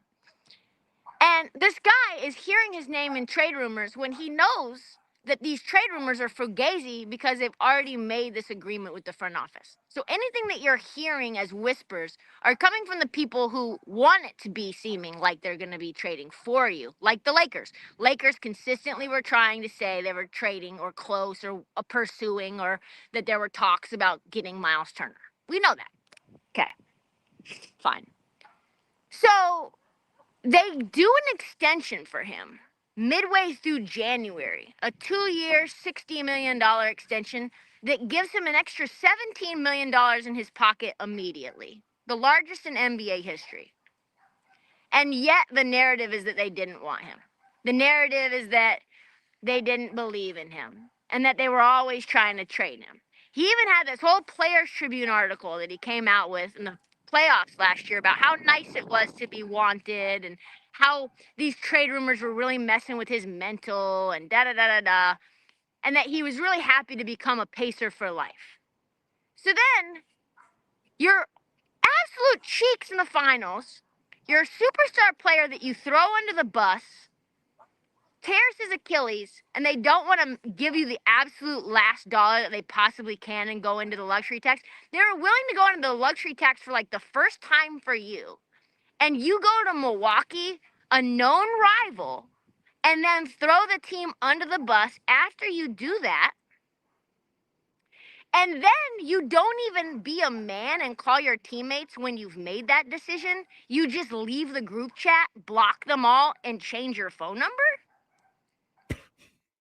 Wait, is that the shoot? That's what happened? Goodness These are gracious. all factual accounts of what has occurred. And then you online put a broke down F1 car on your Instagram story when you come back there to basically say that the Pacers are like the Indy 500 and they've crashed out without you. And you're shocked that you were booed by a fan base that really supported you when you were underperforming. That's just nasty work. You see what I'm saying? Like, if you get this whole picture, it's not just funny that they booed him. It's absolutely valid. I'm so glad we asked this because it was just kind of a throwaway remark. I didn't expect her to go ether on Myles Turner. I didn't know all this at all. Now, here's the deal. Now, I know, obviously, here in Sacramento, you deal with people who, around the NBA, around the league, it's not really a big deal, but they come back. Buddy Hield's one of those guys, right? Like, Buddy Hield is not that consequential in the whole fabric of the NBA, but he comes here and he gets booed, right? I just didn't even know people really cared that much about Myles Turner. Like I didn't know it would be that big of a deal with anything that he said or did, where he went, and him coming back. Like, it's Myles Turner. I know people around the league are like, yo, Sacramento is Buddy Hield. Like, what's the deal? Like, it's not that big of a deal. It's Buddy Hield. It's not Tyrese saying something to you or something like that. I thought that was the case with Myles Turner, but I guess it runs deep. Pause. Yeah, you're talking about a guy that was like apparently having severe mental health disruptions based on the fact that the Lakers kept leaking that they wanted to trade for him. It's like, Myles, that should speak to how valuable other teams think you are, not the fact that the team that you're on wants to discard you. It's just dumb. It's really, really like petty and dumb and emotional and sensitive, which is very on brand for Myles Turner. This guy wears his button-ups lower than D'Lo on a night-to-night basis. There is nothing. What that got to do with it? And he's sassy out there with it. There ain't nothing wrong with. I was thinking about. I was thinking about our Ty Dolla $ign. I was like, I have an idea for our Ty Dolla $ign Jacquees concert. I'm gonna have to mess around with it, see if I can pull it up. But we're talking on stage 4 buttons open. Don't shame people who rock the 4 buttons open. Don't do that. Okay. We're gonna look different. My bad. That was a flagrant. So we're gonna look that different. was a flagrant. My bad. That was an unnecessary shot. Unnecessary shot for comedy's sake. I recant. So that's the other part of this is I'm not sure what the temperature is going to be, but I remember last year around this time we were outside at the concert and it was really cold. Right. It was freezing, and I was like, yeah, this idea isn't going to work. Nip it. So let's stick with trade conversations. We saw an interesting action by the Memphis Grizzlies a couple of days ago. Ja Morant suspended by the team for a game, and that's leading to a lot of questions about what Ja's future is with Memphis. Yeah, I'd love to see him in Sacramento. So check this out. Yesterday I was watching it was late at night. That's probably why I didn't like go the extra mile. But I was watching you on Instagram, and it was the 5 destinations for Ja. And I was watching, and like halfway through, I got the little circles, and I don't know. And I was like, damn, it's 1:30, man. Let me just get off my phone. So I didn't see like where was Sacramento on that? Was that number 1? I said they were in no particular order, but that would be my number 1 favorite destination for him to be. Why? I just want good things for you. I want like you see how the fan base rallied around Malik Monk? It's that on steroids. You know? What he can do out there with the basketball when he's highly motivated and healthy is some of the most obscene athleticism that we have seen by a small guard like him. I mean, he's up there with the likes of Derrick Rose and Russell Westbrook, and in terms of his power and like highlight level play. And so when you talk about butts in the seats, which, listen, Sacramento doesn't have any problem putting butts in the seats. It's not like Brooklyn where they tried to finesse me into thinking that Barclays Center is sold out every night, which it is not. The golden one gets up, okay? Regardless if it's Zach LaVine and DeRozan or if you've got Buddy Hield and Rashawn Holmes, okay? So it's whatever. But I think good things, if he was highly motivated on this squad, it would be really fun to see, honestly. So that's what I wanted to ask you too. So you still believe I believe he's still that guy. Ja Morant coming to the Kings is good things for the Kings. Well, I think he still got it. I think he's quiet quitting. I don't think his level of athleticism has really gone down as much as Tim Bontemps would like to say. The wet blanket that he is on a night-to-night basis. Like basketball. Like he's not a wet blanket. It's like drenched. Dude, I will listen to the Hoop Collective. That's my favorite podcast. That's your first mistake. I like that podcast. It's a decent podcast. Even though it gets you all the information that you want to know about transactions. I'm a transaction monster. That's my favorite part of the league. Is where are people going? Why are they going? What's the Game of Thrones element of the NBA? I love obviously the basketball first and foremost, but secondly, transactions. So I love Brian Windhorst. He's hilarious. So is Tim McMahon. But Tim Bontemps, I literally on a day-to-day basis because I listen to it falling asleep. That's like how you know I'm falling asleep alone. Is nobody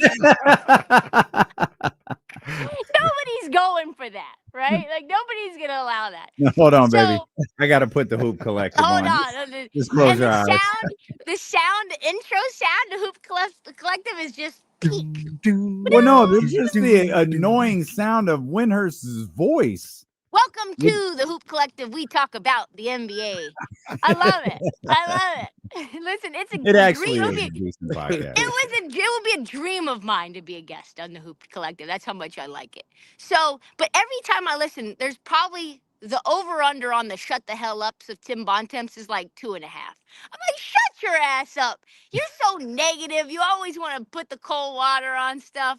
They're having a good time. You're like, actually, it's like, get out of here. Anyway, he I'm not thinks sure he Ja likes Morant's. basketball. I'm really not sure he likes He basketball. really doesn't. He really doesn't. He's been covering the league far too long. But I think Josh still has it. And I think he doesn't like how they did Taylor Jenkins. I don't think he likes how they moved on from his guy and Desmond Bain. And I don't think he's been a part of the process. He's obviously been in hot water with suspensions and dealt with injuries. I just think a change of scenery is very needed. You see what happened with Luka. He was never going to slim down in Dallas. He was never going to change his behavior or his mindset as an athlete in the same location that drafted him, where the fans already expect him to kind of fool around. And now look at him. He's out there in a new level, just balling. So I think for Ja, that's the same scenario, where you go to a new location, you find a coach, hopefully it's this coach. Hopefully it's not. I don't think Ime Udoka and him would work. But I will say you kind of need to have him involved in the process in terms of what offense that you want to run. And the man likes ball screens, so you're going to have to run them. I'd do it, man. I it's a risk. I understand the risk and I see it, but I said it earlier. His ceiling is high enough where it's worth the risk. Yes. Where he can take you if everything's right is probably somewhere you haven't been since the early 2000s. If he's right. Dame doesn't like it. The face. I don't think I do. The face tells me everything. I don't think I do, but I do understand the argument. If you're looking for for those that hate DeMar and Zach and those guys, like that's fine. You want Keegan and Keon and all of this, they're not centerpieces. You need a centerpiece. Mm-hmm. I hear the argument about Ja Morant being a centerpiece. Especially in a small market. If you can get a centerpiece in a small market and see, kind of like Cleveland did it with Donovan Mitchell, just get him there and hope that he enjoys not Donovan Mitchell, though, man. He's not Donovan Mitchell. He's not Donovan Mitchell. Like I'm like, I said this yesterday, and I'll say it again today. I have talked myself back into the Ja Morant, De'Aaron Fox thing. Oh. Yeah, like they're not that different. He's more of a force than De'Aaron, though. That's the difference. No, I think you hope he's more of a force than De'Aaron. No, he's always in his career. I don't. That's a great point. I think that's true. He's done more than De'Aaron. So, but will he do more moving forward than De'Aaron? That's the question. Explain. Repeat what you mean by force. I just think and these are the intangibles. These are the things that you get into maybe psychologically, just kind of watching him. Like when he is locked in, talking about Ja Morant, there's a force to him. There's an aura to him. With his teammates. Yeah, with his teammates that elevates everything around him. I think when you talk about that was always just the difference between the two for me, between Fox and Morant. Like I think there's things that the other does better than the other, but they were generally the same person. The thing that separated the two for me was when Ja was like getting after it, he was relentless. Mm-hmm. He was and Fox was passive. Fox can be passive, and I think that That's was true. the difference between the two for me. And I don't even know if one is better than the other. Mhm. I'm just saying that was the difference between the two. Yes. Okay. I hear you. I hear you both. I'm just a little concerned. It feels, and maybe it's Memphis, maybe it's the change of scenery thing that Jesse was talking about earlier. It just doesn't feel like the trajectory is up; it's down. I understand. And maybe and maybe that's to the Sacramento Kings' advantage. Reclamation projects. Yeah, and like I feel like if you do this right, this is the retooling versus rebuilding thing. If you're able to do this right, like my opinion is it can involve Domantas Sabonis. It creates too much of an imbalance on the floor. Domantas Sabonis still needs to be a Sacramento King. And while I love the way that Zach LaVine is playing, and I think far higher of him than our beloved Trysta does, I would rather do that than in whatever combination of stuff you want to do. Right. I would rather do that than lose Domantas Sabonis. Yeah. It's I just don't even know if too much on the Demonis makes sense on that team. You would have to probably turn it into a 3-team deal. Yeah, I'm not sure that he does either. I was thinking more in the aspects of contracts. Like, I don't know who on this team outside of, you just get a sturdy point guard like Dennis Keon Ellis would. I don't know. I made this. I didn't make this argument. I made this statement yesterday when we really got into this Ja Morant conversation, TK, and it's that Memphis is in fact done with Ja, and they have been done with Ja because they gave Jaren Jackson Jr. that contract they gave him with the belief that this is the guy we believe we can put a roster around and return to one of the top teams in the West. And that is folly. That is folly. They need to move on from both those men. Oh, we could say what they need to do. I think they love Jaren Jackson. That's fine. Keep on keeping on with that broke ass jumper. Damn. The weather's cold. The weather's cold, and now my heart on these topics is as well.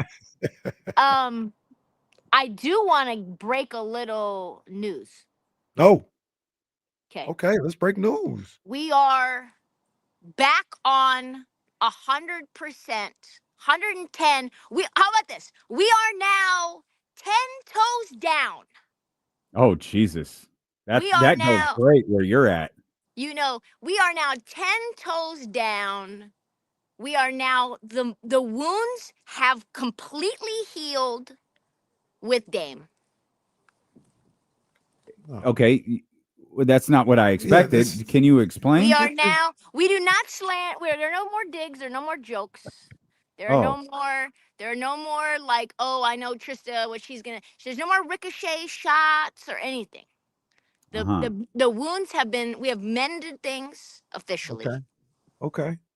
A nice chat for about 15 minutes last night. I was about to say, like, was this personally, did you guys we have truthfully mended. We hashed it out, and the wounds are mended. Well, I'm glad to hear that. So just know there won't be any more funny little kikis when it comes to 10 toes down or any of the jokes that I would make. And I asked him if he got mad at me, and he said he didn't. And I told him it was all jokes. And then I asked him why he unfollowed me then. And he didn't have a lot to say about that, but we're good. Did he follow back? I don't know. I'm not sure. I haven't checked into it, but we're good now. It's all good. I'm going to go to the San Antonio game, see if I can have the same conversation. But go to the Kings game, have the same conversation with Devin. He hasn't earned that conversation yet. He will never earn that conversation. You started this whole thing, by the way, with Devin. When you came back from that, was it a draft party story? Summer League, that party, that WME party where he was rude. Don't be rude. Be nice, man. Don't be rude to people. I saw Dame working out yesterday. That was cool to see. Like, he was. Like, he looks healthy. He looks healthy. He looks happy. He's like, "What you doing back?" And I said, "I'm here for my mom." And he goes, "I'm here for my mom." I said, "Okay." That's great. Yeah, it was That's nice. It was great. nice. Are you gonna be more of a fixture at Trailblazers games now that you're there? I hope to go to everyone I can. I would say this. Rasan said you were a wild boy yesterday, by the way, D. He said we were talking to you. We were talking about the there's 2 radio stations in Portland, and the guys who are on the competing radio stations are like peas and carrots. You know, they're fun, they have fun, they're joking. And I didn't know one of them, this guy Sean, was working for the iHeart station. And the other one, my friend Danny, works for the Odyssey station. And I said, oh, you work for iHeart? Oh, is it, can I talk to him? Is it like Bloods and Crips out here? And Rasan goes, it's not like Sacramento here. I said, oh, okay. I just needed to know like what kind of turf situation we had here. And he said, no. It's all love here. It's all good. It's not like some of the other places I've been. And he said, yeah, D's a wild boy. D's a wild boy. No, I'm not. Just watch your effing mouth. Like that's all it is. That's all it is. Like we got mad love for a lot of people at 1140, but I don't even know that. I don't think any of them are even there right now. Well, one needs to be careful, but everybody in the past, yo, watch your mouth. Like you just got here. Keep your mouth shut. And you see the amount of grand openings and grand closings over there.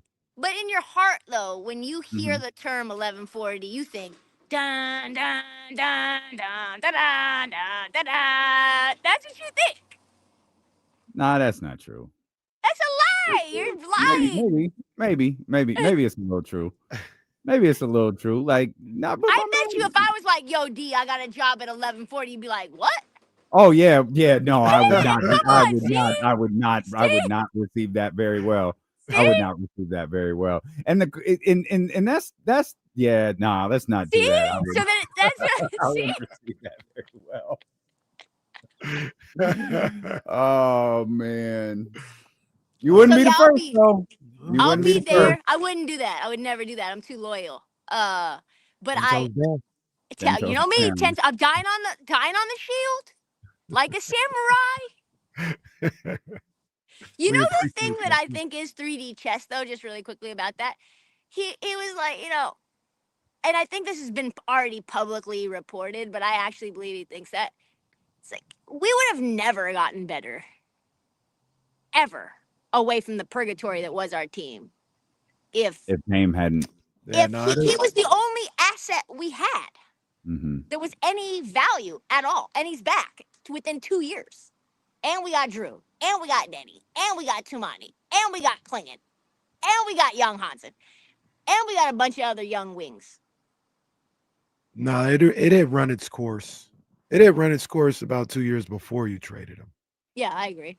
And, it was luckily it worked out where, he's back, and we didn't want to let him go. He didn't want to let us go.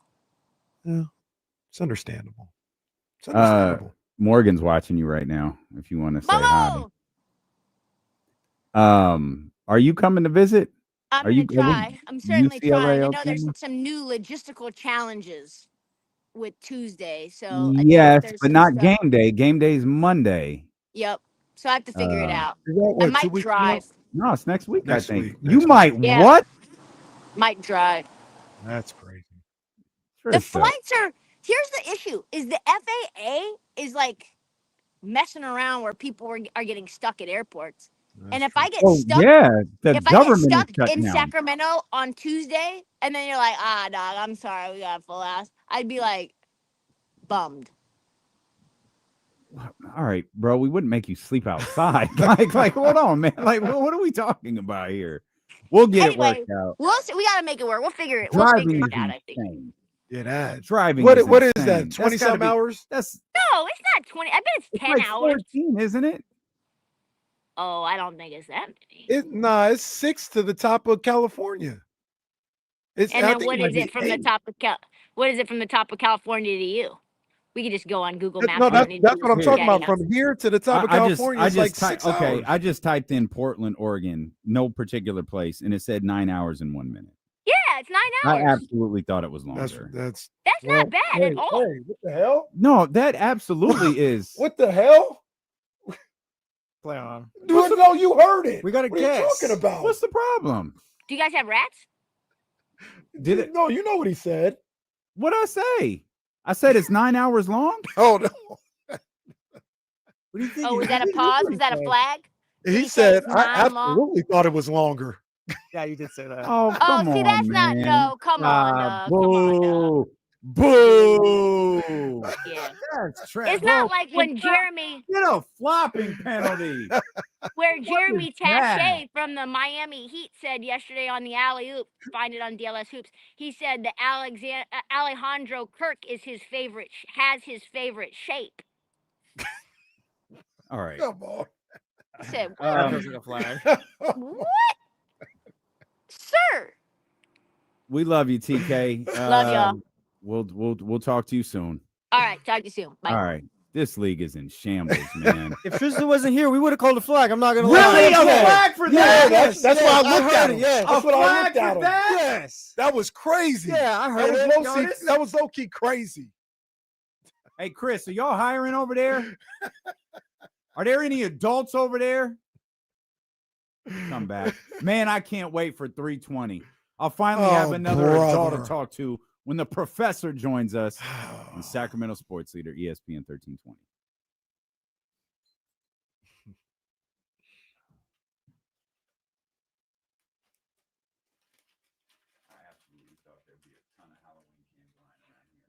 Oh, they're just gone. The hell? Come on, man. Hey, everybody.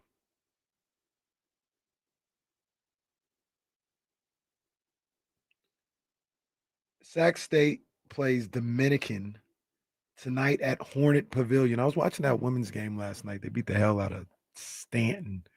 It was pretty cool to see the pavilion. It's like, damn, all right, they got this done. This actually looked pretty cool. So I'm gonna try and go tonight when the boys kick their season off against Dominican. But shout out to my people over at Ride with the Hive, my man Parrish, El Grove Audi. Shout out to my girl Brooklyn. They're doing a contest right now. Can you predict the score, the final score tonight at Sac State versus Dominican? I think I'm gonna go with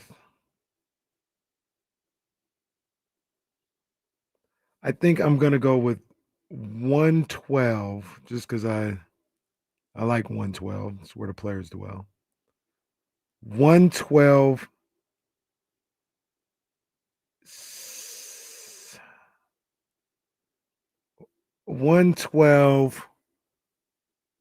60 65. No. 112 75. 112 75. That's what I'm gonna go with. 112 75.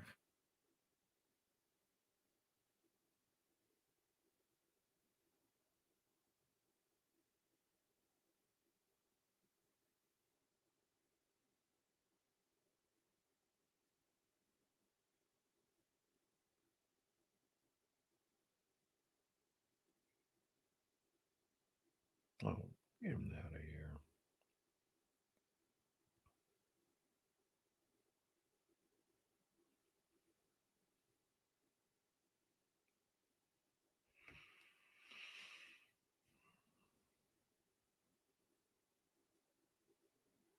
Room 112, where the players dwell.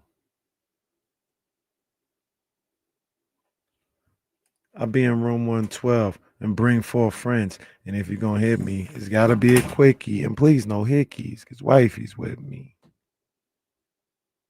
What you know about that, Leezy? You don't know about that? Leezy was watching He-Man reruns when that song came out. Leezy might not even been born when that song came out. Might not have been. I don't know if Jesse was. Jesse wasn't. What year were you born again? 96, the very last day. Shout out. It's close. Quickie.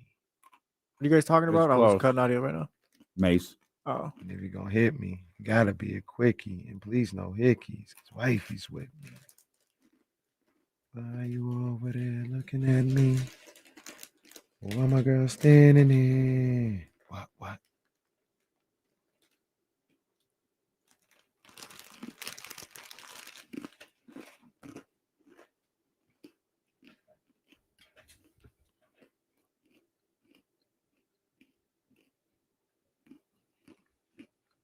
Yo, I can't get mad because you look at me.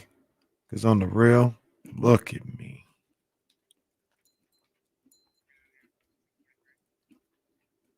Yeah. Oh, we'll go home? 2:43. All right, bet. I'm out of here. I only said that to you guys. I'm out of here.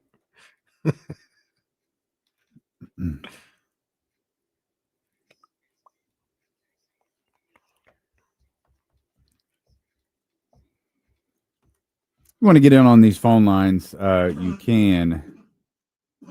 Kenny's going to die on the air today. That's trying to make it. Yeah, feels like we're close today. Trying to make it. Look, dude, if you don't want to talk to Jason Jones, just go home then. You don't have to die. Oh, it's a long way. Yeah, you don't have to die for it. Just go home then.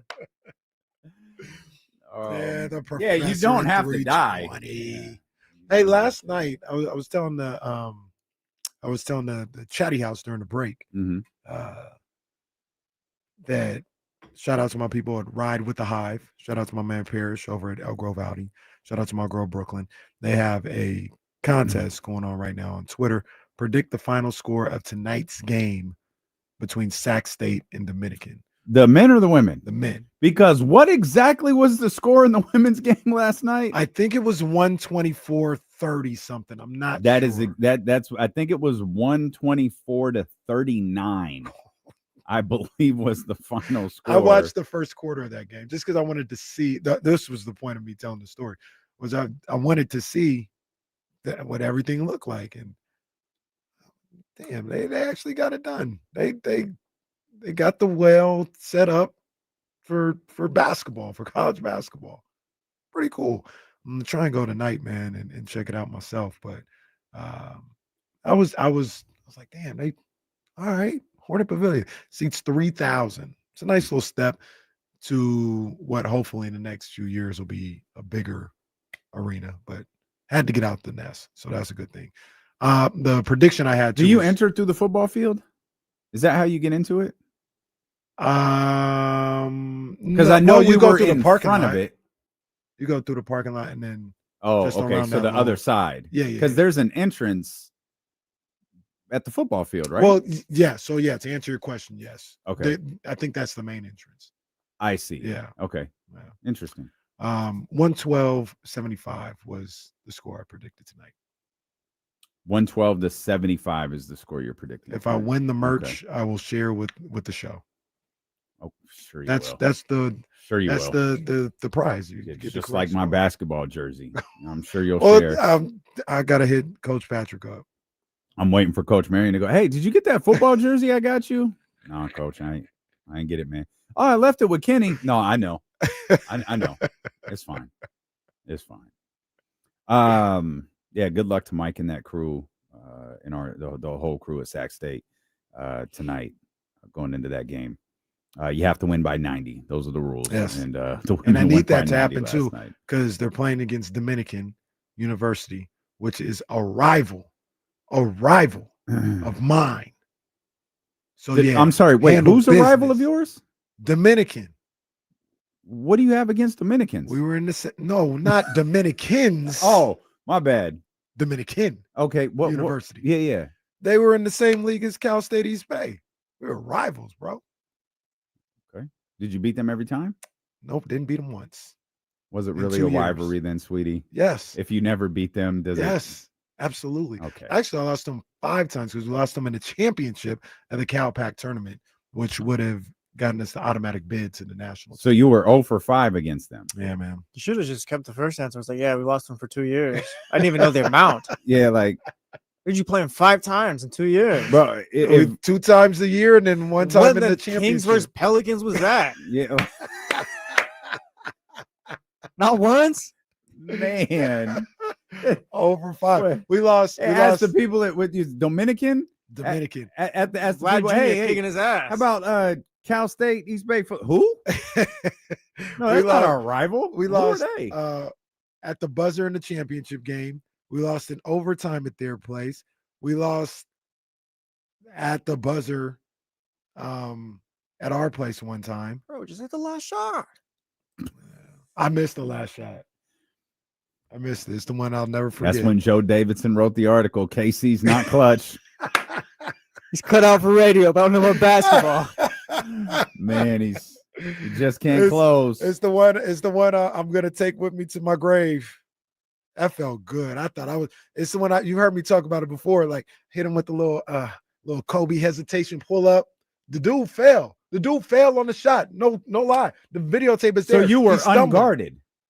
No, because I shook the dude loose. Yeah. I hit him with the yeah. And then he stumbles back like, oh. Yeah. And I shoot it, and it feels great. No. Like, what I'm saying is this is good. The shot was uncontested because the guy fell. Yeah, I dropped him. Yeah, I dropped him. So the shot was uncontested. Then what happened? Well, I'm all right. So I'm shooting it, Mhm. and I got everything right. Uncontested Everything's good. shot. Yep. And it was in slow motion, right? Yep. Like I was just sitting like there. it was for Carlton. It was in so much slow motion, and I felt so good about the shot. It was so money. Yeah.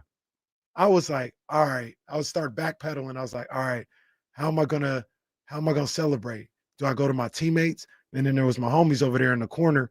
I was like, do I go to the homies? Do I just stand there? Do I jump into, like, how am I going to celebrate? This is all while the ball's in the air. I'm like, how am I going to do this? Because this is cash, and it's about to be the moment. And then it hit the front rim. You didn't have the legs. I said, oh, what? KC did a swaggy P. What? Kenny Stojakovic. I couldn't believe it. The KB one hurts here.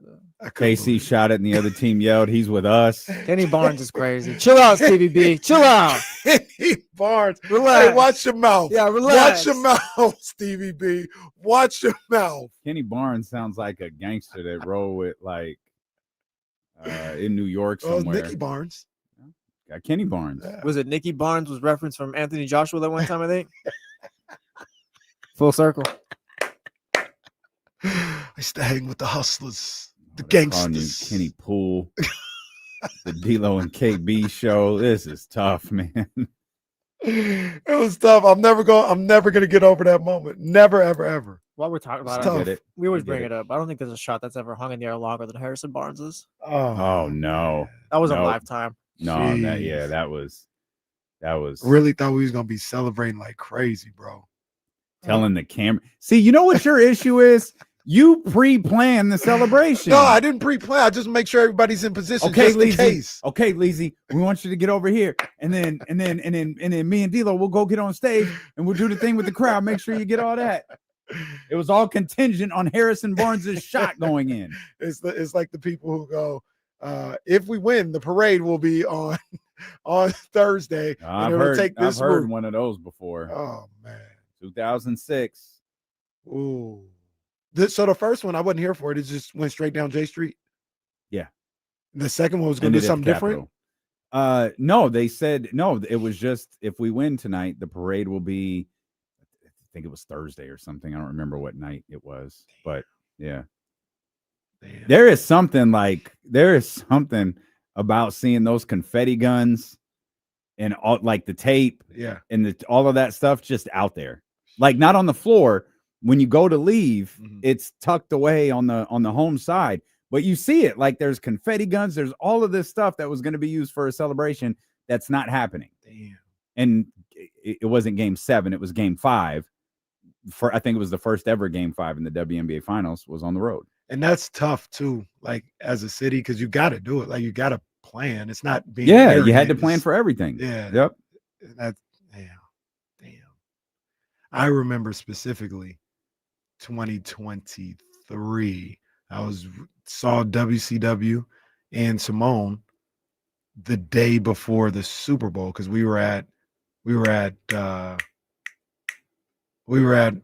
Solomon Vinyl the day before the Super Bowl. And I remember talking to them. I was like, yo, I think it's going to be on Wednesday if they win. And yeah, I already told Dame, like Dame was already like, yeah, bro, you got to go to the parade, like for the Niners. And I was like, yo, yeah, it's like, you couldn't tell me the Usher brunch. That's right, what it that's was. right. I was like, no, we weren't. The Usher brunch. That's right. You couldn't tell me they weren't winning the Super Bowl. I was like, bro, they about to win the Super Bowl. I've been waiting for 20, 30 years for this, bro. About to go down. Did not go down. It did not. Again, have you learned nothing? What you want me to do? Be surprised. Just don't plan for anything. Like, hey, whatever happens, happens. All right, I'm gonna be surprised tomorrow for the Kings Warriors game. Oh God. I can't. I have never dreaded going to a basketball game like I'm dreading going to this basketball game tomorrow. I hate going to Lakers and Warriors games, and those are the back-to-back home games. Not back-to-back, but you know what I mean? The last home game was the Lakers. The next home game is the Warriors. And I don't know. I haven't watched the Warriors for 3-4 games now. We'll talk about that. Gabe, the Pacers are only winner of the season. They blew that game, too. We'll shout out Leezy. He said, I'm still mad I missed the Usher brunch. Well, sorry, Leezy.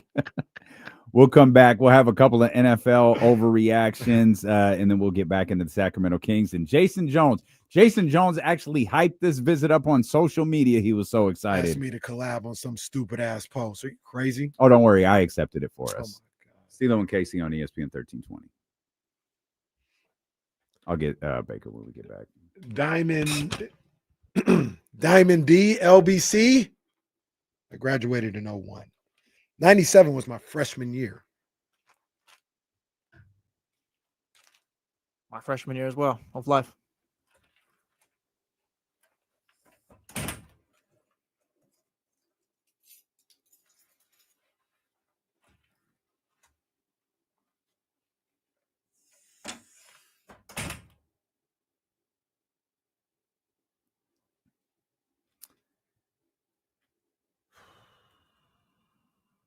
Warriors playing unserious basketball lately. Really? I'm going to have to watch a game or two tonight, or at least clips of one. I think Indiana was – I didn't watch the Indiana – Portland was the last game that like I watched them play.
Oh, man.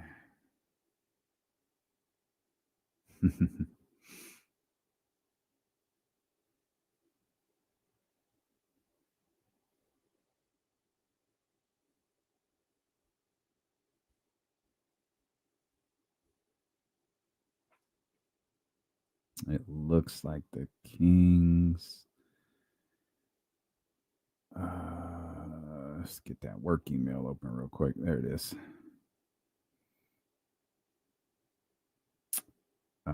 Looks like the Kings. Yeah, they did. They just announced signing Precious and waiving Isaac. I announced those in the same email.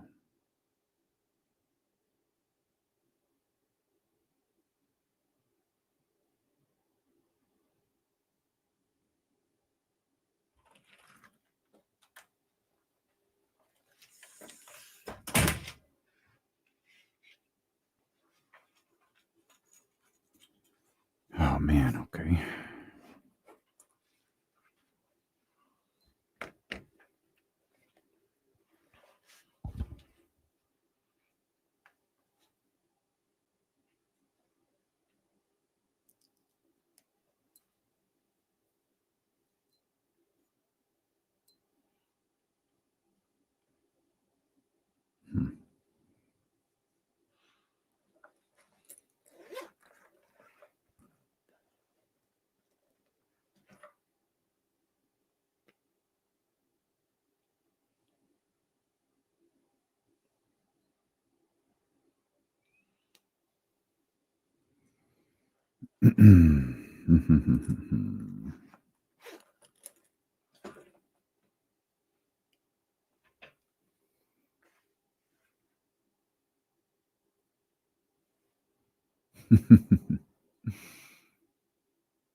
Quick note, the Kings have made the signing of Precious Achiuwa and the waiving of Isaac Jones official, as that correspondence just went out from Sacramento. So a new King is official. That's Precious, former New York Knick. And my guess is he plays. He's Tomorrow. a 5'4". That would be my guess. Like, why not? I absolutely believe if he doesn't play tomorrow, he absolutely plays in the next handful of days. Like, it's a tough schedule coming up for Sacramento. Just because they're not on the road anymore doesn't mean things get any easier. They got the Golden State Warriors in what will certainly be half Golden One Center, half Chase Center tomorrow. Oklahoma City on Friday in a NBA Cup game, and Minnesota after that. Oh, great news, Kings fans. Anthony Edwards has been updated to questionable for tonight's game. Oh, yeah. Which just in time. Leads me to believe not that Stars missing games matter versus Sacramento, but my guess would be Anthony Edwards is good to go on Sunday. Oh, it's just fantastic. I cannot wait. Again, it doesn't for matter. That to happen. Yeah, it doesn't matter. Like, LeBron and Luka didn't play. Austin Reeves went for 51. That's the truth. So Rudy Jaden McDaniels. I'd rather Anthony Edwards play than Rudy Gobert finding some way to go for 40 against Sacramento. You know how humiliating it would be if Rudy Gobert went for 40 against you? Oh my gosh. Rudy Gobert. It'd be less embarrassing for Rudy Gay to go for 40 against you right now. No, you know what would happen is I would be like Metu. Throw the heating pad at every shot he makes. I would just leave. I'd be like, he really going for 40? I'm out. This is absurd. Did you happen to catch what the Hall of Famer said about Ja Morant? When I said Hall of Famer, I mean Hall of Famer Mark Spears. I didn't. He was on NBA Today. I can't see that show. Well, I didn't see it. I read it. We have the NFL Network on 24/7 here in the studio now. We missed. In about 2 weeks, basketball isn't even going to exist for us. We're going to come in here talking about, hey, the Ravens just traded for an edge rusher. Huh, guys? Huh? It'll be D'Lo Wingo, and he's going to be Lewis Caraway. Yeah, Casey Riddick over here. I'm trying to find the exact quote, but essentially he was just saying, reiterating as well that from what he's hearing right now, there doesn't seem to be much of a market for Ja Morant. So he talked to 4 executives who one said, the contract is a reason why they wouldn't go after Ja Morant. Oh, here it goes right here. for the execs I talked to today. Oh, we got it. Go ahead. Yeah, it's the same thing. Yeah, Hall of Fame. A couple GMs who told me like last summer, every player on the Grizzlies was available for trade. That includes Ja and Jaren. Certainly curious to me that the Orlando Magic were able to make a trade with the Grizzlies. They got Desmond Bane, which made it apparent that they could have got Ja Morant and decided not to. 40 execs I talked to today said they really have no interest in trading for him. One said it was because it's a combo of contract and off-the-court issues. Another suggested that if Ja is traded, it'll probably be a problem star for a problem star. A couple of them also said that you need the right coaching staff to have such a mercurial star as him. And I asked one current NBA coach if he would like to coach Ja Morant, and he's not. And he said, I'm not sure I'd want to. Talk to. Okay. There's the Hall of Famer hit all the bullet points with that one. Pretty much any and every concern you can have about Ja Morant was referenced there, from contract to problems off the court. One thing he didn't mention, and if he did, I missed it. I apologize. Availability is certainly a question. We mentioned the same old story in New Orleans. Zion Williamson has a hamstring strain. He's out 7 to 10 days for the Pelicans. But Ja misses his fair share of games, for sure. I don't know, man. I feel like we're talking about the idea of Ja Morant. I don't think we're talking. My feeling is we're not talking about the player Ja Morant. We're talking about the idea of what we think Ja Morant can be, or and what's most enticing about this is the question is not what he can be, some like mythical high point. It's can he be what we've already seen him to be? Can he get back to what he once was? He's 7 years in the league. He's 26 years old. He's not going to get back to that in Memphis. For me, I'd be willing to take the risk to see if he could do that in Sacramento, though, because there is going to be a team that takes a risk on Ja Morant. And for me, it feels like whatever team does that is it's gonna work out for. So you heard Mark reference the off the court stuff. Would any team shy away from Ja because of his dad? I don't think so. I think talent's there, you deal with it. Talent's there, you deal with it. And also it got a little. What is the talent there? That's what I'm saying. Like, is not talent. Like, Ja Morant's obviously still a very good NBA player. To be fair, though, when's the last time we heard from Ja Morant's dad? I was about to say, once it got like a little crazy, he fell back. Like, when it got a little out of control and it's like you're doing too much. Okay. It's been like 3 years now. He's like, did he fall back, or was Ja gone? You know what I mean? Like Ja wasn't around. True, but T's been there. T there now. No, I got you. Like he was in Miami when Ja hit the game winner and he dapped him up. Yeah. Like he's still around. He's just kind of falling back. And some of that also, I don't know everything, but some of that also seemed to be like some of the people that were around. It wasn't T. It was some of the other people that were around. That's the sense that I got. And either they've stopped or they've kind of gotten rid of those guys that were around. So he wouldn't concern me. He wouldn't concern me at all. I met T one time. Very, very nice. Very nice. Okay.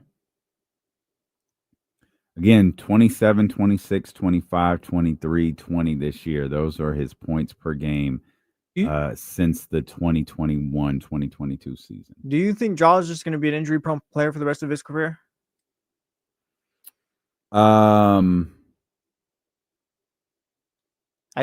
There's a lot of evidence pointing to like injury prone. Like if we put the number, I don't think. Okay, here I don't think Ja will ever qualify for an off-season postseason award. All right, that's tough. That's 64, right? Yeah, 65. 65. I don't think he'll ever qualify for one. What are off the top of your head, and I'm sure we can look it up too, but what are the injuries? One was the shoulder. The other was the shoulder the one that knocked him out when he got back. Yeah. From the and he was suspended at that point. The suspension. Right? He was suspended. Then the shoulder took him out. I got it right here. He's had a right ankle sprain 1920, left ankle sprain in 2021, 21-22, right shoulder subluxation, whatever that means. Another left ankle sprain, right knee sprain 22-23, hip injury as well, 23-24, shoulder surgery and ankle sprain, and then 24-25, left ankle sprain was week to week for that and hip injury. Let's make sure we have. Ones. Sorry, Jesse. Let's make sure we have proper context to his games played as well. 67 games in the 1920 season. That's the 72-ish COVID season, the original COVID season. Yeah, like, and not, it wasn't a flat 72 games. It was wherever you were when the season shut down, which was roughly 72 for most teams. And I don't think those 8 games counted in, because not everyone went to the bubble. Like some of those games ultimately meant nothing. Yeah, I'm not even sure how many of those he played because he got knocked out by Dame in the play-in. I guess he played. No, but there were games. Yeah, there were games in the bubble. Yeah. And then the 63 the next year was also a 72 game season. So there is context to those two 60 game seasons. Then you have 57, 61, 9, 50, and 7. Obviously 7 so far this year. If Ja can get back to some sort of regular health, where like I don't doubt he's going to miss games in the future and stuff, but it's just not like how you said, where maybe the other side he is able to hit the 65 game marker sometimes. I think I'd definitely take a chance on him. I'm not worried about his ability. Just if he can stay on the court, then I think it's good. He just has another level that just, I guess it's it factor if you want to call it. And no issue with his issues. Nah, it's been a couple years. Yeah, I don't think that's going to be an issue moving forward. Ja Morant's not the first superstar in sports to, I guess, run his course and have some, like Jimmy Butler does this with every team every 3 years. So it's like, I think you get Ja in the right situation, it'll work. Yeah. Do the Kings have the right situation? I don't know. I don't know. There's the part 2 of that question. So we've said this routinely since we've done this show. If you got a problem with Doug Christie, that says more about you than anybody else. If Ja Morant comes in here and he can't vibe with Doug Christie, I think that then it's a Ja Morant thing. I say that to say you have about as good as people in place that you've ever had in this organization. If he comes here and it's an issue, it's because Ja Morant is an issue, not because you don't have the right people to deal with somebody like Ja Morant.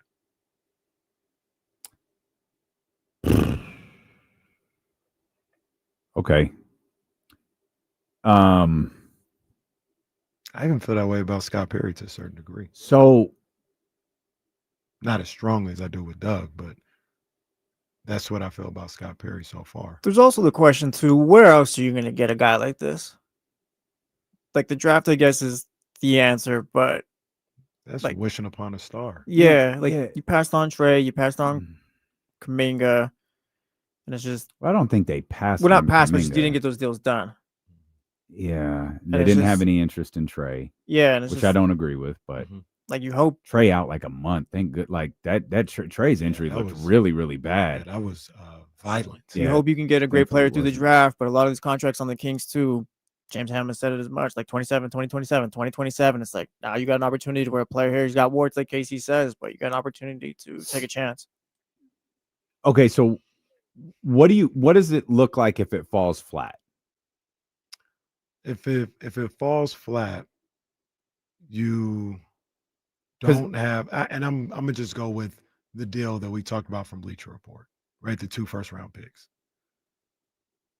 If it falls flat, you've lost 3 guys that outside of Schroeder, you're probably already looking to move on from. You've lost your draft pick from this year. but you've only lost the Spurs pick from 27. You still have yours. So if it falls flat, you don't play no games, it doesn't work, you're not good, you're still kind of in a position to work through that draft. Mm-hmm. You missed 1 year, and that could be a vital miss, but you're still in position. You haven't given up the future draft picks. Everything that's been said lately too is that it's not really going to cost you that much. It seems like a lot of leagues down on Ja.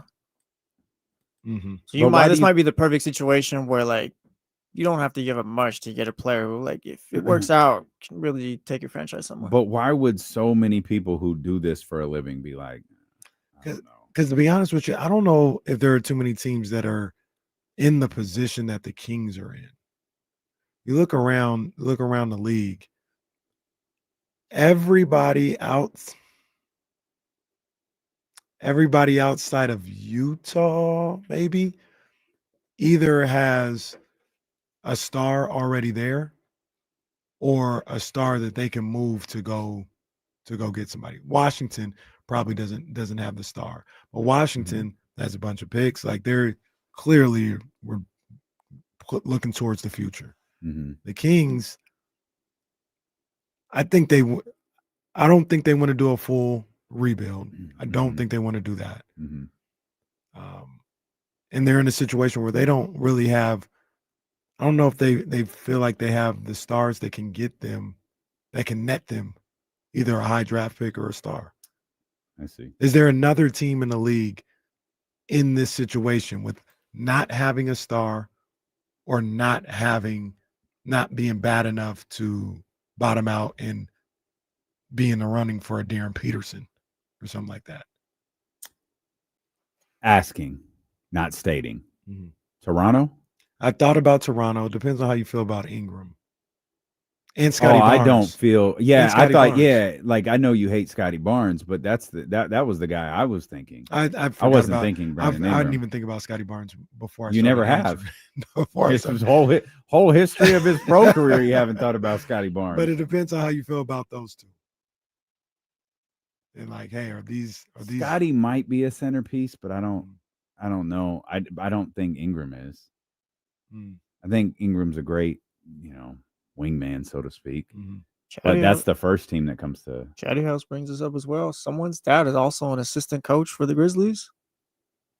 Hey, maybe there's you know what? Maybe he needs a change of scenery. There's connections. Who even talk about a change of scenery for the wrong guy? Hey, in all seriousness, Grizzlies get a young point guard from the lottery. But look, it's a great way of framing it.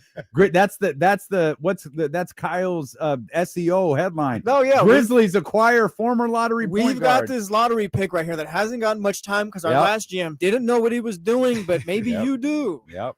Look, in all seriousness, he wouldn't be the centerpiece. We're joking with that, but that might be a good thing for Devin. No, yeah. Like, go to a place like Memphis, no expectations. You're going to get a lot of playing time, and you can really see who he is in this league. He could be the bust that a lot of people think he is. He could be a guy that just needs the playing time and the opportunity to develop. It's never going to happen here. So if you were, I don't think they would do this, but say in the trade, and for those that haven't heard it, Bleacher Report said Monk, Schroeder, Keon, Kings 2026 first round pick, the Spurs pick that the Kings own 2027 unprotected and first round pick. If you, like, in all seriousness, if you could sell them on switching out Keon for Devin, I think, like, I think a little differently about Devin than most. Like, I don't think he's great, but I do see signs where he can help a team out in the NBA. If I was Memphis, I'd take a shot on Devin Carter. He's not the focal point, but you could throw him in the deal. Call it in. Yeah. Another one. I was thinking about the Kings in this regard, talking about teams that could potentially be in a position with the criteria you outlined for Ja. You mentioned Toronto, depending on Chicago. Brazilians, they love Giddey. You can't drop Trey. and play Giddey and Ja together? I wouldn't. I wouldn't either. I'm just asking. Like, plus the money, though. I don't even know. Yeah, the money's a thing. They love Brazilis. I think that's how you say his name. Brazilis. I heard but Zach he a saying it. Yeah, I heard Levine saying it in his post game. He a hooper. Oh yeah, he's had a great start to the season. That's a 1-loss team right now. Yeah, they got him and Giddey, who they love. They do love Giddey. So okay, just asking. And then Washington doesn't have the star, but it wouldn't make sense for Washington. Yeah, it'd make absolutely no sense. They'd be nowhere near in the years that Ja is under contract. They'd be nowhere near doing anything of substance. Who so the reason why I asked that question and present it that way is like, who would Ja make sense for outside of the Kings? Miami. I was going to ask about Miami. They're playing good ball right now without Tyler Hero. They're playing Miami Heat ball. Like they're just kind of right there. I think that it's a little different now. They're running now. Okay. Yeah, they're running now. They're running. They're not playing that ugly Heat culture basketball anymore. Miami a good one. Miami. Jesse Tapia says Heat culture's dead. Miami a good one. I'm trying to think. Is there anybody else? Am I missing anybody else? Let's see what TC's talking about here on the Elk Grove Kia Talk line 916-909-1320. What's up, TC? What's up with my two brothers? What's up, TC? How you doing, bro? Just vibing, bro. Great. You there? Thanks for calling, TC.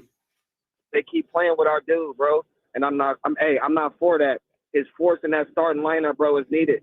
And that shirt he had on, y'all was talking about, was fire, and he got up there keeping it real. They didn't want me back. So, hey, the Kings wanted me, and I'm in a place where I want to be. I love Russ for that, bro. He didn't say it word for word, but I'm going to take it as that. Rackham. Okay. Hey, yep. Go ahead, TC. As far as the trade, bro, I get it. Everybody wanted the guy out the door like yesterday, but now everybody want to keep him. So we're going to keep Zach, right? So if we're going to do something, if we don't want picks involved and everybody talking about gambles and we talking about players, well, this kind of works straight across. It's going to hurt. But we got DeRozan, Monk, and Devin Carter going to Memphis for Ja Morant and Brandon Clark. Okay. I think that's what you called with yesterday. But, like, it's all Hey, right. hold on. KC writes the best fan fiction about the Kings. It's like, yeah, Westbrook said this, but I think he meant this. Oh, TC. I thought you said KC. Oh, TC. Excuse me. Yeah, TC. Yeah. I mean, TC. He said he didn't say it out of it. He didn't say it word for word, but I'm gonna take it as like, yeah. I didn't. Russ didn't pass the ball to Nick Clifford because he wanted to show him I'm a killer. I don't think that's what it was, but it sounds fire. Oh man. Shout out TC for sure.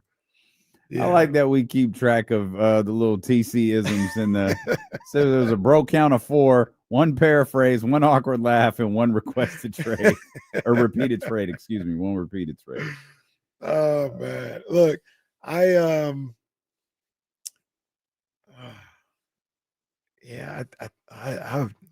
in on the Ja Morant sweepstakes. I think we talked D'Lo into it. Why do you think that? I don't look like your facial expression was like, yeah, I'm low-key bought into this. No, sir.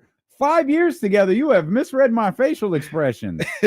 I'm listening. That's all I'm doing is I'm listening. Now I'm listening to Leezy here on the Elk Grove Kia Talk line. What's up, Leezy? Yo, D-Lo, KC, Jesse, what's popping with it, guys? What's up, Leezy? How you doing, big dog? Great job on that video last night. Hey, I'm about to make another one, man. We got some good content today, man. We got something to talk about. Hey, guys, I just wanted to chime in on the Ja Morant trade.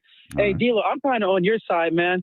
Hey, I was, like, with it. Like, I get getting Ja Morant, like, that's exciting. You go sell tickets. You could be relevant. That's cool, but it's not helping with the defense. That's the big problem. We got Zach averaging 30. What's swapping him and Ja Morant really going to do? If you get Ja, that's cool, but, like, you got to get a defender or somebody to go along with him. That's just how I'm thinking. And Miami's not going to trade for him. So just stop. It's not happening. It's not even your team anymore, so how would you even know? He's an NBA fan. He's like Rob Lowe. Yeah, he's Rob Lowe. He's Lazy Lowe. Lazy Lowe out here just with an NBA hat on. Lazy Lowe. Yeah, here with an NBA hat on. Man. John Westbrook in the same backcourt would break James Ham. He'd be done. There's He'd be probably done. some truth to He'd that. be done with. He'd be done with who? You're not gonna fix everything with one trade or one acquisition. But Ja is and I would categorize him as this. Ja's a centerpiece of a franchise that you start to build out your vision. Makes it a lot easier to build out when you got your guy. Say that again. Say what you just said again. Ja is the centerpiece of a franchise that you build out around him. Your highest expectation of Ja is the centerpiece of a franchise you build around. Mm-hmm. And that's, you don't know what, I don't think you know what you're trading for. We have to break. We'll come back. We'll you know what? I'm sure this is exactly what Jason Jones wants to talk about. So we'll talk to the professor, Jason Jones. Let's just get this crap over with. Next, Sacramento sports leader, ESPN 1320. They had Carl's Jr. in here. Did they tell us? They did. No. I saw it on the counter. I was like, oh, is that like Carl's Jr. for everybody, or did someone leave their lunch? No, it was.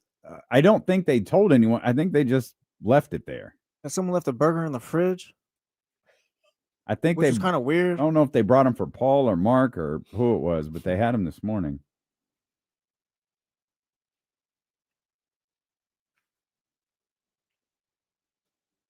Long gone are the days of In-N-Out Friday. We saw him at the game on Did the you? Laker game.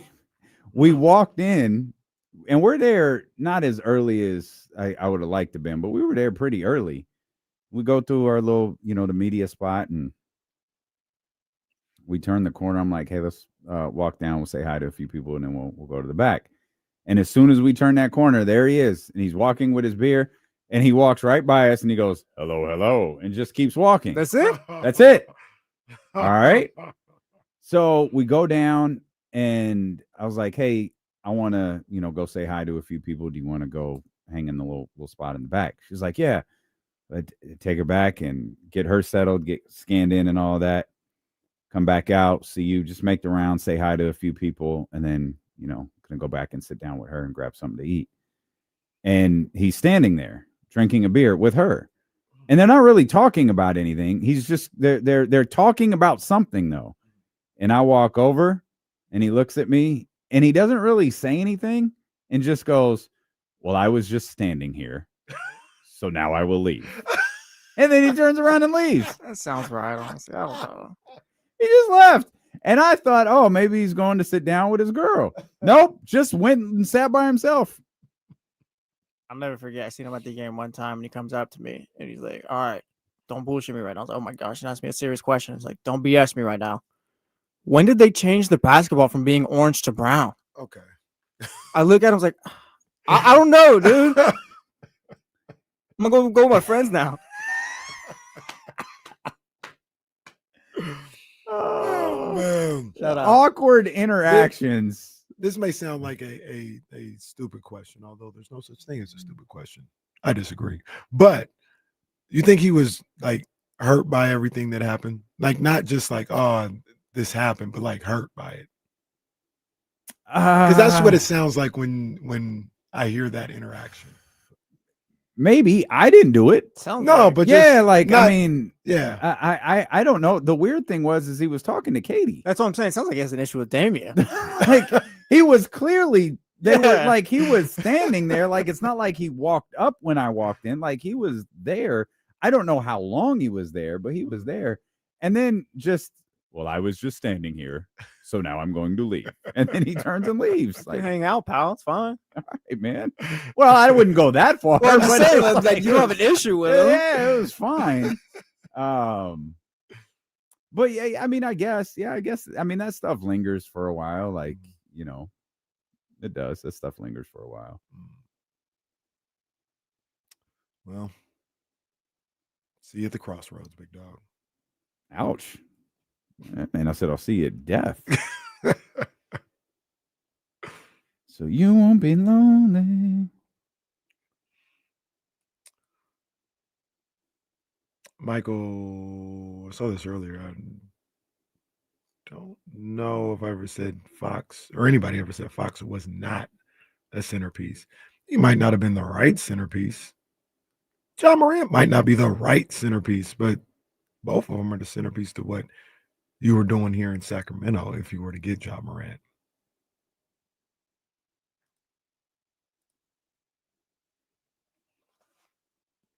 I still think there's a different level that Ja can hit to that Fox just never got to. Fair or foul, I guess. Yeah, Fox seemed to get to it for like 4 games in the playoffs. And you wanted to see it over the course of the season. Right.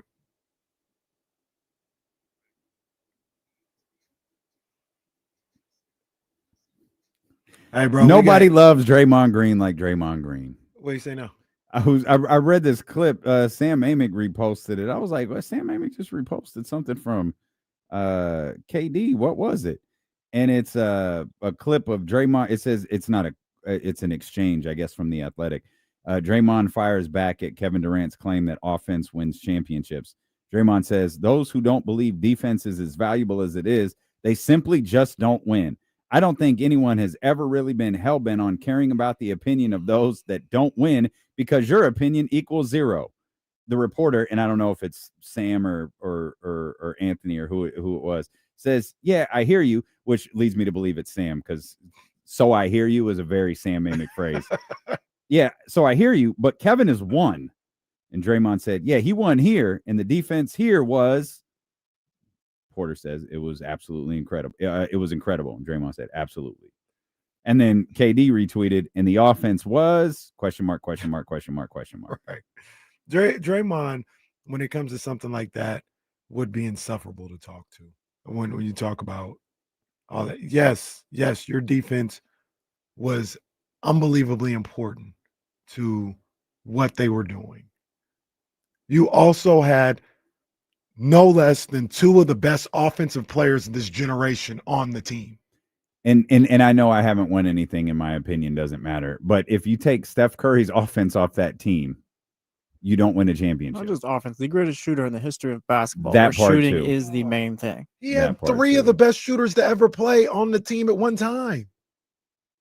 Like I said, I would tell Draymond, I'd be like, Draymond, if defense matters that much and you're that great of a defender, go to Washington and let them be winners. And why did you quit the year Steph was hurt? Right. What happened when you didn't have the Exactly. offense? In fact, why do you quit every time Steph doesn't play? Exactly. Why does that always happen? Yeah, he always. But see, people like he'll say stuff like that, and people will hop on that bandwagon. Let this behavior go unchecked for years. What'd you say? So let this behavior go unchecked for years. Yeah, that's what it is. And you'll get in conversations, and it'll be like, oh, you need scoring to win. Period. Well, defense matters. First of all, nobody said defense doesn't matter. Did he just hit us with all lives matter for defense? Is that what he did? He just hit us with the all lives matter for defense.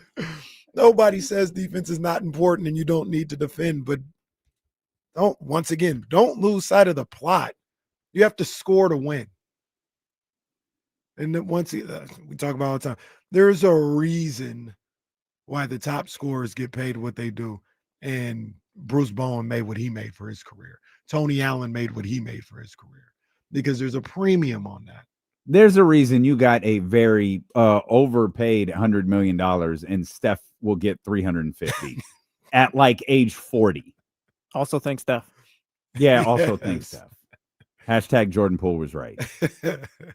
Congratulations to our man Dusty Baker and the whole crew over at Baker Family Wines. A tremendous celebration this past weekend. 6 years in West Sacramento when they rolled out some of their new rosés, some of their new cabs, and they're all available there at the tasting room in West Sacramento. You can head over to bakerfamilywines.com to find out more about them. You can check your local Nugget. They got one in Granite Bay, a couple of them in Roseville. All of them sell Baker Family Wines. They got one out there by KC in Elk Grove. You could catch them at select Rayleigh's and Bel Air locations. All of these grocery stores are getting free plugs because we're talking about our man Dusty Baker and the crew over there at Baker Family Wines. If you're looking for a great addition to your wine collection that won't break the bank, look for that familiar baseball sitch and that Baker Family Wines logo take a bottle home. Grab that rosé. It is everybody's favorite. It's a darker rosé. It's one of the best we've ever had, and it's produced right here in West Sacramento. Again, that's Baker Family Wines. Join Dusty's Clubhouse over at bakerfamilywines.com. I thought this would be a great chance to introduce Jason Jones, given that he's a Dodger fan, and Dusty Baker managed both the Dodgers and the Giants. But something leads me to believe that KC perhaps sabotaged Jason Jones' internet connection. What'd I do? I don't know. Like, if we found out, hey, all of the internet in, is it Vallejo? Went down, you'd probably be suspect number one. What'd I do? I've been here the whole time. What you talking about? But it looks like you got glasses on. Looks like you're looking down. You could be coordinating this thing through text. I've been here the whole time, big dog. I don't even know what you're talking about. I don't know, man. Right here. Don't have me as no mastermind. We're watching Scandal, and you know how their job is to fix everything. And Huck, who is like the tech guy, they were doing something. I think it's when Olivia was acknowledged that she's the president's mistress, right? He goes, hey, what are you trying to scrub this from the internet? And he goes, no, I'm trying to delete the internet. Oh, great idea. And it caused me to think, like, what if the internet was just deleted one day? Like, what if the whole internet just disappeared? Well, damn. Like it's just gone. You go to twitter.com, there's just nothing there, just blank pages. There's probably a movie made about that. I gotta find it. Probably I want to watch it. I want to see what it looked like. It reminds me of Snake Plissken, Escape from LA, 666, and he just turned everything back to the Stone Age. Wait, what was this? Escape from LA. Oh, Snake Plissken, I feel like aka Kurt Russell. We were just, I don't know. Probably, wouldn't we just move on? Like, no, people would just go out. Like, you go out. Okay, you just move on with your life. I feel. Yeah, in time, sure, but like we would come to work. It's just now you listen to us on the radio only. Yep. Yeah. People wouldn't have no news. Boy, that NBA Peacock deal would be a like disaster. SACB's news subscriptions are going back up. Like, would I have to? Would James Ham have to get a phone call from a source, and then James Ham would have to, relay that phone call to us? Well, technically, that is text message the internet? Well, no, you could text. No. No. You could text. Text is fine. Text is fine. There's just no Twitter, no. Oh yeah, no. There's no .com. Everything will be broken. Just right the here. internet is gone. Yeah. You have to go into the bank to drop your check off. That might be good for our numbers, to be honest. I'm listening to Deal on KC for all your information. Yeah, that'd be great for our numbers. Although it wouldn't be able to listen to us on the Odyssey app. And would they be able to watch on YouTube? Nah. No. Yeah. I'll just be back to meters again. Gross. Dead serious. Who judges by meters? It's election day. Dead serious. Complex. Crap. Does Donald Trump become president if there's no internet? Nah, probably not. No chance, right? We're just still the same boring ass country we were. Yeah, boy. Ladies and gentlemen, let's welcome in I ain't going nowhere. the professor. I'm right here. Our dear, right here. close, longtime personal friend who has helped us promote the show. He's joined the show now for 5 straight years. Our good friend, Jason Jones. Jason, how's everything, my friend? Oh, life is grand. Life is grand. I don't know why Kenny got his loser clothes on today, but life is great. Some respect around here. I ain't going nowhere. I'm right here. Yeah, I'm still. You're going to win pitchers and catchers report because I ain't seen y'all in about a month. I'm like the guy. Did you guys ever see the picture of that 49ers fan that went to the Seahawks parade in all his 49er gear? Nope. That's me right now. That's me right now. To the parade yesterday? I ain't going to no parade. I ain't going out there. I ain't going out there to see Dave Roberts shaking ass. I don't need to see that. Jason has a blue WWE championship belt. That's amazing. That's the Nipsey Hussle edition of the championship That was a belt. great World Series, though, wasn't it? It was one of the greatest we've ever seen. It's outstanding. I mean, the grit, the heart the Dodgers showed. To go down 3-2, to go on the road and win a Game 6 and a Game 7, yeah, down to their last 2 outs in the 9th inning, I mean, you gotta admire that. Sure. Yeah, I mean, I don't know why you're making that face. I mean, admire it. They won a game. Yeah, they won a game. They played. They won a couple. They won a game, They won a championship. They won a game. Won a championship. Ain't nothing to admire. We ain't admire. Ain't moxie and all that. Ain't none of that. They won the No, game. it was a lot of that. Oh, that play Kike made in Game 6. How do you, as a baseball fan, not admire that? Easy. Well, everybody knows admire... I'm a big baseball guy, so that ranks very high on my all-time list of. I mean, Miguel Rojas hadn't had a hit in over a month. Bro. I mean, how do you not have love for what Yamamoto did? 100 pitches in Game 6, came back the next day. He needs to pee in the cup. He said, I got this. I got this. The next day, Blake Snell in a jam gets him out of. I mean, we can go back to, we can go back to Game 3. Clayton Kershaw's last appearance as a Dodger, bases loaded, 2 outs. Clayton gets the out. Well, we were all a little worried about that, but he got it. I was just saying, please don't let Clayton's last moment be him giving up a grand slam in the postseason.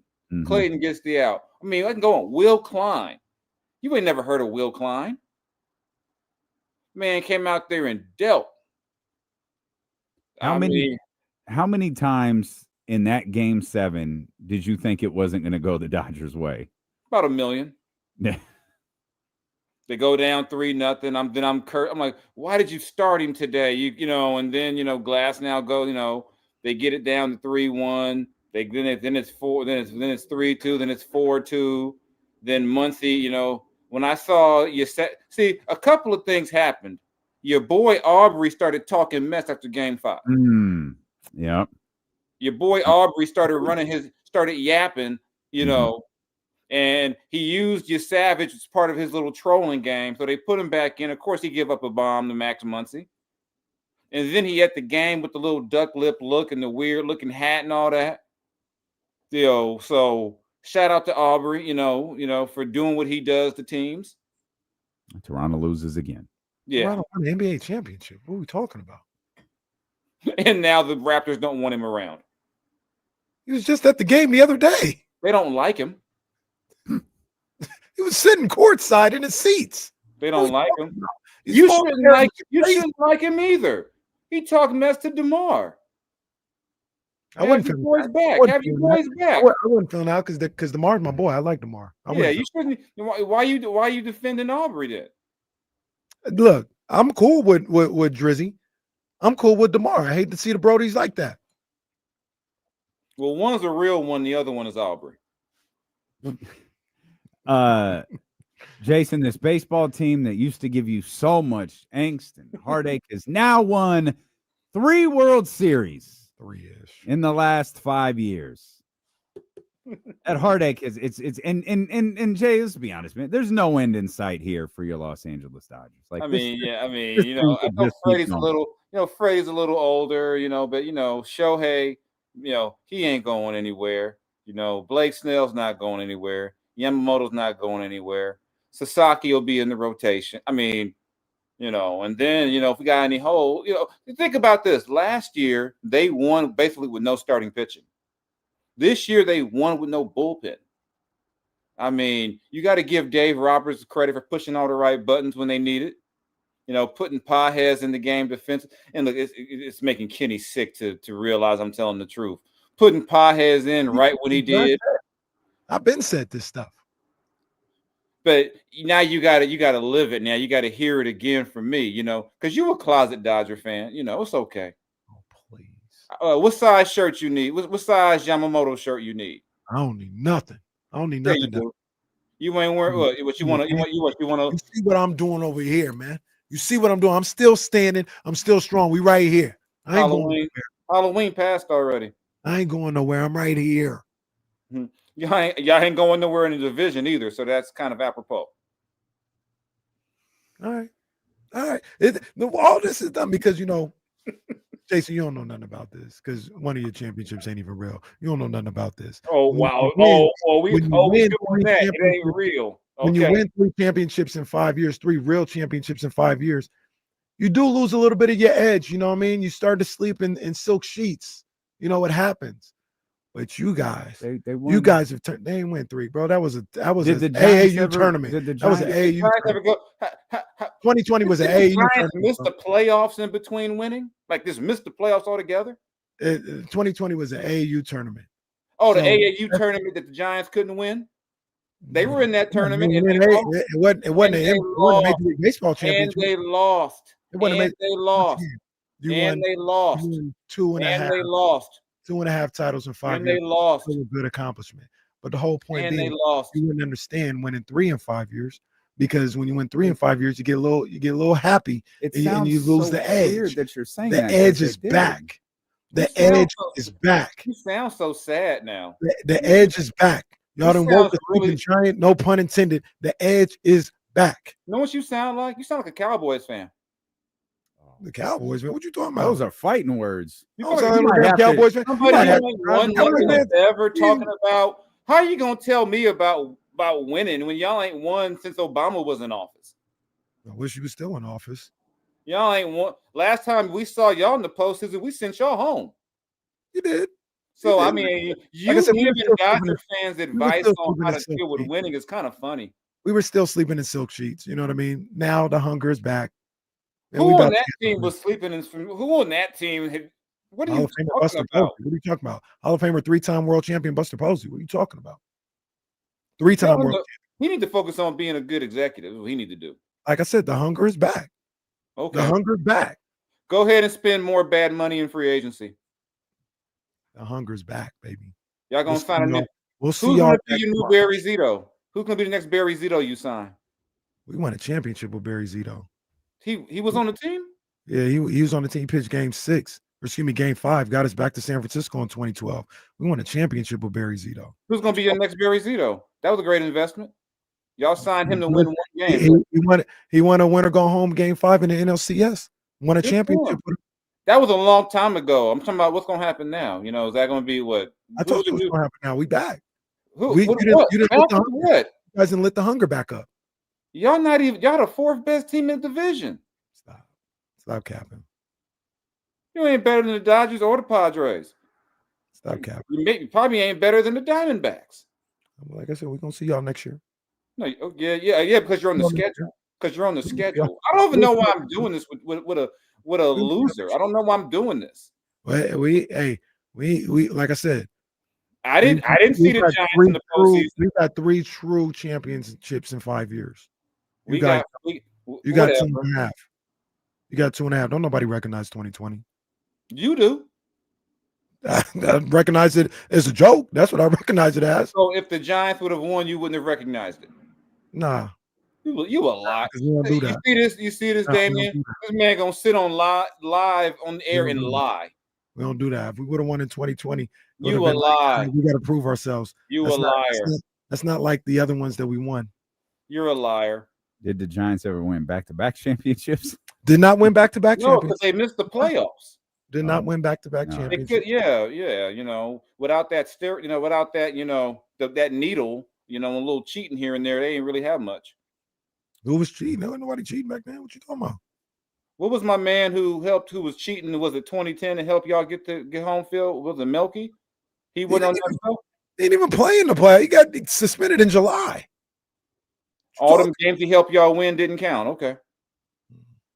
All right. Okay. So Ja Morant. As we talk to the professor, Jason Jones, world champion professor, Jason Jones. There's some trade rumors out there with Ja Morant. Is there a fit for him anywhere in this league?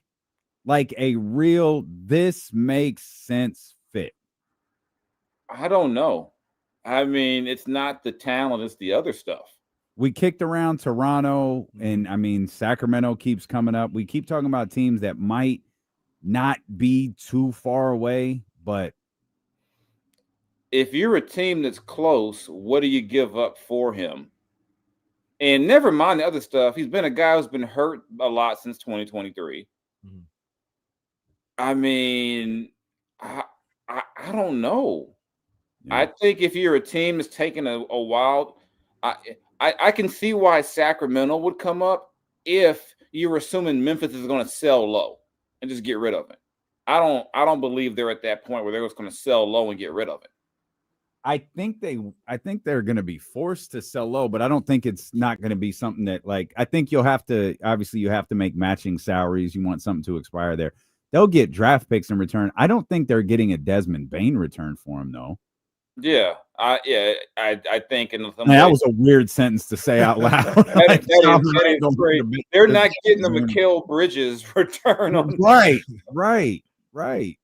Yeah, in the trade market is just so weird now because you look at what Utah got for Rudy Gobert, what Brooklyn got for Mikal Bridges. You look at some of these trades, and then you look around and say, well, shoot, Luka got traded for AD and another player pretty much straight up. So I don't know if there a player out there that you could say makes about $40 million. That Memphis says, because I almost wonder remember, John's got like 3 years left on his deal. So if you're trading for a Ja Morant, you're trading for him because you believe he's going to be there and be a key to what you try to do going forward. I can think of one. It'd be the weirdest trade in NBA history, maybe even weirder than Luka and Anthony Davis. Trey.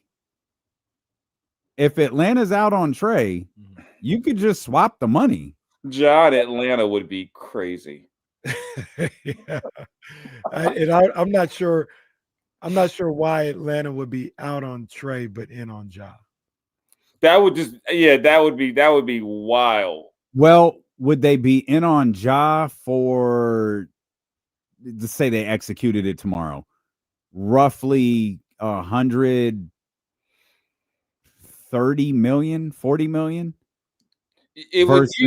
Being in on Trey for 250? You would do it if you're like, I'm not going to re-sign Trey to right. That's what I mean. 5-year, 300 million, whatever it would be deal. Because I mean, he'll probably get supermaxed. I believe he hits the supermax requirement. So I mean, that's you. No, I don't think he does. He hasn't made it. We've looked this up a couple of times. He doesn't, believe it or not, he doesn't have those numbers to get to the supermax. Now I think he can get it, like if somehow, and obviously he's out for like a month. If he got it this year, it'd be 300. It's kind of like Dallas. Like, we're going to trade him before we can have to pay him that. Mm-hmm. And then if you're Memphis, but that would require them basically saying we're out of the Trey Young, no business. So yeah, it's way too early in the year for you to be beefing with the coach. I mean, you guys have played 8 games, 5. I mean, dang, Austin. See, what his proof is when Austin Reeves comes to your town and dominates, it leaves your team in chaos. Okay, now you've gone too far. Disrespectful. Like, I told you about this guy. I've been on your side. About him. I told him we didn't need to have him on here today because he gets disrespectful. What? I'm talking about Austin had a good game. Him and Luka had a good game that night. Now he's gone too damn far. Now damn well Luka didn't play. Now the other component didn't play that game. That he had like a 40 feet. Oh, when he played, Memphis. I thought you was talking about Sacramento. The other component to Ja, though, that also lessens the market for him is the perceived off the court character issues. Mm-hmm. Yeah. So Atlanta may look at it like, yeah, we'll do that financially, but damn, we want to bring this guy here. Like, we say it half jokingly, but I'm guaranteed that's conversations that are in these front offices. Like, it's definitely a conversation because it's definitely a conversation because for all the stuff that's been reported, those of us in the business hear about all the stuff that's not reported. The stuff that the Grizzlies, depending on who you talk to, have covered up. The stuff that goes around that people don't talk about. Because generally, when a guy's having issues or whatever off the court, what you hear is normally just a bit of all the issues the team is worried about. And to me, the fact they suspended him just off of that, to me, tells me there's more to it than just what he said after the game. Because what he said after the game wasn't the craziest thing I've ever heard. Not even close. That says there's other stuff going on. And then you hear him last night Of course we got a good relationship. If they told y'all, it means that we do. It's like, yeah, there's more going on there. And people forget, there was questions, concerns about Taylor Jenkins last year and the offense they ran and whether or not it benefited him or not. Now the other coaches, and so I mean, Ja's not the only thing going on in Memphis. Maybe his reaction is more of as a result of what he's heard and what's going on there. I mean, remember that team was what number 2 in the West last February, and they end up like in the play-in. Yeah, I mean, that's not all on Ja, but that's crazy. You think about it. 2 years ago, that team was the number 2 seed in the West, and now they're just looking at them like, do you think they're a playoff team right now? I don't. I mean, they've had injuries, but even healthy, when you got this other stuff swirling around, I mean, they got so much going on. People forget that the New Orleans Pelicans suck, and Zion's hurt again. Yeah, I mean, maybe that's the trade, Zion for Ja. Oh, jeez. I thought about 2 winless teams in the league, by the way, Pelicans and Nets. Well, yeah, and one of them you knew would be winless. The other one made some moves that didn't make sense in the offseason. And doesn't their first-round pick go to Atlanta? Yeah. Yep. Unprotected. Yep. Wasn't it for like Derek? What the hell were they thinking? They weren't, or they're doing what the NBA wants them to do. That's your boy. That's your boy Joe Dumars. What the hell? I'm like, why? Like, you're not going to be good. Like, no one thought the Pelicans were going to be good. Like, you traded, nothing says we're trying to win by like trading for Jordan Poole. Like, yeah, we need some leadership. Let's get Jordan Poole on this team with Zion. That'll help him. I mean, I thought about another team that could be in the Ja sweepstakes. And once again, this is just basketball. Who knows how these front office people see him as an individual? And do they even want to deal with that? But what if Minnesota got involved? I was thinking the same thing. That would be the most fun backcourt post game in history. Maybe too much fun. Maybe that's what they would have to do. They would have to do that Netflix show just with those two together, Ja and Ant. I would watch it, and it has to. They could just do an uncut version of just those two post game. God, that would be great television. It would. Yeah, that would be outstanding television. That's some wild boys, right? It'd be interesting. Yeah, for that's sure. some wild boys. Yeah. I mean, Adam Silver, if he had hair, would be pulling it out, watching that show air. You trade Rudy. That's the least of Adam Silver's concerns right now. Right. It should be. Like you see that thing about their like the fake tree company is suing Ballmer. I did see that. They even got a new name. They're suing It's not aspiration. It's something else. Ballmer did this deal with us so he can play Kawhi. Damn, they just I'm like, no reason. you got that going on. You got a gambling stuff going on. Now's the time to make a crazy trade because Adam ain't got time to veto nothing. Why are you trying to veto a trade when you got a coach on paid leave and a player and you just had a guy get banned for gambling last? I mean, and now they throwing Tyronn Lue's name into this. Now all of a sudden he was at the gambling stuff. Damn. I mean, the Clippers might. I don't know. What could you do to the Clippers? Like if they were like circumventing the cap and allegedly their coaches. This is such a Clipper thing, and then the All-Star game is going to be there in February. I can't wait. Oh, that's going to be so awkward. That's going to be like the most awkward, and I hope Kawhi makes the team so we can have the most weird, awkward media session. Well, they won't let him talk to it. They won't let him ask those questions. That was the thing coming out of Clippers media day, wasn't it? That the reason there was only like two questions because at least this was according to Ramona Shelburne. She was like, they wouldn't let anyone ask any more of those questions. But you take them to All-Star, you really can't control that. Yeah, I guess the league would have to control it, not the Clippers, because they let everyone in there. So you're gonna get some tree questions if Kawhi is there. And not the type of trees that some people like to enjoy. The aspiration trees. Let's be clear. They're not going to ask him about his drug test. But I don't have those anymore. I think those went away when they did the bubble. If we're going to put you guys in the bubble, we got to make a concession. Yeah. Like, if I got to live here away from everyone for months, I got to get high. I need a weed floor. Yeah. I had one. Yeah, y'all can. Just clean and just go ahead and redo this entire floor because you're not getting that smell out the mattresses. It's now part of the lore, Which reminds me that watching the Raiders makes you want to smoke. Well, you did make a trade today. 49ers didn't, but the Raiders did.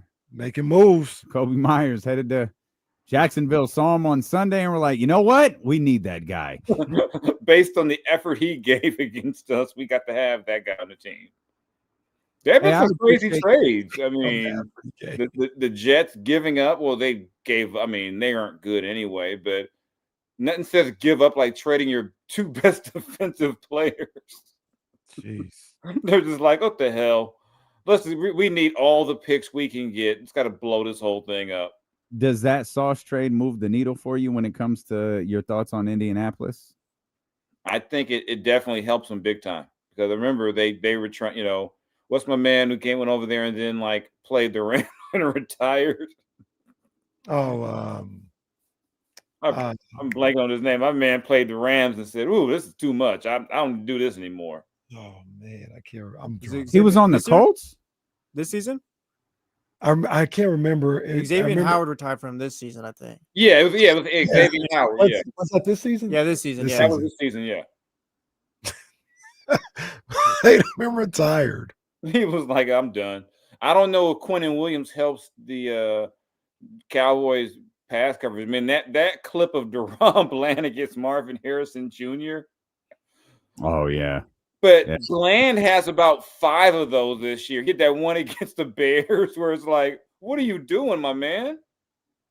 Yeah, there's a lot of just crazy. Yeah, man. I don't know. I mean, Geno actually looks halfway decent for a good chunk of the game. And then the part about that last 2-point conversion, people talking about Geno, if you look at that play, why is the guard not looking at the man who's jumping? Why is he turning away from him?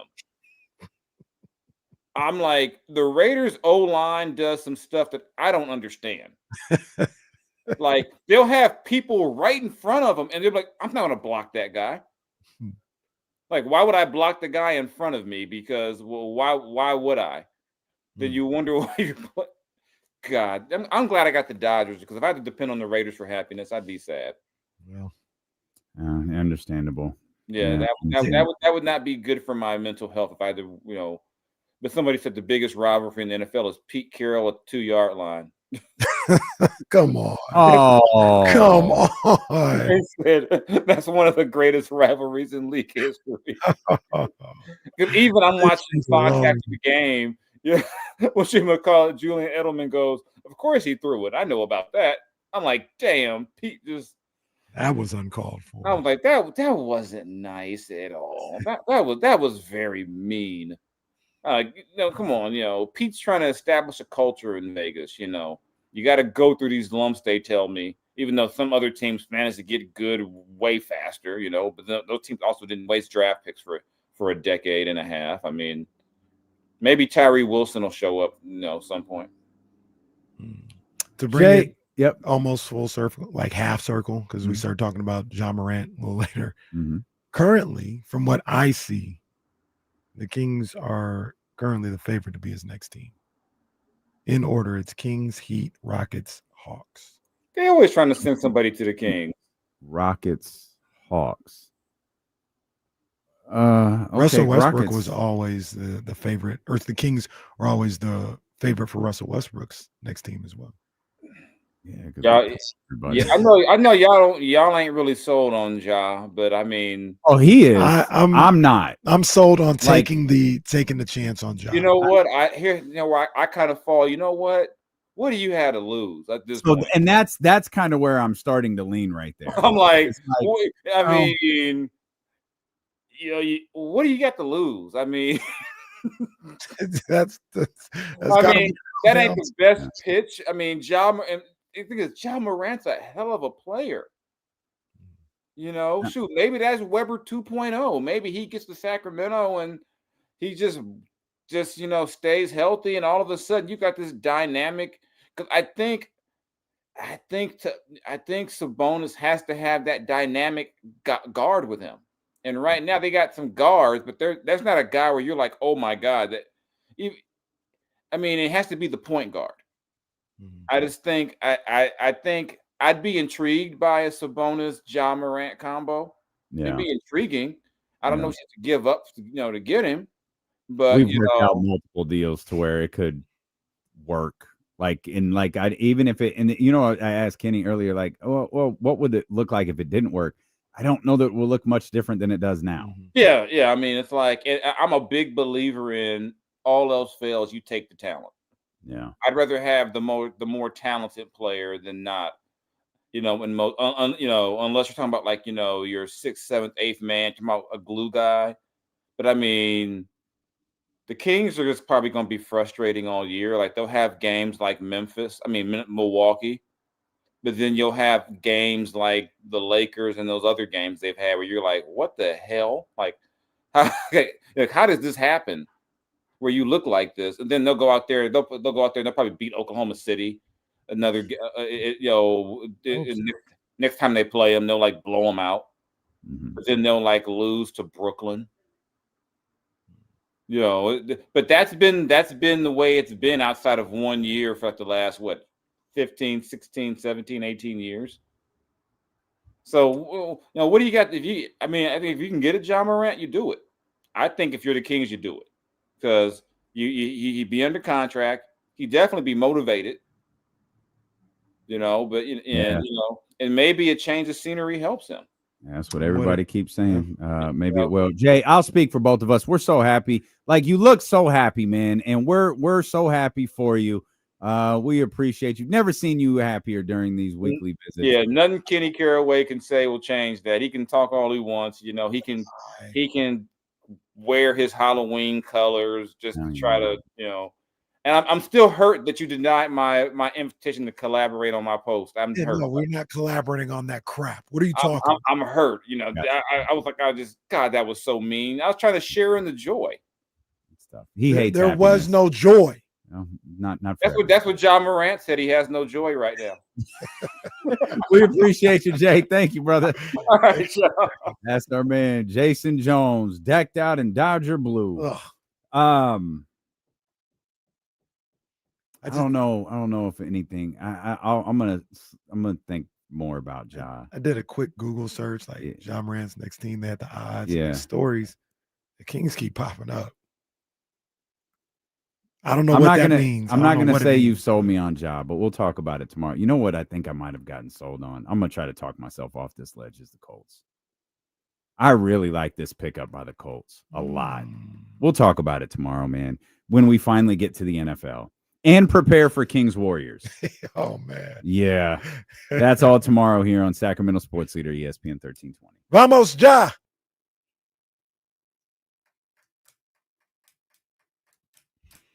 Oh, man.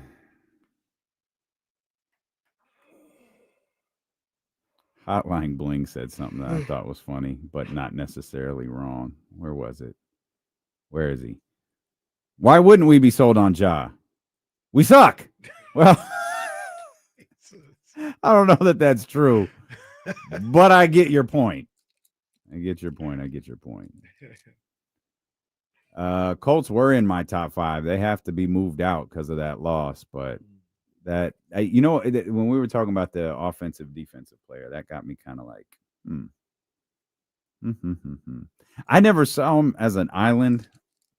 Maybe that's just because the Jets are so bad. Yeah. Well, you have I know you said a potential island. Yeah. It's like, may not actually be there yet, but he's really good though. Yeah.